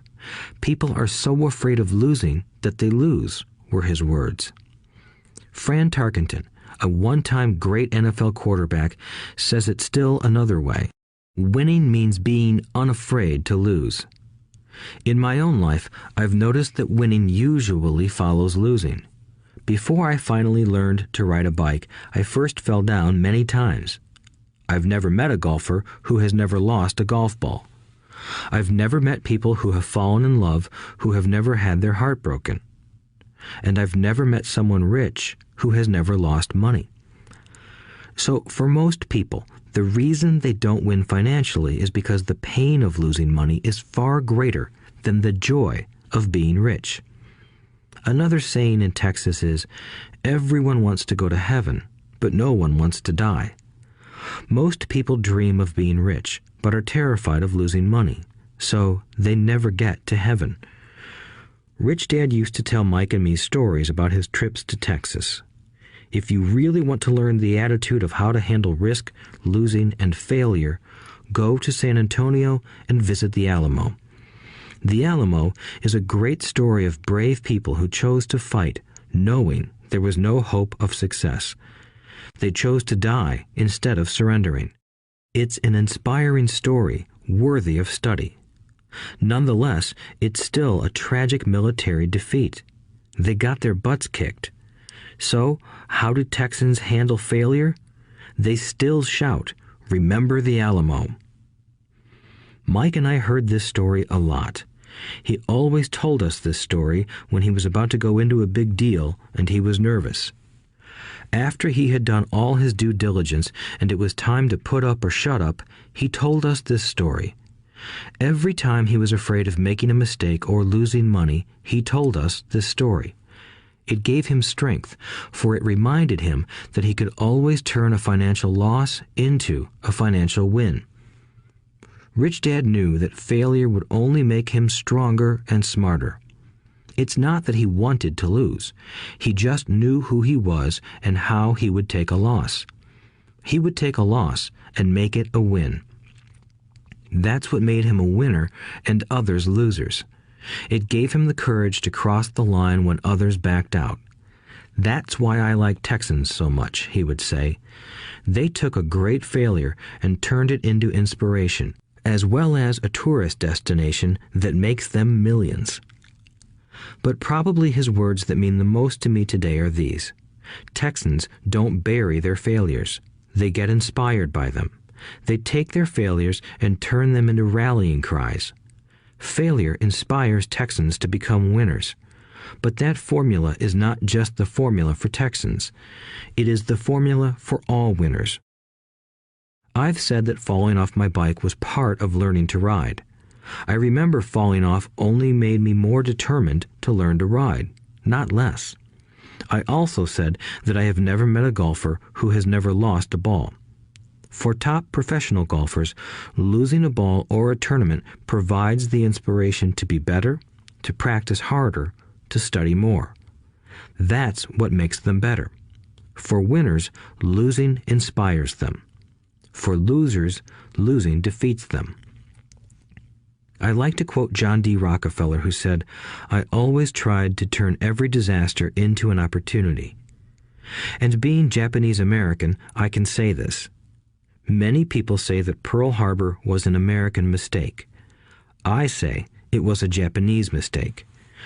From the movie Tora, Tora, Tora, a somber Japanese admiral says to his cheering subordinates, "I am afraid we have awakened a sleeping giant." Remember Pearl Harbor became a rallying cry. It turned one of America's greatest losses into the reason to win.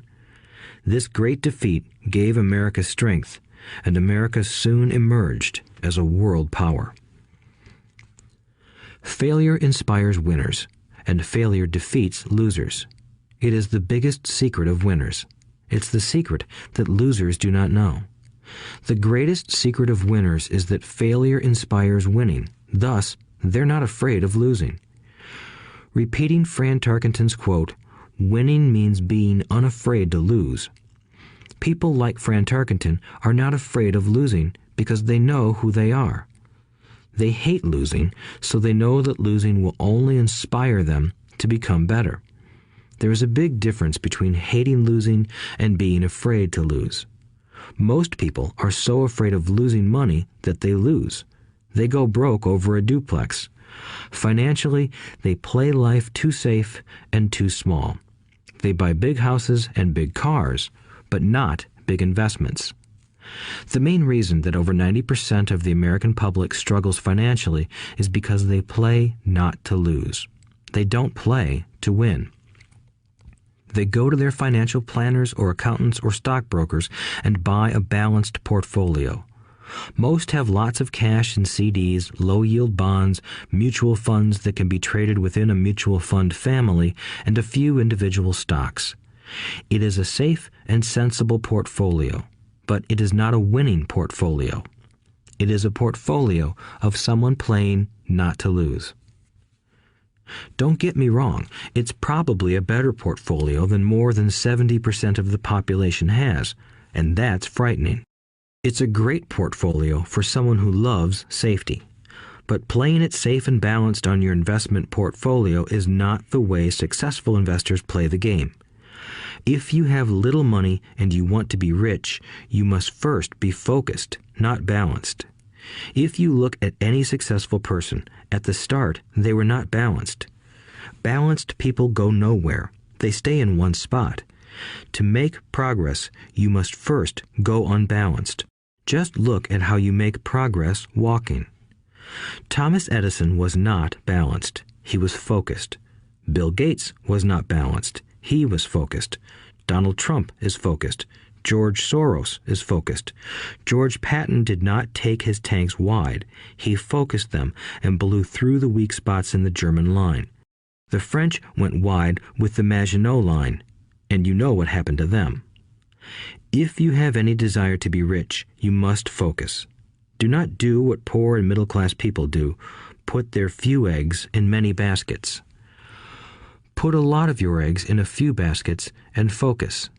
Follow one course until successful. If you hate losing, play it safe. If losing makes you weak, play it safe. Go with balanced investments. If you're over 25 years old and are terrified of taking risks, don't change.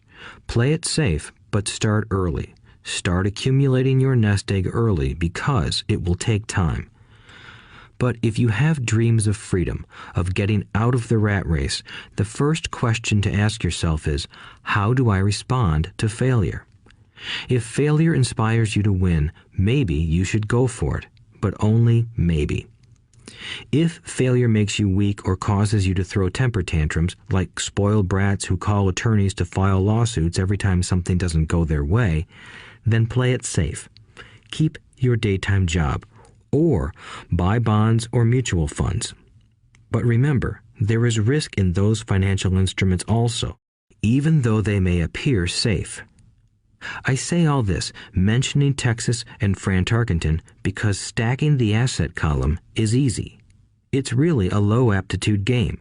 It doesn't take much education. Fifth-grade math will do.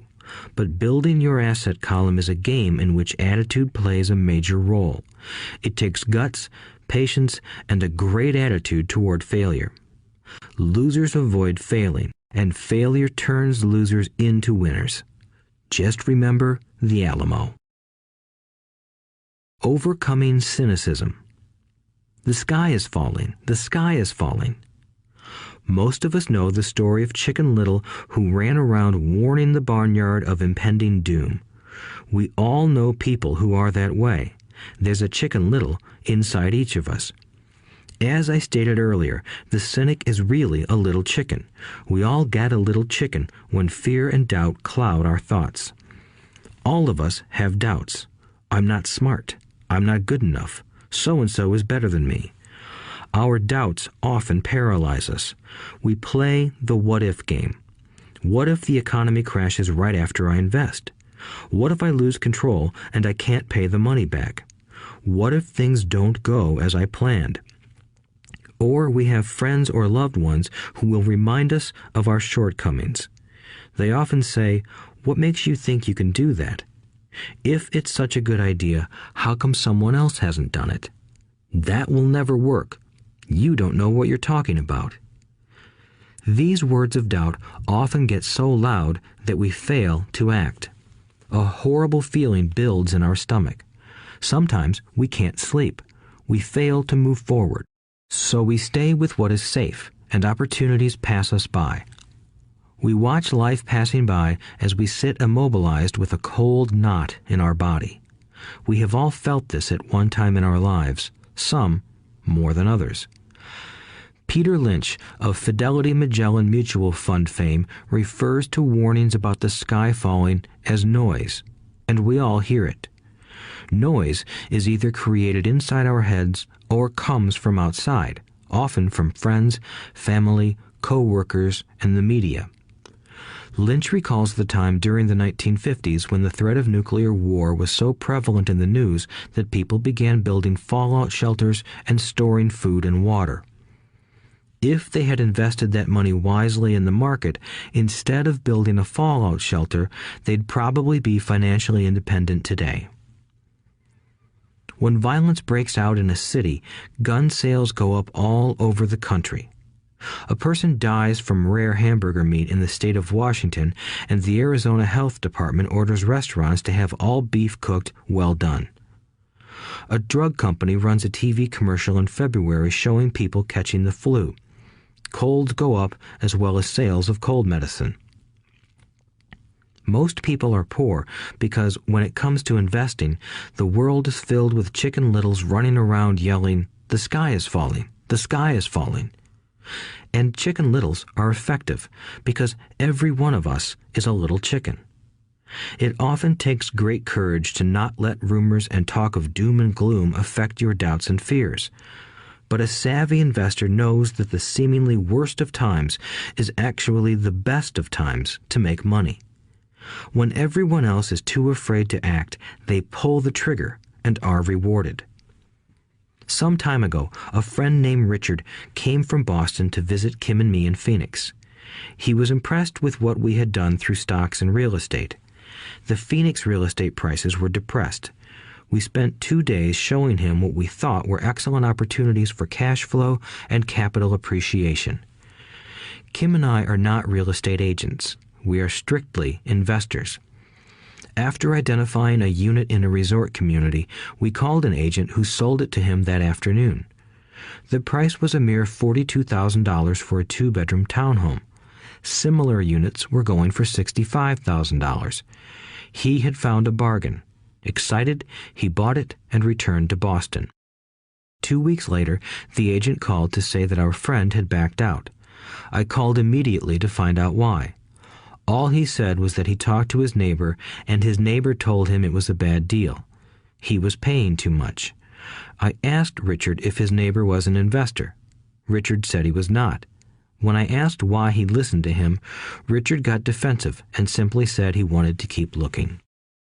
The real estate market in Phoenix turned, and a few years later, that little unit was renting for $1,000 a month, $2,500 in the peak winter months. The unit was worth $95,000. All Richard had to put down was $5,000, and he would have had a start at getting out of the rat race.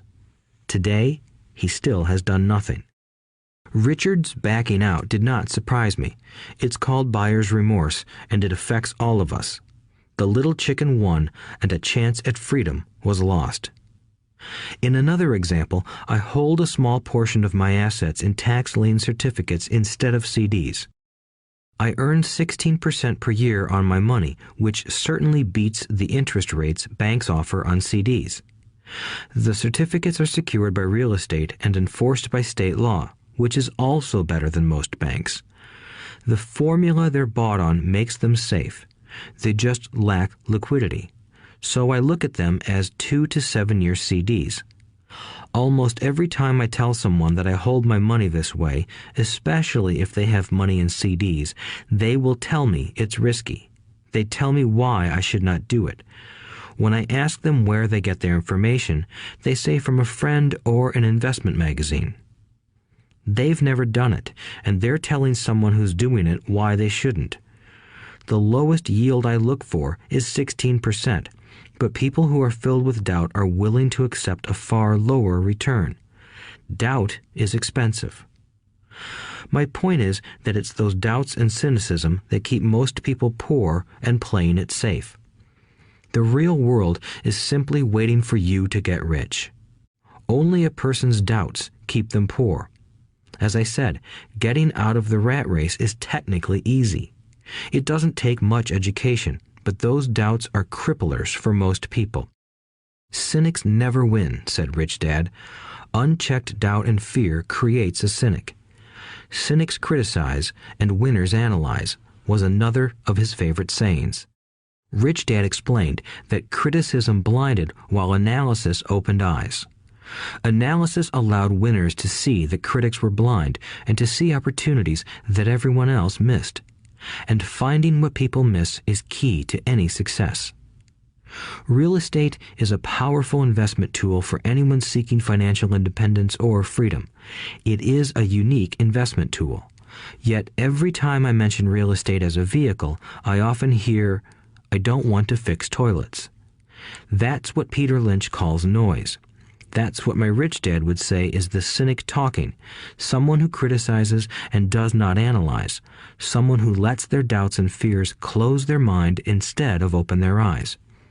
So when someone says, "I don't want to fix toilets, I want to fire back," what makes you think I want to? They're saying a toilet is more important than what they want. I talk about freedom from the rat race, and they focus on toilets. That is the thought pattern that keeps most people poor. They criticize instead of analyze. I don't once hold the key to your success, Rich Dad would say, because I too do not want to fix toilets. I shop hard for a property manager who does fix toilets. And by finding a great property manager who runs houses or apartments, well, my cash flow goes up. But more importantly, a great property manager allows me to buy a lot more real estate since I don't have to fix toilets. A great property manager is key to success in real estate. Finding a good manager is more important to me than the real estate. A great property manager often hears of great deals before real estate agents do, which makes them even more valuable. That is what Rich Dad meant by, I don't once hold the key to your success. Because I do not want to fix toilets either, I figured out how to buy more real estate and expedite my getting out of the rat race. The people who continue to say, I don't want to fix toilets, often deny themselves the use of this powerful investment vehicle. Toilets are more important than their freedom. In the stock market, I often hear people say, I don't want to lose money. Well, what makes them think I or anyone else likes losing money? They don't make money because they choose to not lose money. Instead of analyzing, they close their minds to another powerful investment vehicle, the stock market. I was riding with a friend past our neighborhood gas station. He looked up and saw that the price of gas was going up and thus the price of oil. My friend is a worrywart, or a Chicken Little. To him, the sky is always going to fall, and it usually does, on him. When we got home, he showed me all the stats as to why the price of oil was going to go up over the next few years, statistics I had never seen before, even though I already owned substantial shares of an existing oil company. With that information, I immediately began looking for and found a new undervalued oil company that was about to find some oil deposits. My broker was excited about this new company, and I bought 15,000 shares for 65 cents per share. 3 months later, this same friend and I drove by the same gas station, and sure enough, the price per gallon had gone up nearly 15%. Again, the Chicken Little worried and complained. I smiled, because a month earlier, that little oil company hit oil, and those 15,000 shares went up to more than $3 per share since he had first given me the tip. And the price of gas will continue to go up if what my friend says is true. If most people understood how a stop worked in stock market investing, there would be more people investing to win instead of investing not to lose. A stop is simply a computer command that sells your stock automatically if the price begins to drop, helping to minimize your losses and maximize some gains. It's a great tool for those who are terrified of losing. So whenever I hear people focusing on their I don't wants rather than what they do want, I know the noise in their head must be loud.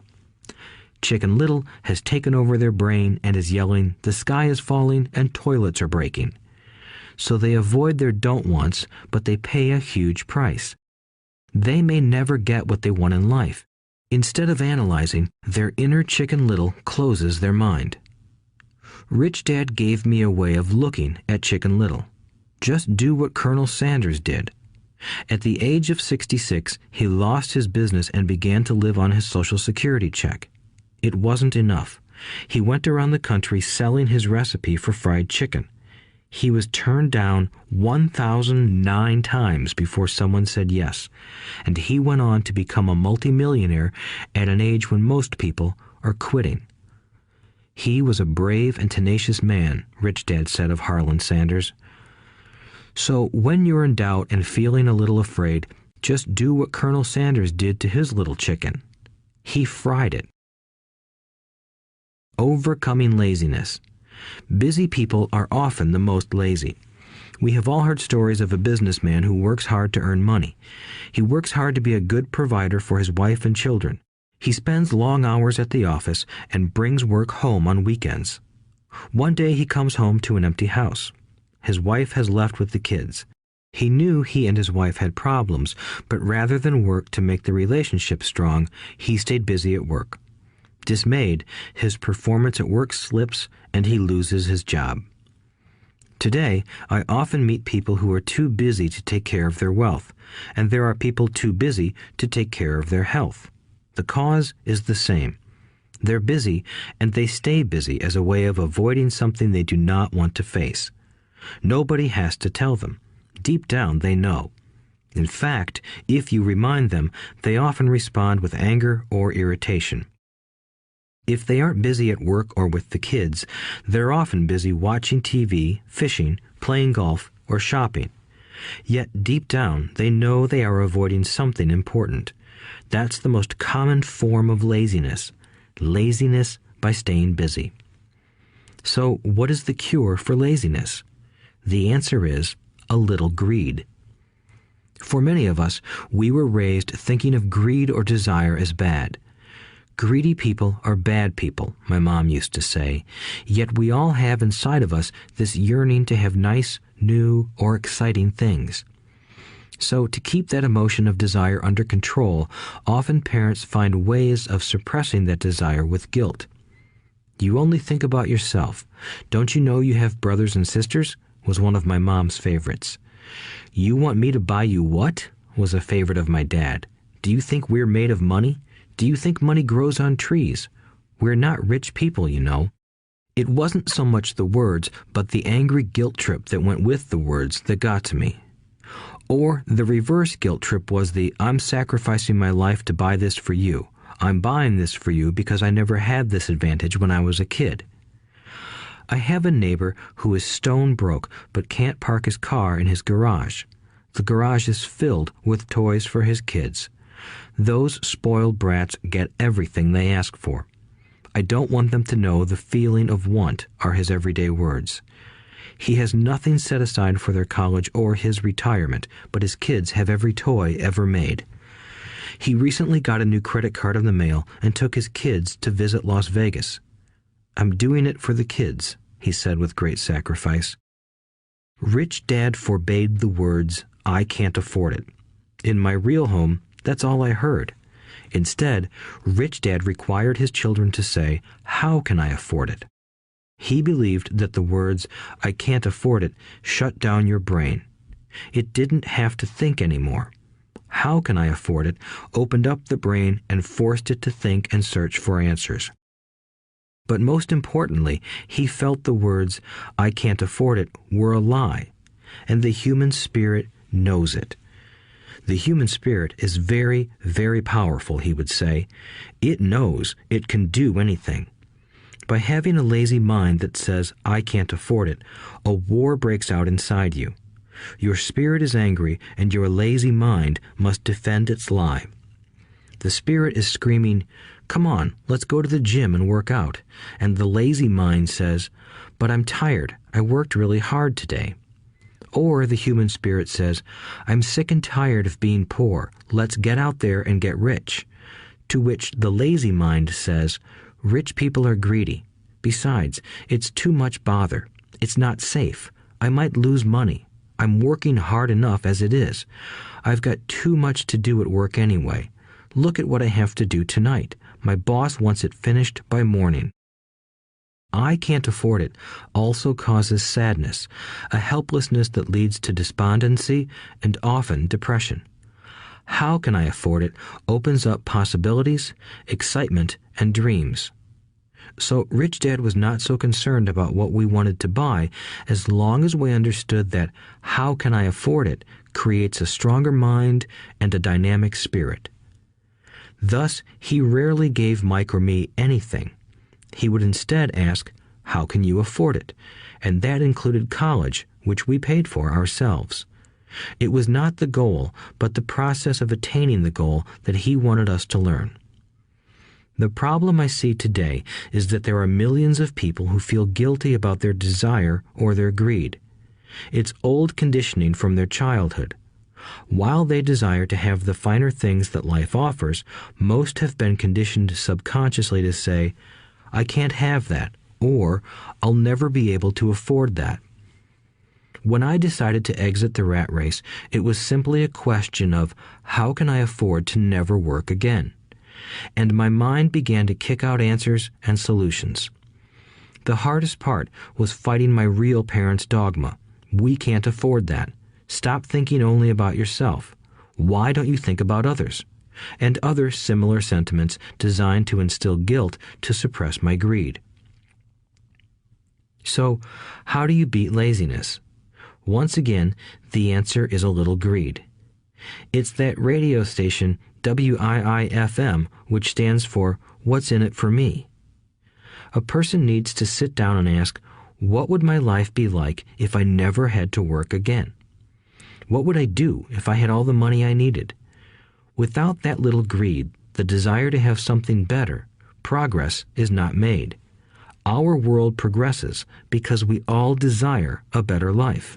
New inventions are made because we desire something better. We go to school and study hard because we want something better. So whenever you find yourself avoiding something you know you should be doing, then the only thing to ask yourself is, what's in it for me? Be a little greedy. It's the best cure for laziness. Too much greed, however, as anything in excess can be, is not good. But just remember what Michael Douglas said in the movie Wall Street. Greed is good. Rich Dad said it differently. Guilt is worse than greed, for guilt robs the body of its soul. I think Eleanor Roosevelt said it best. Do what you feel in your heart to be right, for you'll be criticized anyway. You'll be damned if you do, and damned if you don't. Overcoming bad habits. Our lives are a reflection of our habits more than our education. After seeing the movie Conan the Barbarian, starring Arnold Schwarzenegger, a friend said, "I'd love to have a body like Schwarzenegger." Most of the guys nodded in agreement. "I even heard he was really puny and skinny at one time," another friend added. "Yeah, I heard that too," another one said. "I heard he has a habit of working out almost every day in the gym." "Yeah, I'll bet he has to." "Nah," said the group's cynic. "I'll bet he was born that way. Besides, let's stop talking about Arnold and get some beers." This is an example of habits controlling behavior. I remember asking my rich dad about the habits of the rich. Instead of answering me outright, he wanted me to learn through example, as usual. "When does your dad pay his bills?" Rich Dad asked. "The first of the month," I said. "Does he have anything left over?" he asked. "Very little," I said. "That's the main reason he struggles," said Rich Dad. "He has bad habits. Your dad pays everyone else first. He pays himself last, but only if he has anything left over." "Which he usually doesn't," I said. "But he has to pay his bills, doesn't he? You're saying he shouldn't pay his bills?" "Of course not," said Rich Dad. "I firmly believe in paying my bills on time. I just pay myself first, before I pay even the government." "But what happens if you don't have enough money?" I asked. "What do you do then?" "The same," said Rich Dad. "I still pay myself first, even if I'm short of money. My asset column is far more important to me than the government." "But," I said, "don't they come after you?" "Yes, if you don't pay," said Rich Dad. "Look, I did not say not to pay. I just said I pay myself first, even if I'm short of money." "But," I replied, "how do you do that?" "It's not how. The question is why," Rich Dad said. "Okay, why?" "Motivation," said Rich Dad. "Who do you think will complain louder if I don't pay them? Me or my creditors?" "Your creditors will definitely scream louder than you," I said, responding to the obvious. "You wouldn't say anything if you didn't pay yourself." So you see, after paying myself, the pressure to pay my taxes and the other creditors is so great that it forces me to seek other forms of income. The pressure to pay becomes my motivation. I've worked extra jobs, started other companies, traded in the stock market, anything just to make sure those guys don't start yelling at me. That pressure made me work harder, forced me to think, and all in all, made me smarter and more active when it comes to money. If I had paid myself last, I would have felt no pressure, but I'd be broke. So it is the fear of the government or other people you owe money to that motivates you? That's right, said Rich Dad. You see, government bill collectors are big bullies. So are bill collectors in general. Most people give in to those bullies. They pay them and never pay themselves. You know the story of the 98-pound weakling who gets sand kicked in his face? I nodded. I see that ad for weightlifting and bodybuilding lessons in the comic books all the time. Well, most people let the bullies kick sand in their faces. I decided to use the fear of the bully to make me stronger. Others got weaker. Forcing myself to think about how to make extra money is like going to the gym and working out with weights. The more I work my mental money muscles out, the stronger I get. Now, I'm not afraid of those bullies. I liked what Rich Dad was saying, so if I pay myself first, I get financially stronger mentally and fiscally. Rich Dad nodded. And if I pay myself last, or not at all, I get weaker. So, people like bosses, managers, tax collectors, bill collectors, and landlords push me around all my life just because I don't have good money habits. Rich Dad nodded, just like the 98-pound weakling. Overcoming arrogance. What I know makes me money. What I don't know loses me money. Every time I have been arrogant, I have lost money. Because when I'm arrogant, I truly believe that what I don't know is not important, Rich Dad would often tell me. I have found that many people use arrogance to try to hide their own ignorance. It often happens when I am discussing financial statements with accountants or even other investors. They try to bluster their way through the discussion. It is clear to me that they don't know what they're talking about. They're not lying, but they are not telling the truth. There are many people in the world of money, finances, and investments who have absolutely no idea what they're talking about. Most people in the money industry are just spouting off sales pitches like used car salesmen. When you know you are ignorant in a subject, start educating yourself by finding an expert in the field or a book on the subject. Chapter 8. Getting Started. There is gold everywhere. Most people are not trained to see it. I wish I could say acquiring wealth was easy for me, but it wasn't. So in response to the question, how do I start, I offer the thought process I go through on a day-to-day basis. It really is easy to find great deals. I promise you that. It's just like riding a bike. After a little wobbling, it's a piece of cake. But when it comes to money, it takes determination to get through the wobbling.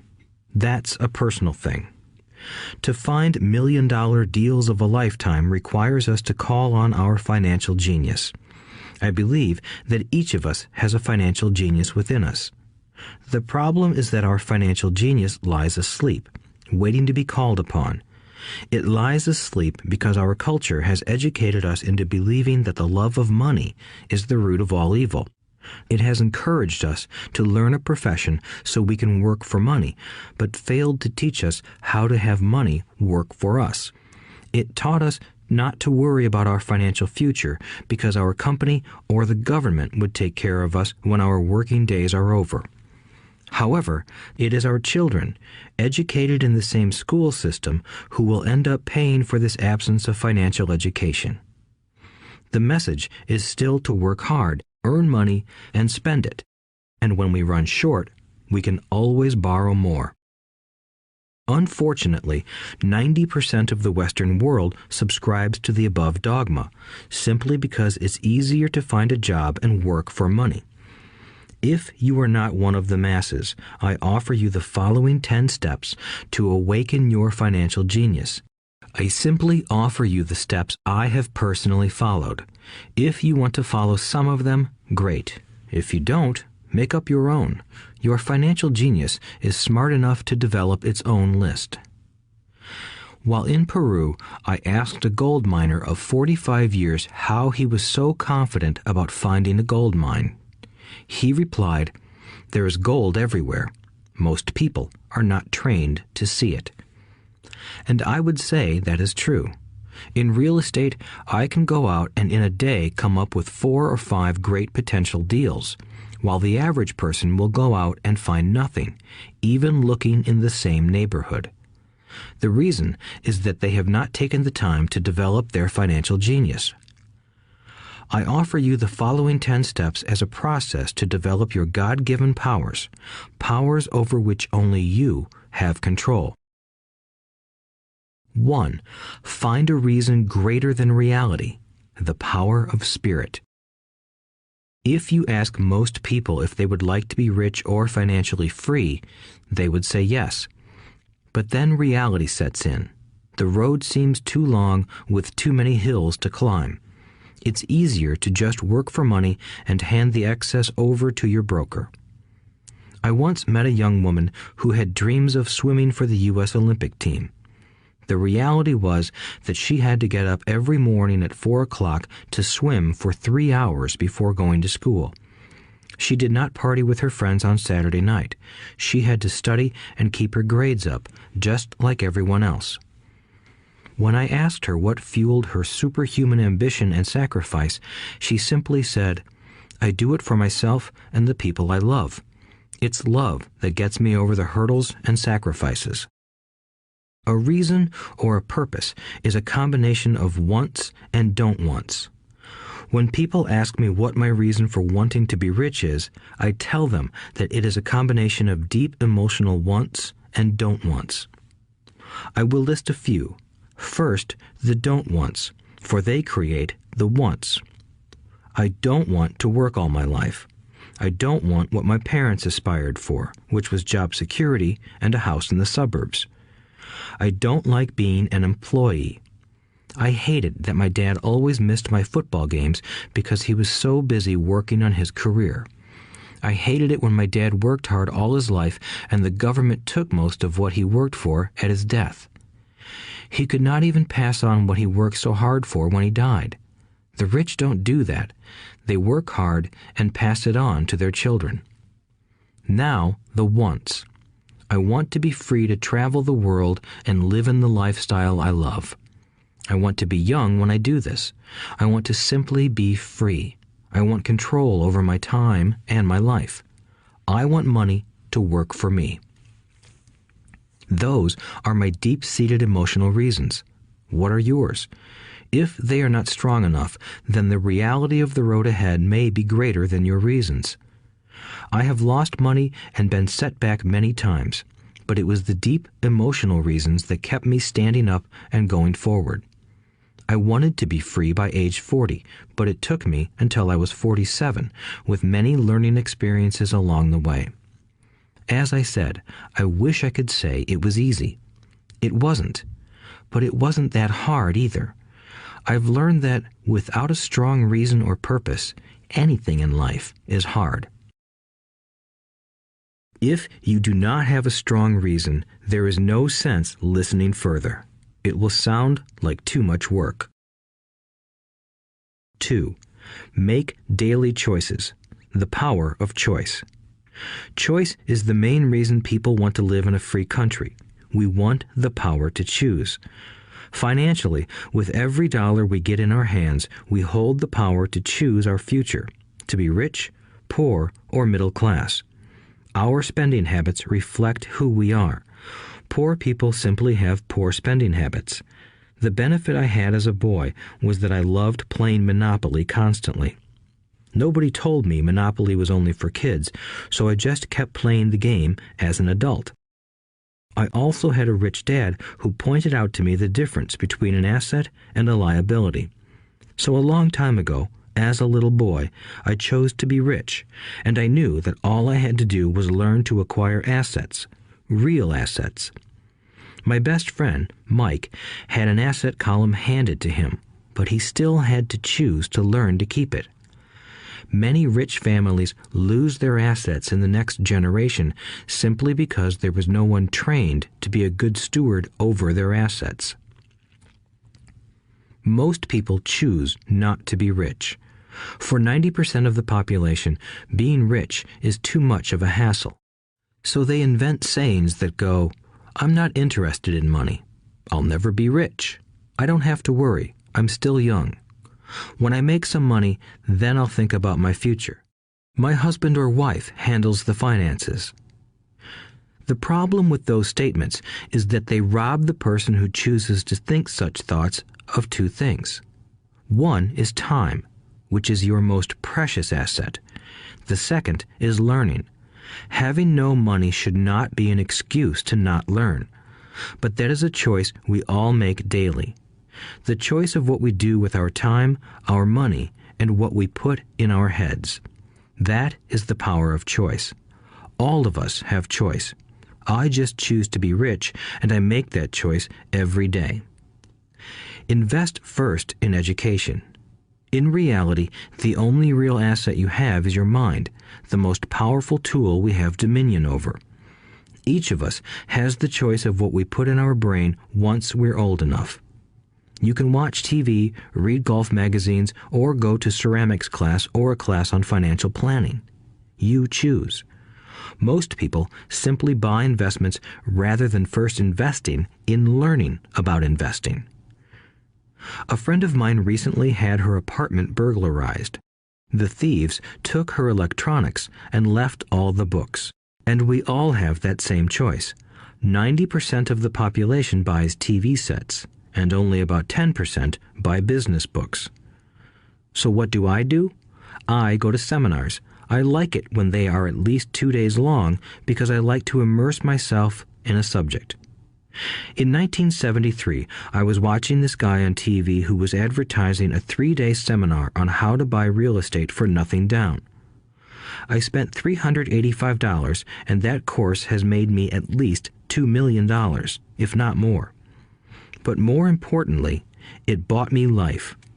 I don't have to work for the rest of my life because of that one course. I go to at least 2 such courses every year. I love CDs and audiobooks. The reason? I can easily review what I just heard. I was listening to an investor say something I completely disagreed with. Instead of becoming arrogant and critical, I simply listened to that 5-minute stretch at least 20 times, maybe more. But suddenly, by keeping my mind open, I understood why he said what he said. It was like magic. I felt like I had a window into the mind of one of the greatest investors of our time. I gained tremendous insight into the vast resources of his education and experience. The net result? I still have the old way I used to think, and I now have a new way of looking at the same problem or situation. I have 2 ways to analyze a problem or trend, and that is priceless.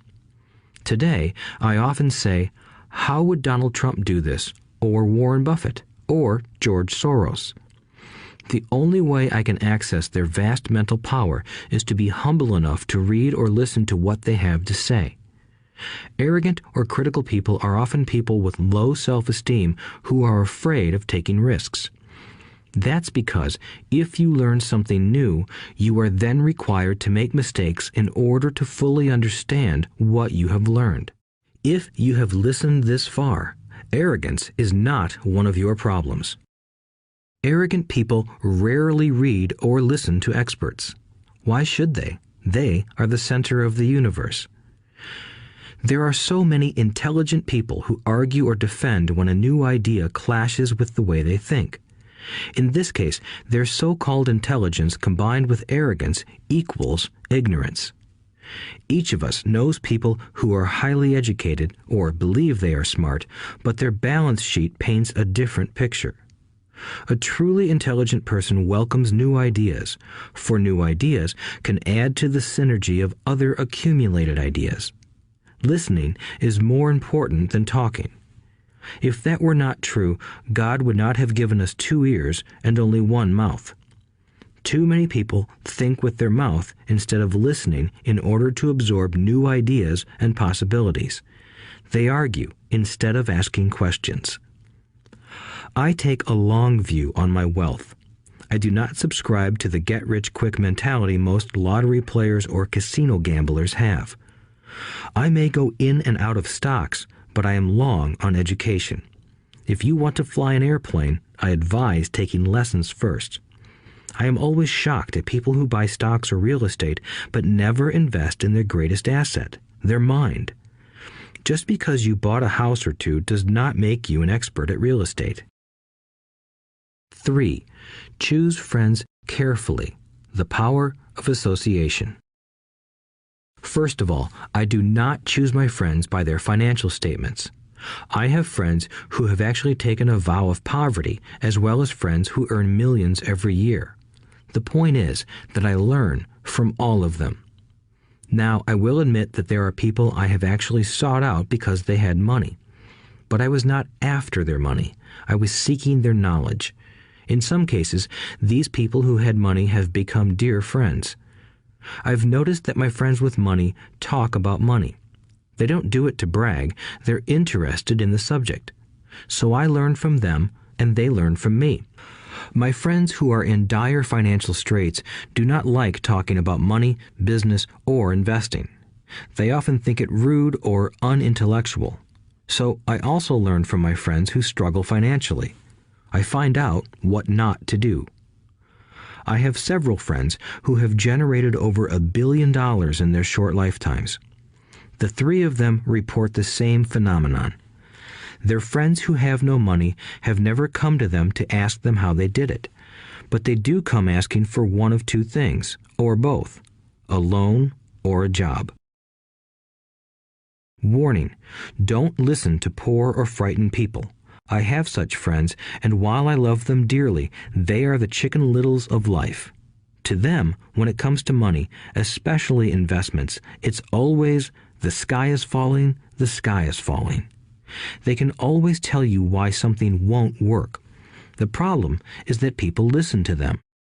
But people who blindly accept doom and gloom information are also chicken littles. As that old saying goes, birds of a feather flock together. If you watch business channels on TV, they often have a panel of so-called experts. One expert will say the market is going to crash, and the other will say it's going to boom. If you're smart, you listen to both. Keep your mind open because both have valid points. Unfortunately, most poor people listen to Chicken Little. I have had many close friends try to talk me out of a deal or an investment. Not long ago, a friend told me he was excited because he found a 6% certificate of deposit. I told him I earned 16% from the state government. The next day, he sent me an article about why my investment was dangerous. I have received 16% for years now, and he still receives 6%. I would say that one of the hardest things about wealth building is to be true to yourself and to be willing to not go along with the crowd. This is because, in the market, it is usually the crowd that shows up late that is slaughtered. If a great deal is on the front page, it's too late in most instances. Look for a new deal. As we used to say as surfers, there is always another wave. People who hurry and catch a wave late usually are the ones who wipe out. Smart investors don't time the markets. If they miss a wave, they search for the next one and get themselves in position. This is hard for most investors because buying what is not popular is frightening.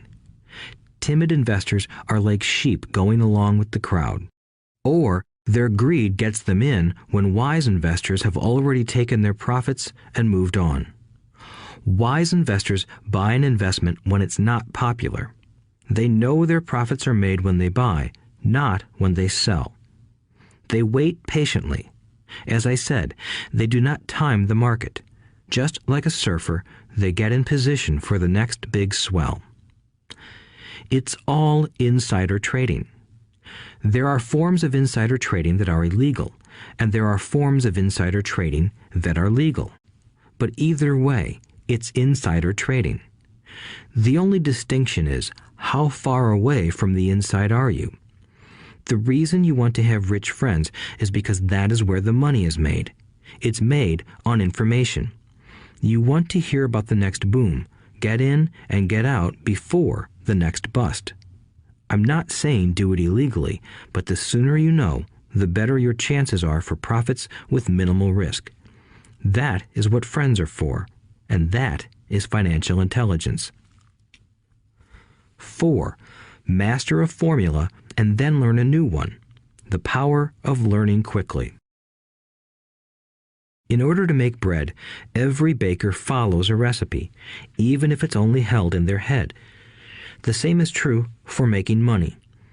Most of us have heard the saying, "You are what you eat." I have a different slant. I say, "You become what you study." In other words, be careful what you learn, because your mind is so powerful that you become what you put in your head. For example, if you study cooking, you then tend to cook. If you don't want to be a cook anymore, then you need to study something else. When it comes to money, the masses generally have one basic formula they learned in school, and it's this: work for money. The predominant formula I see in the world is that every day millions of people get up, go to work, earn money, pay bills, balance checkbooks, buy some mutual funds, and go back to work. That is the basic formula, or recipe. If you're tired of what you're doing, or you're not making enough, it's simply a case of changing the formula via which you make money. Years ago, when I was 26, I took a weekend class called How to Buy Real Estate Foreclosures. I learned a formula. The next trick was to have the discipline to actually put into action what I had learned. That is where most people stop. For 3 years, while working for Xerox, I spent my spare time learning to master the art of buying foreclosures. I've made several $million using that formula. So, after I mastered that formula, I went in search of other formulas. For many of the classes, I did not directly use the information I learned, but I always learned something new. I have attended classes designed for derivative traders, commodity option traders, and chaologists. I was way out of my league, being in a room full of people with doctorates in nuclear physics and space science. Yet, I learned a lot that made my stock and real estate investing more meaningful and lucrative. Most junior colleges and community colleges have classes on financial planning and buying traditional investments. They are good places to start, but I always search for a faster formula. That is why, on a fairly regular basis, I make more in a day than many people will make in their lifetime. Another side note, in today's fast-changing world, it's not so much what you know anymore that counts, because often what you know is old. It is how fast you learn. That skill is priceless. It's priceless in finding faster formulas, recipes, if you will, for making dough. Working hard for money is an old formula born in the day of cavemen. 5. Pay yourself first. The power of self-discipline.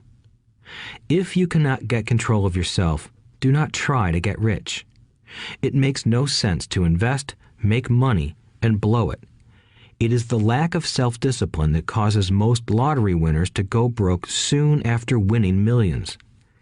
It is the lack of self-discipline that causes people who get a raise to immediately go out and buy a new car or take a cruise. It is difficult to say which of the 10 steps is the most important, but of all the steps, this step is probably the most difficult to master if it is not already a part of your makeup. I would venture to say that personal self-discipline is the number one delineating factor between the rich, the poor, and the middle class. Simply put, people who have low self-esteem and low tolerance for financial pressure can never be rich. As I have said, a lesson learned from my rich dad was that the world will push you around. The world pushes people around, not because other people are bullies, but because the individual lacks internal control and discipline. People who lack internal fortitude often become victims of those who have self-discipline.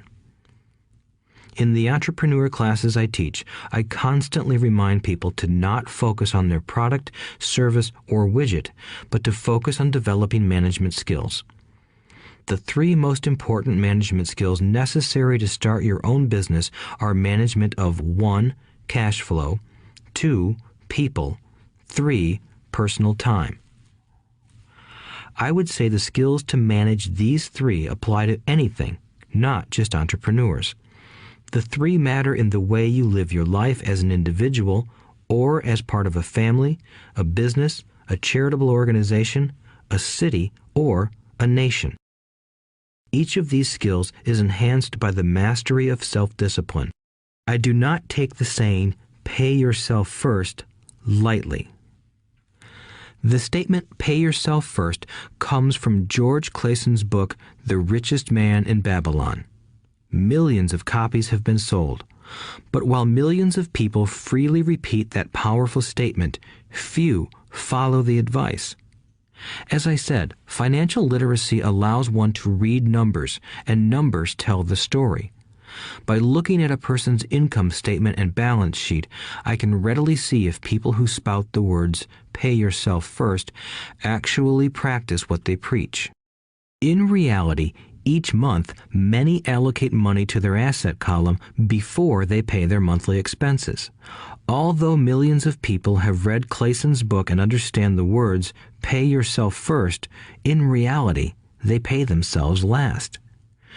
Now, I can hear the howls from those of you who sincerely believe in paying your bills first, and I can hear all the responsible people who pay their bills on time. I am not saying be irresponsible and not pay your bills. All I am saying is do what the book says, which is pay yourself first. If you can truly begin to understand the power of cash flow, you will soon realize why 90% of people work hard all their lives and need government support like Social Security when they are no longer able to work. Kim and I have had many bookkeepers, accountants, and bankers who have had a major problem with this way of looking at pay yourself first. The reason is that these financial professionals actually do what the masses do. They pay themselves last. There have been times in my life when, for whatever reason, cash flow was far less than my bills. I still paid myself first. My accountant and bookkeeper screamed in panic. "They're going to come after you. The IRS is going to put you in jail. You're going to ruin your credit rating. They'll cut off the electricity." I still paid myself first. Why, you ask? Because that's what the story, The Richest Man in Babylon, was all about. The power of self-discipline and the power of internal fortitude. As my rich dad taught me the first month I worked for him, most people allow the world to push them around. A bill collector calls and you pay or else. A sales clerk says, "Oh, just put it on your charge card." Your real estate agent tells you, "Go ahead. The government allows you a tax deduction on your home." That is what the book is really about. Having the guts to go against the tide and get rich.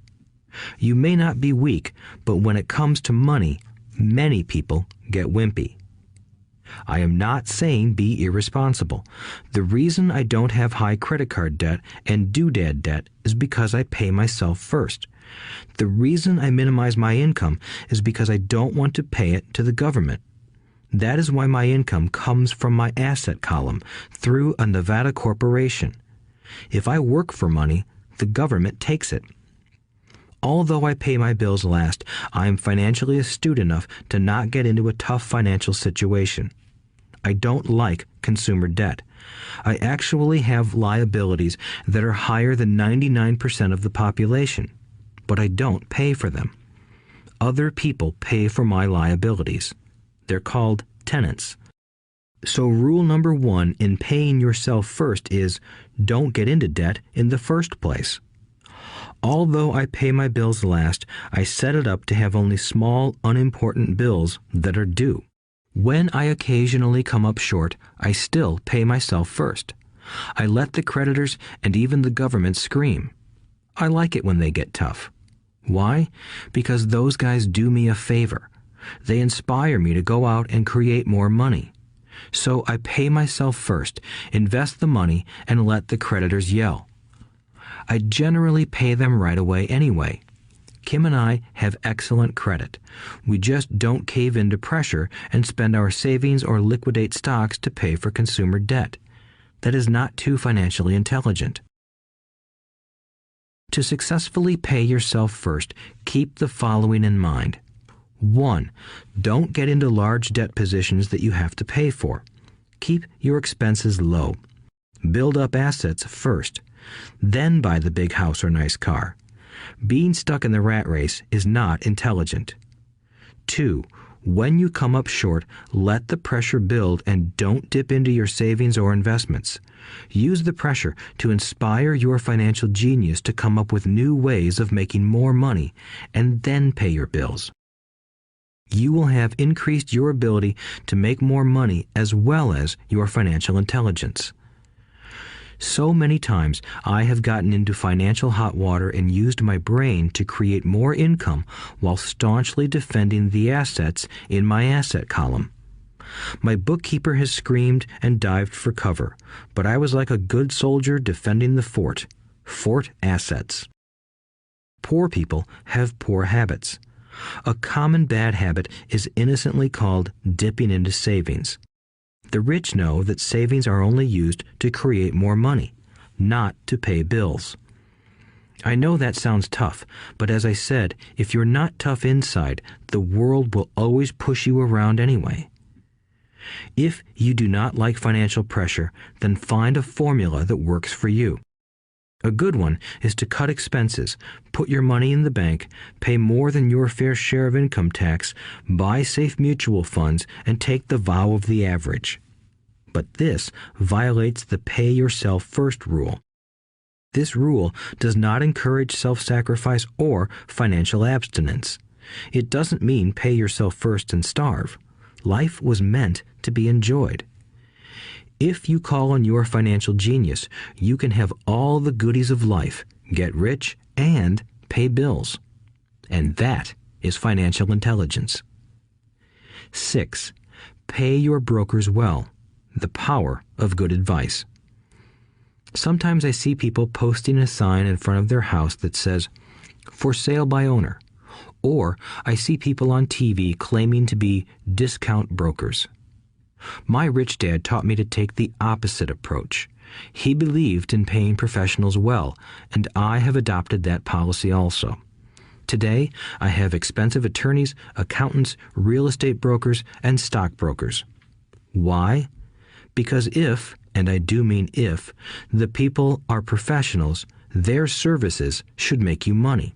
And the more money they make, the more money I make. We live in the information age. Information is priceless. A good broker should provide you with information as well as take the time to educate you. I have several brokers who do that for me. Some taught me when I had little or no money, and I am still with them today. What I pay a broker is tiny in comparison with what kind of money I can make because of the information they provide. I love it when my real estate broker or stockbroker makes a lot of money because that usually means I made a lot of money. A good broker saves me time in addition to making me money. Like when I bought the vacant land for $9,000 and sold it immediately for over $25,000 so I could buy my Porsche quicker. A broker is my eyes and ears in the market. They're there every day, so I do not have to be. I'd rather play golf. People who sell their house on their own must not value their time much. Why would I want to save a few bucks when I could use that time to make more money or spend it with those I love? What I find funny is that so many poor and middle-class people insist on tipping restaurant help 15 to 20%, even for bad service, but complain about paying a broker 3 to 7%. They enjoy tipping people in the expense column and stiffing people in the asset column. That is not financially intelligent. Keep in mind that not all brokers are created equal. Unfortunately, most brokers are only salespeople. They sell, but they themselves own little or no real estate. There is a tremendous difference between a broker who sells houses and a broker who sells investments. The same is true for stock, bond, mutual fund, and insurance, brokers who call themselves financial planners. When I interview any paid professional, I first find out how much property or stocks they personally own and what percentage they pay in taxes. And that applies to my tax attorney as well as my accountant. I have an accountant who minds his own business. His profession is accounting, but his business is real estate. I used to have an accountant who was a small business accountant, but he had no real estate. I switched because we did not love the same business.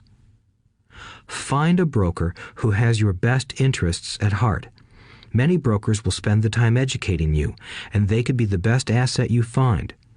Just be fair, and most of them will be fair to you. If all you can think about is cutting their commissions, then why should they want to help you? It's just simple logic. As I said earlier, one of the management skills is the management of people. Many people only manage people they feel smarter than and they have power over. Many middle managers remain middle managers, failing to get promoted because they know how to work with people below them, but not with people above them. The real skill is to manage and reward the people who are smarter than you in some technical area. That is why companies have a board of directors. You should have one too. That is financial intelligence. 7. Be an Indian giver. The power of getting something for nothing. When the first European settlers came to America, they were taken aback by a cultural practice some American Indians had. For example, if a settler was cold, the Indian would give the person a blanket. Mistaking it for a gift, the settler was often offended when the Indian asked for it back. The Indians also got upset when they realized that settlers did not want to give it back. That is where the term Indian giver came from, a simple cultural misunderstanding.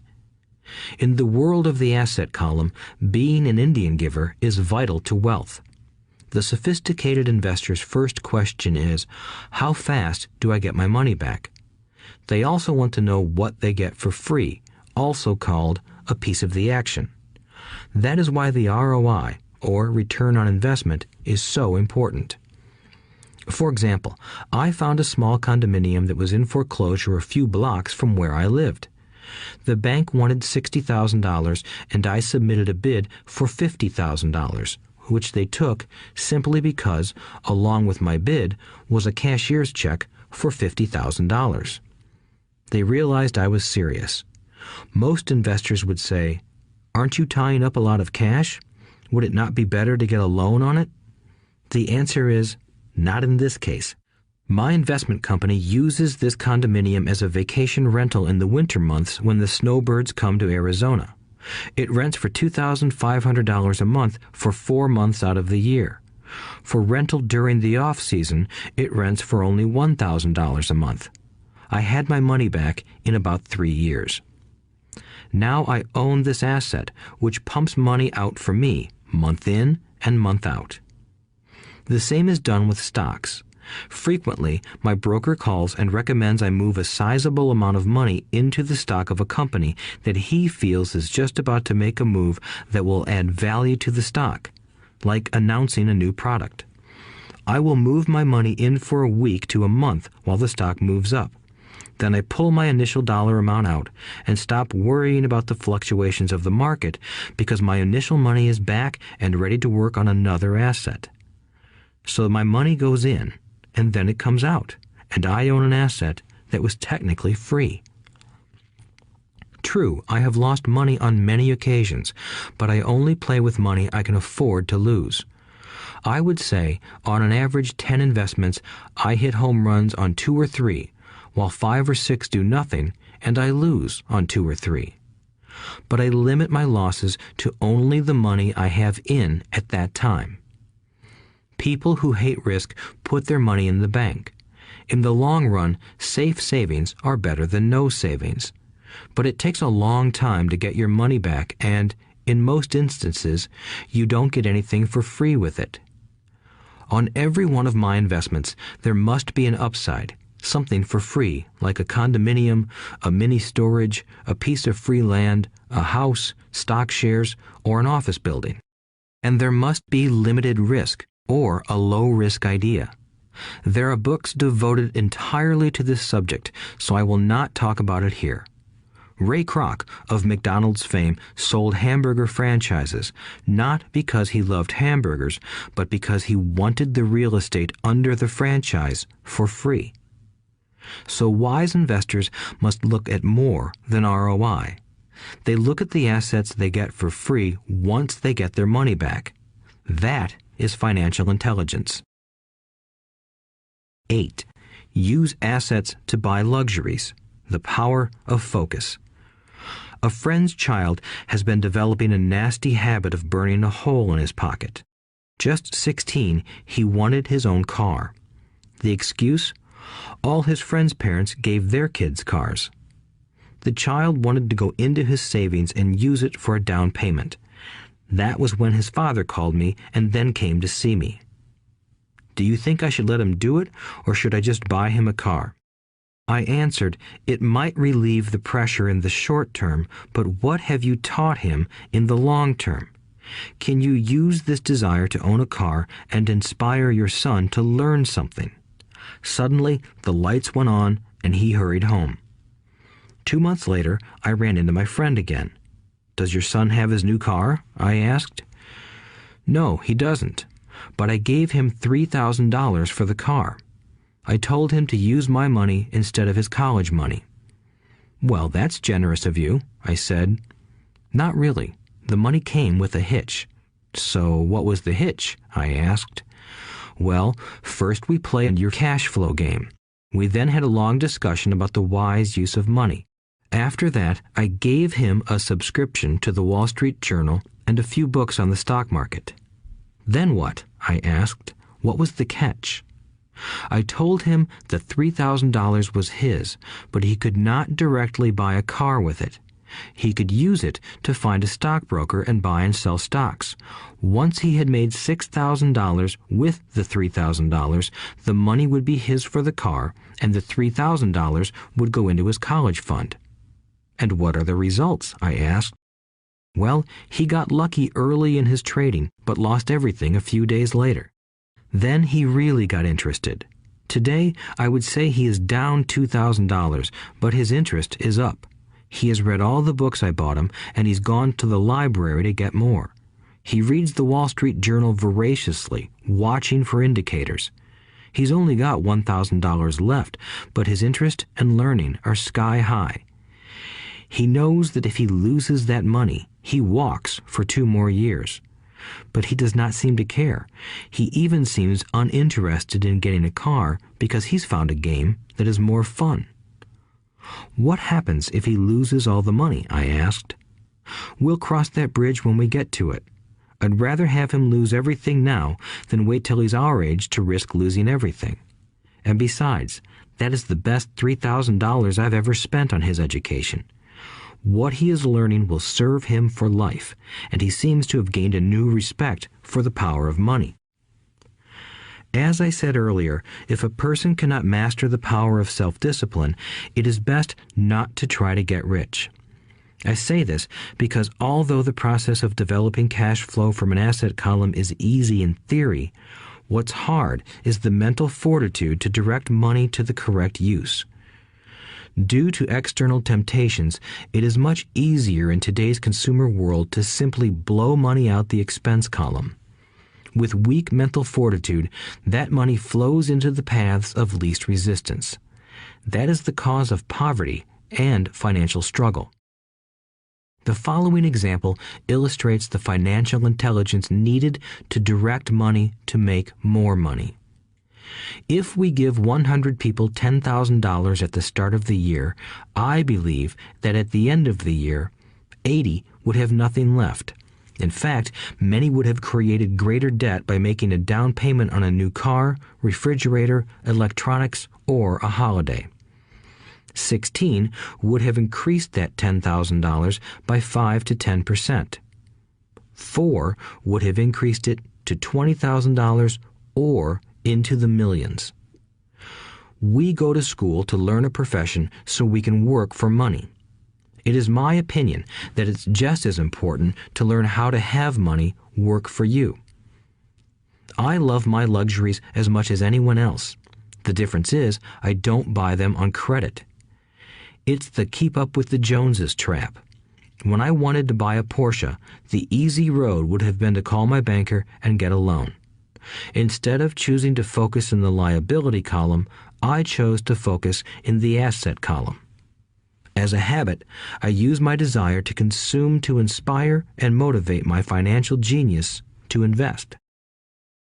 Too often today, we focus on borrowing money to get the things we want instead of focusing on creating money. One is easier in the short term, but harder in the long term. It's a bad habit that we as individuals and as a nation have gotten into. Remember, the easy road often becomes hard, and the hard road often becomes easy. The earlier you can train yourself and those you love to be masters of money, the better. Money is a powerful force. Unfortunately, people use the power of money against themselves. If your financial intelligence is low, money will run all over you. It will be smarter than you. If money is smarter than you, you will work for it all your life. To be the master of money, you need to be smarter than it. Then money will do as it is told. It will obey you. Instead of being a slave to it, you will be the master of it. That is financial intelligence. 9. Choose heroes. The power of myth. When I was a kid, I greatly admired Willie Mays, Hank Aaron, and Yogi Berra. They were my heroes, and I wanted to be just like them. I treasured their baseball cards. I knew their stats, the RBIs, the ERAs, their batting averages, how much they got paid, and how they came up from the minor leagues. As a 9-year-old kid, when I stepped up to bat or played first base or catcher, I wasn't me. I pretended I was a famous baseball player. It's one of the most powerful ways we learn, and we often lose that as adults. We lose our heroes. Today, I watch young kids playing basketball near my home. On the court, they're not little Johnny. They're pretending to be their favorite basketball hero. Copying or emulating heroes is true power learning. I have new heroes as I grow older. I have golf heroes, and I copy their swings and do my best to read everything I can about them. I also have heroes such as Donald Trump, Warren Buffett, Peter Lynch, George Soros, and Jim Rogers. I know their stats just like I knew the ERAs and RBIs of my childhood baseball heroes. I follow what Warren Buffett invests in, and I read anything I can about his point of view on the market and how he chooses stocks. And I read about Donald Trump, trying to find out how he negotiates and puts deals together. Just as I was not me when I was up to bat, when I'm in the market or I'm negotiating a deal, I am subconsciously acting with the bravado of Trump. Or, when analyzing a trend, I look at it as though Warren Buffett were doing it. By having heroes, we tap into a tremendous source of raw genius. But heroes do more than simply inspire us. Heroes make things look easy. Making it look easy convinces us to want to be just like them. If they can do it, so can I. When it comes to investing, too many people make it sound hard. Instead, find heroes who make it look easy. 10. Teach and you shall receive. The power of giving. Both of my dads were teachers. My rich dad taught me a lesson I have carried all my life, the necessity of being charitable or giving. My educated dad gave a lot of his time and knowledge, but almost never gave away money. He usually said that he would give when he had some extra money, but of course, there was rarely any extra. My rich dad gave money as well as education. He believed firmly in tithing. If you want something, you first need to give, he would always say. When he was short of money, he gave money to his church or to his favorite charity. If I could leave one single idea with you, it is that idea. Whenever you feel short or in need of something, give what you want first, and it will come back in buckets. That is true for money, a smile, love, or friendship. I know it is often the last thing a person may want to do, but it has always worked for me. I trust that the principle of reciprocity is true, and I give what I want. I want money, so I give money, and it comes back in multiples.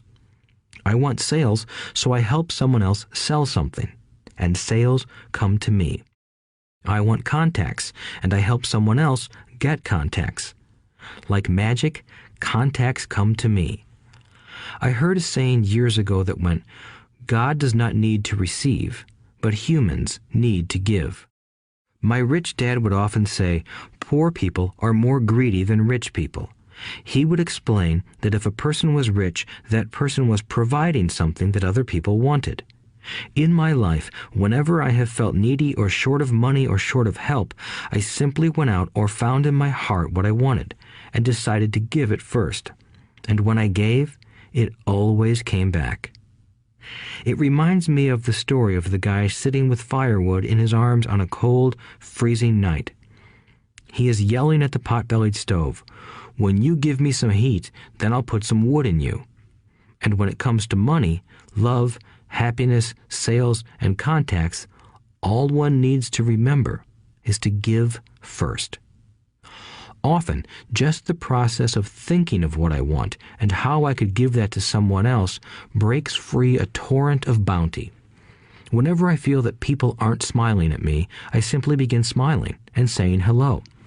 Like magic, the next thing I know, I'm surrounded by smiling people. It is true that your world is only a mirror of you. So that's why I say, teach and you shall receive. I have found that the more I teach those who want to learn, the more I learn. If you want to learn about money, teach it to someone else. A torrent of new ideas and finer distinctions will come in. There are times when I have given and nothing has come back, or what I have received is not what I wanted. But upon closer inspection and soul-searching, I was often giving to receive in those instances, instead of giving for the joy that giving itself brings. My dad taught teachers, and he became a master teacher. My rich dad always taught young people his way of doing business. In retrospect, it was their generosity with what they knew that made them smarter. There are powers in this world that are much smarter than we are. You can get there on your own, but it's easier with the help of the powers that be. You only need to be generous with what you have.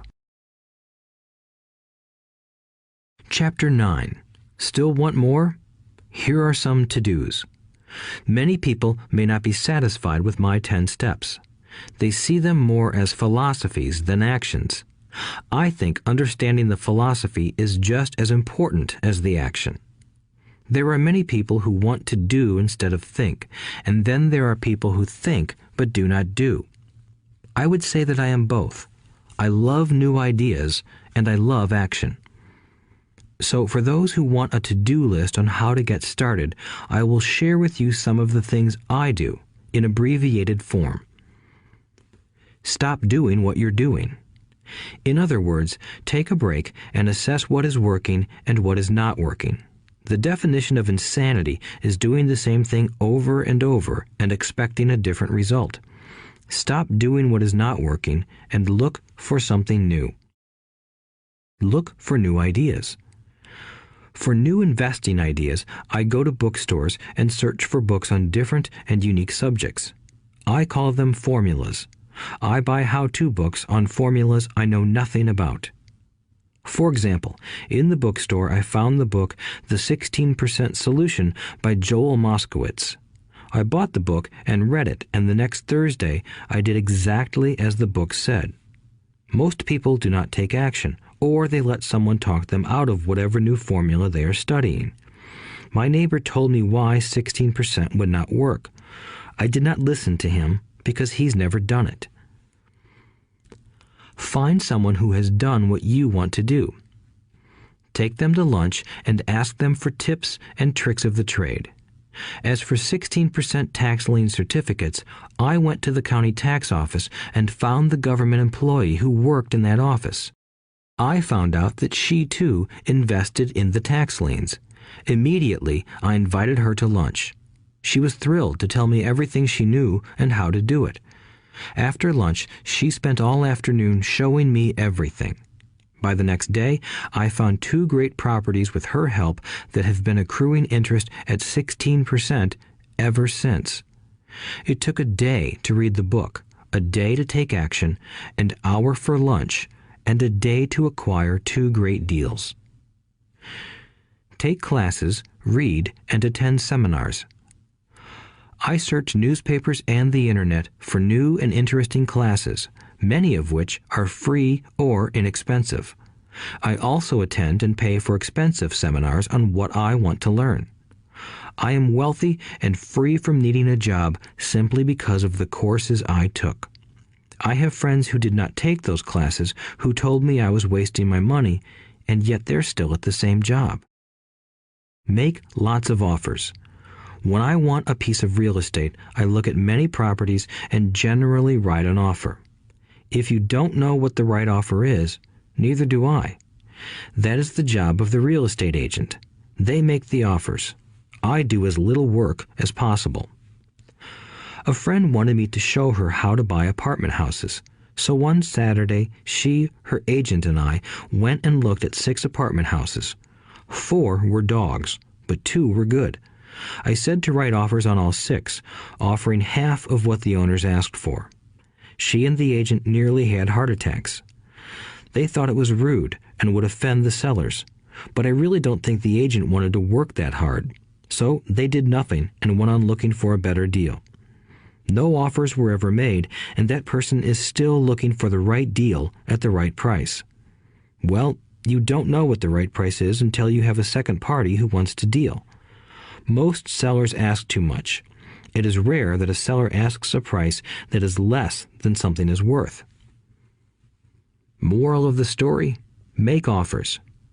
People who are not investors have no idea what it feels like to try to sell something. I have had a piece of real estate that I wanted to sell for months. I would have welcomed any offer. They could have offered me 10 pigs and I would have been happy. Not at the offer, but just because someone was interested. I would have countered, maybe for a pig farm in exchange. But that's how the game works. The game of buying and selling is fun. Keep that in mind. It's fun and only a game. Make offers. Someone might say yes. I always make offers with escape clauses. In real estate, I make an offer with language that details subject to contingencies, such as the approval of a business partner. Never specify who the business partner is. Most people don't know that my partner is my cat. If they accept the offer and I don't want the deal, I call home and speak to my cat. I make this ridiculous statement to illustrate how absurdly easy and simple the game is. So many people make things too difficult and take it too seriously. Finding a good deal, the right business, the right people, the right investors, or whatever is just like dating. You must go to the market and talk to a lot of people, make a lot of offers, counter-offers, negotiate, reject, and accept.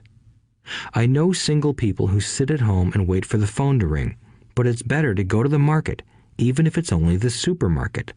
Search, offer, reject, negotiate, and accept are all parts of the process of almost everything in life. Jog, walk, or drive a certain area once a month for 10 minutes. I have found some of my best real estate investments doing this. I will jog a certain neighborhood for a year and look for change. For there to be profit in a deal, there must be 2 elements, a bargain and change. There are lots of bargains, but it's change that turns a bargain into a profitable opportunity. So when I jog a neighborhood I might like to invest in. It is the repetition that causes me to notice slight differences. I notice real estate signs that are up for a long time. That means the seller might be more agreeable to deal. I watch for moving trucks going in or out. I stop and talk to the drivers. I talk to the postal carriers. It's amazing how much information they acquire about an area. I find a bad area, especially an area that the news has scared everyone away from. I drive it for sometimes a year, waiting for signs of something changing for the better. I talk to retailers, especially new ones, and find out why they're moving in. It takes only a few minutes a month, and I do it while doing something else, like exercising or going to and from the store. Shop for bargains in all markets. Consumers will always be poor. When the supermarket has a sale, say on toilet paper, the consumer runs in and stocks up. But when the housing or stock market has a sale, most often called a crash or correction, the same consumer often runs away from it. When the supermarket raises its prices, the consumer shops somewhere else. But when housing or the stock market raises their prices, the same consumer often rushes in and starts buying. Always remember, profits are made in the buying, not in the selling. Look in the right places. A neighbor bought a condominium for $100,000. I bought the identical condo next door for $50,000. He told me he's waiting for the price to go up. I told him that profit is made when you buy, not when you sell. He shopped with a real estate broker who owns no property of her own. I shopped at the foreclosure auction. I paid $500 for a class on how to do this. My neighbor thought that the $500 for a real estate investment class was too expensive. He said he could not afford the money or the time. So he waits for the prices to go up. Look for people who want to buy first, then look for someone who wants to sell. A friend was looking for a certain piece of land. He had the money, but did not have the time. I found a large piece of land, larger than what my friend wanted to buy, tied it up with an option, called my friend, and he said he wanted a piece of it. So I sold the piece to him and then bought the land. I kept the remaining land as mine for free. Moral of the story: buy the pie and cut it in pieces. Most people look for what they can afford, so they look too small. They buy only a piece of the pie, so they end up paying more for less. Small thinkers don't get the big breaks. If you want to get richer, think big. Think big. Retailers love giving volume discounts simply because most business people love big spenders. So even if you're small, you can always think big.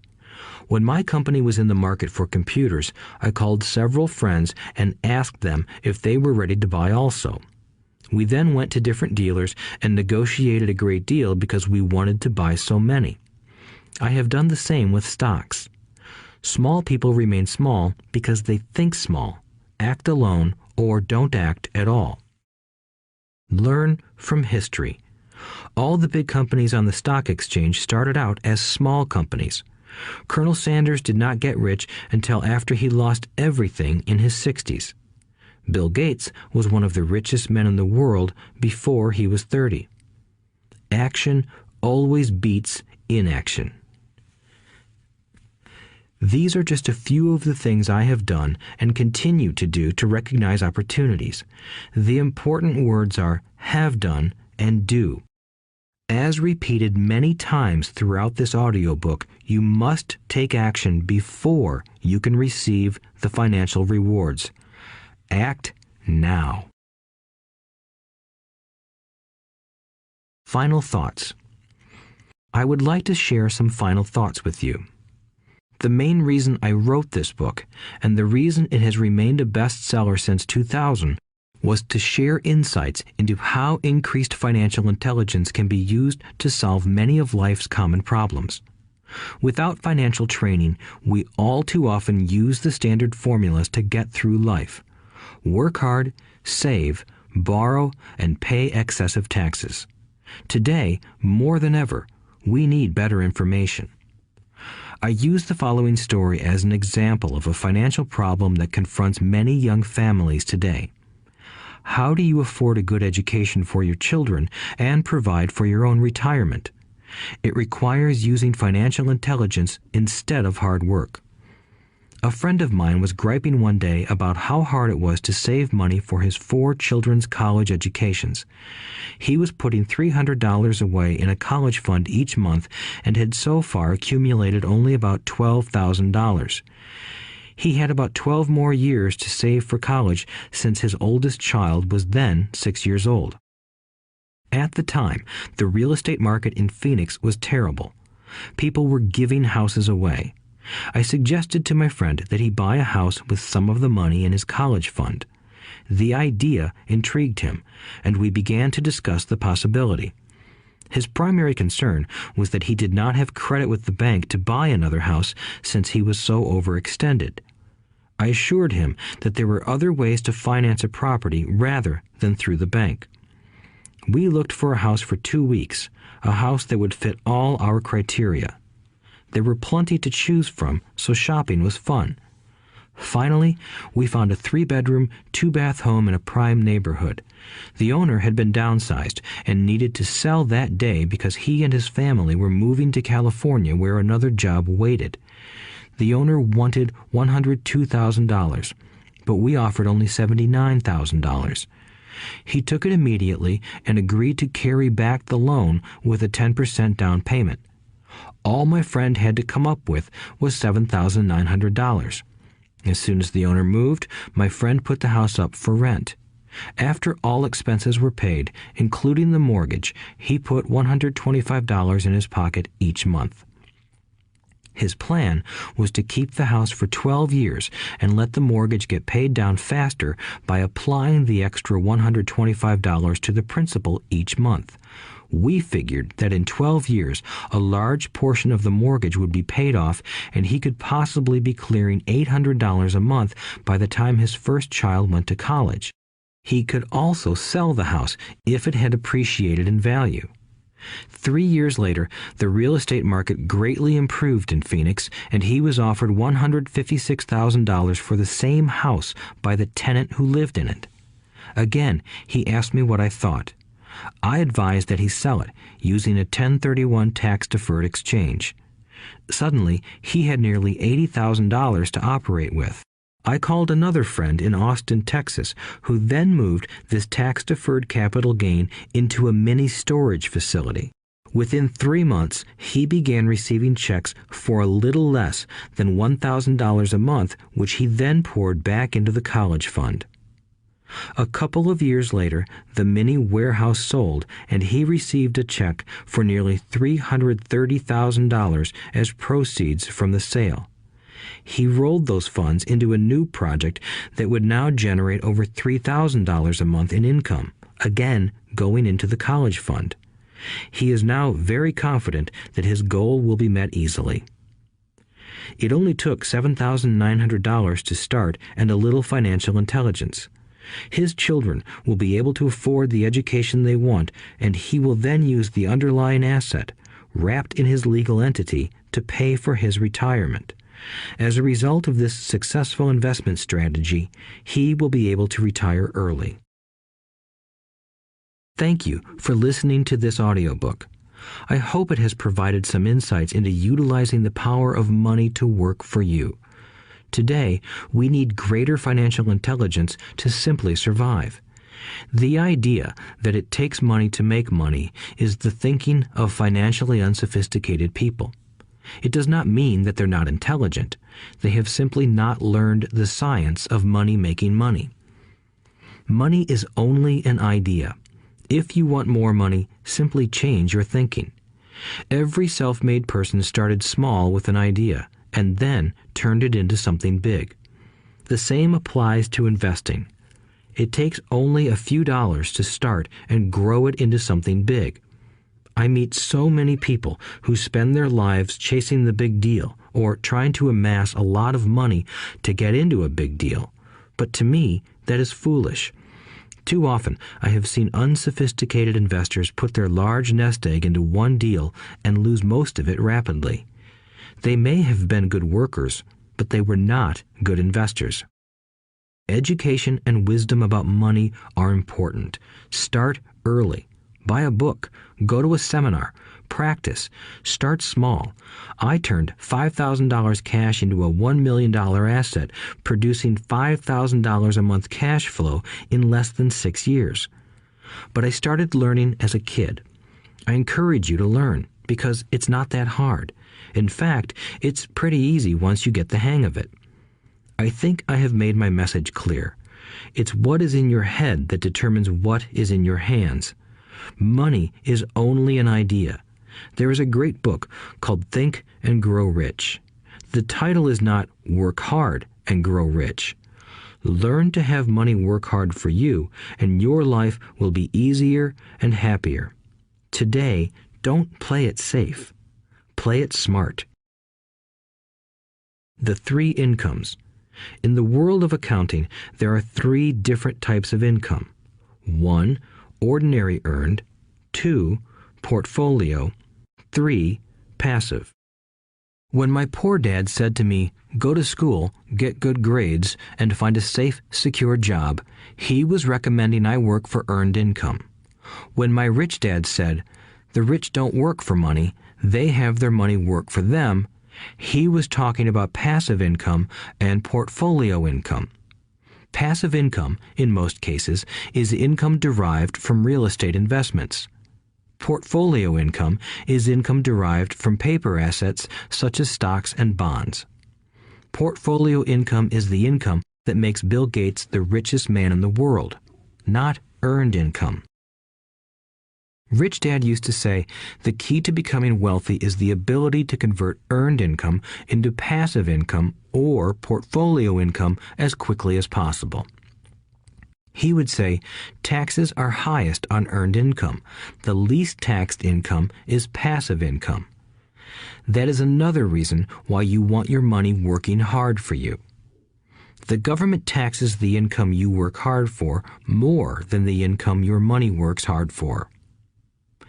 In my second book, Rich Dad's Cash Flow Quadrant, I explain the 4 different types of people who make up the world of business.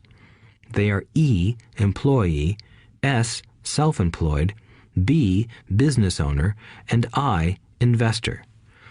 Most people go to school to learn to be an E or an S. The cash flow quadrant is written about the core differences of these 4 types and how people can change their quadrant. In fact, most of our products are created for people in the B and I quadrants. In Rich Dad's Guide to Investing, book number 3 in the Rich Dad series, I go into more detail on the importance of converting earned income into passive and portfolio income. Rich Dad used to say, all a real investor does is convert earned income into passive and portfolio income. If you know what you're doing, investing is not risky. It's just common sense. The key to financial freedom. The key to financial freedom and great wealth is a person's ability to convert earned income into passive and/or portfolio income. My rich dad spent a lot of time teaching Mike and me this skill. Having this ability is the reason my wife Kim and I are financially free, never needing to work again. We continue to work because we choose to. Today, we own a real estate investment company for passive income and participate in private placements and initial public offerings of stock for portfolio income. We also went back to work to build a financial education company so that we can continue to create and publish books and games. All of our educational products are created to teach the same skills my rich dad taught me, the skills of converting earned income into passive and portfolio income. The games we create are important because they teach what books cannot teach. For example, you would never learn to ride a bicycle by only reading a book. Our cash flow games for adults and cash flow for kids game are designed to teach players the basic investment skills of converting earned income into passive and portfolio income. They also teach the principles of accounting and financial literacy. These games are the only educational products in the world that teach people all of these skills simultaneously. Cash Flow 202 is the advanced version of Cash Flow 101 and requires the game board from 101 as well as a full understanding of 101 before it can be played. Cash Flow 101 and Cash Flow for Kids teach the principles of fundamental investing. Cash Flow 202 teaches the principles of technical investing. Technical investing involves advanced trading techniques such as short selling, call options, put options, and straddles. A person who understands these advanced techniques is able to make money when the market goes up, as well as when the market comes down. As my rich dad would say, a real investor makes money in an up market and a down market. That is why they make so much money. One of the reasons they make more money is simply because they have more self-confidence. Rich Dad would say they have more self-confidence because they are less afraid of losing. In other words, the average investor does not make as much money because they are so afraid of losing money.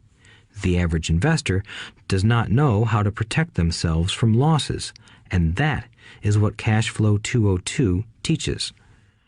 Average investors think investing is risky because they have not been formally trained to be professional investors. As Warren Buffett, America's richest investor, says, risk comes from not knowing what you're doing. My board games teach the simple basics of fundamental investing and technical investing while people are having fun. I occasionally hear someone say, your educational games are expensive, which poses the question of ROI, the return on investment, or the value returned for the price paid.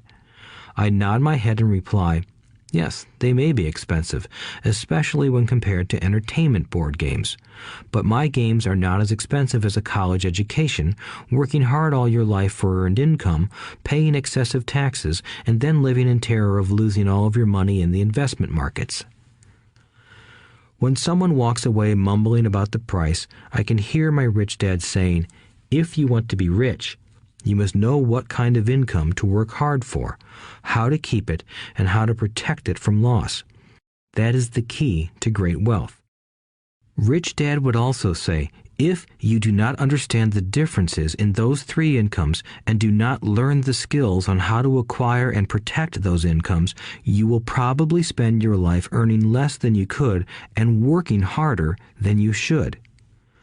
My poor dad thought a good education, a good job, and years of hard work were all you needed to be successful. My rich dad also thought a good education was important. But to him, it was also important that Mike and I know the differences in the three incomes and what kind of income to work hard for. To him, that was basic financial education.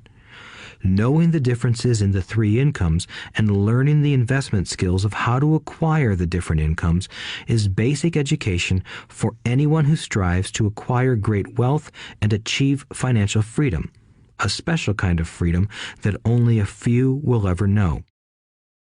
As Rich Dad states in lesson number 1, the rich do not work for money. They know how to have money work hard for them. Rich Dad said, earned income is money you work for, and passive and portfolio income is money working for you. Knowing that little difference has been significant in my life. Or, as Robert Frost ends his poem, and that has made all the difference. Take action. All of you were given two great gifts, your mind and your time. It is up to you to do what you please with both. With each dollar bill that enters your hand, you and only you have the power to determine your destiny. Spend it foolishly, and you choose to be poor. Spend it on liabilities, and you join the middle class. Invest it in your mind and learn how to acquire assets, and you will be choosing wealth as your goal and your future. The choice is yours, and only yours. Every day, with every dollar, you decide to be rich, poor, or middle class. Choose to share this knowledge with your children, and you choose to prepare them for the world that awaits. No one else will. You and your children's future will be determined by choices you make today, not tomorrow. I wish you great wealth and much happiness with this fabulous gift called life. Robert Kiyosaki.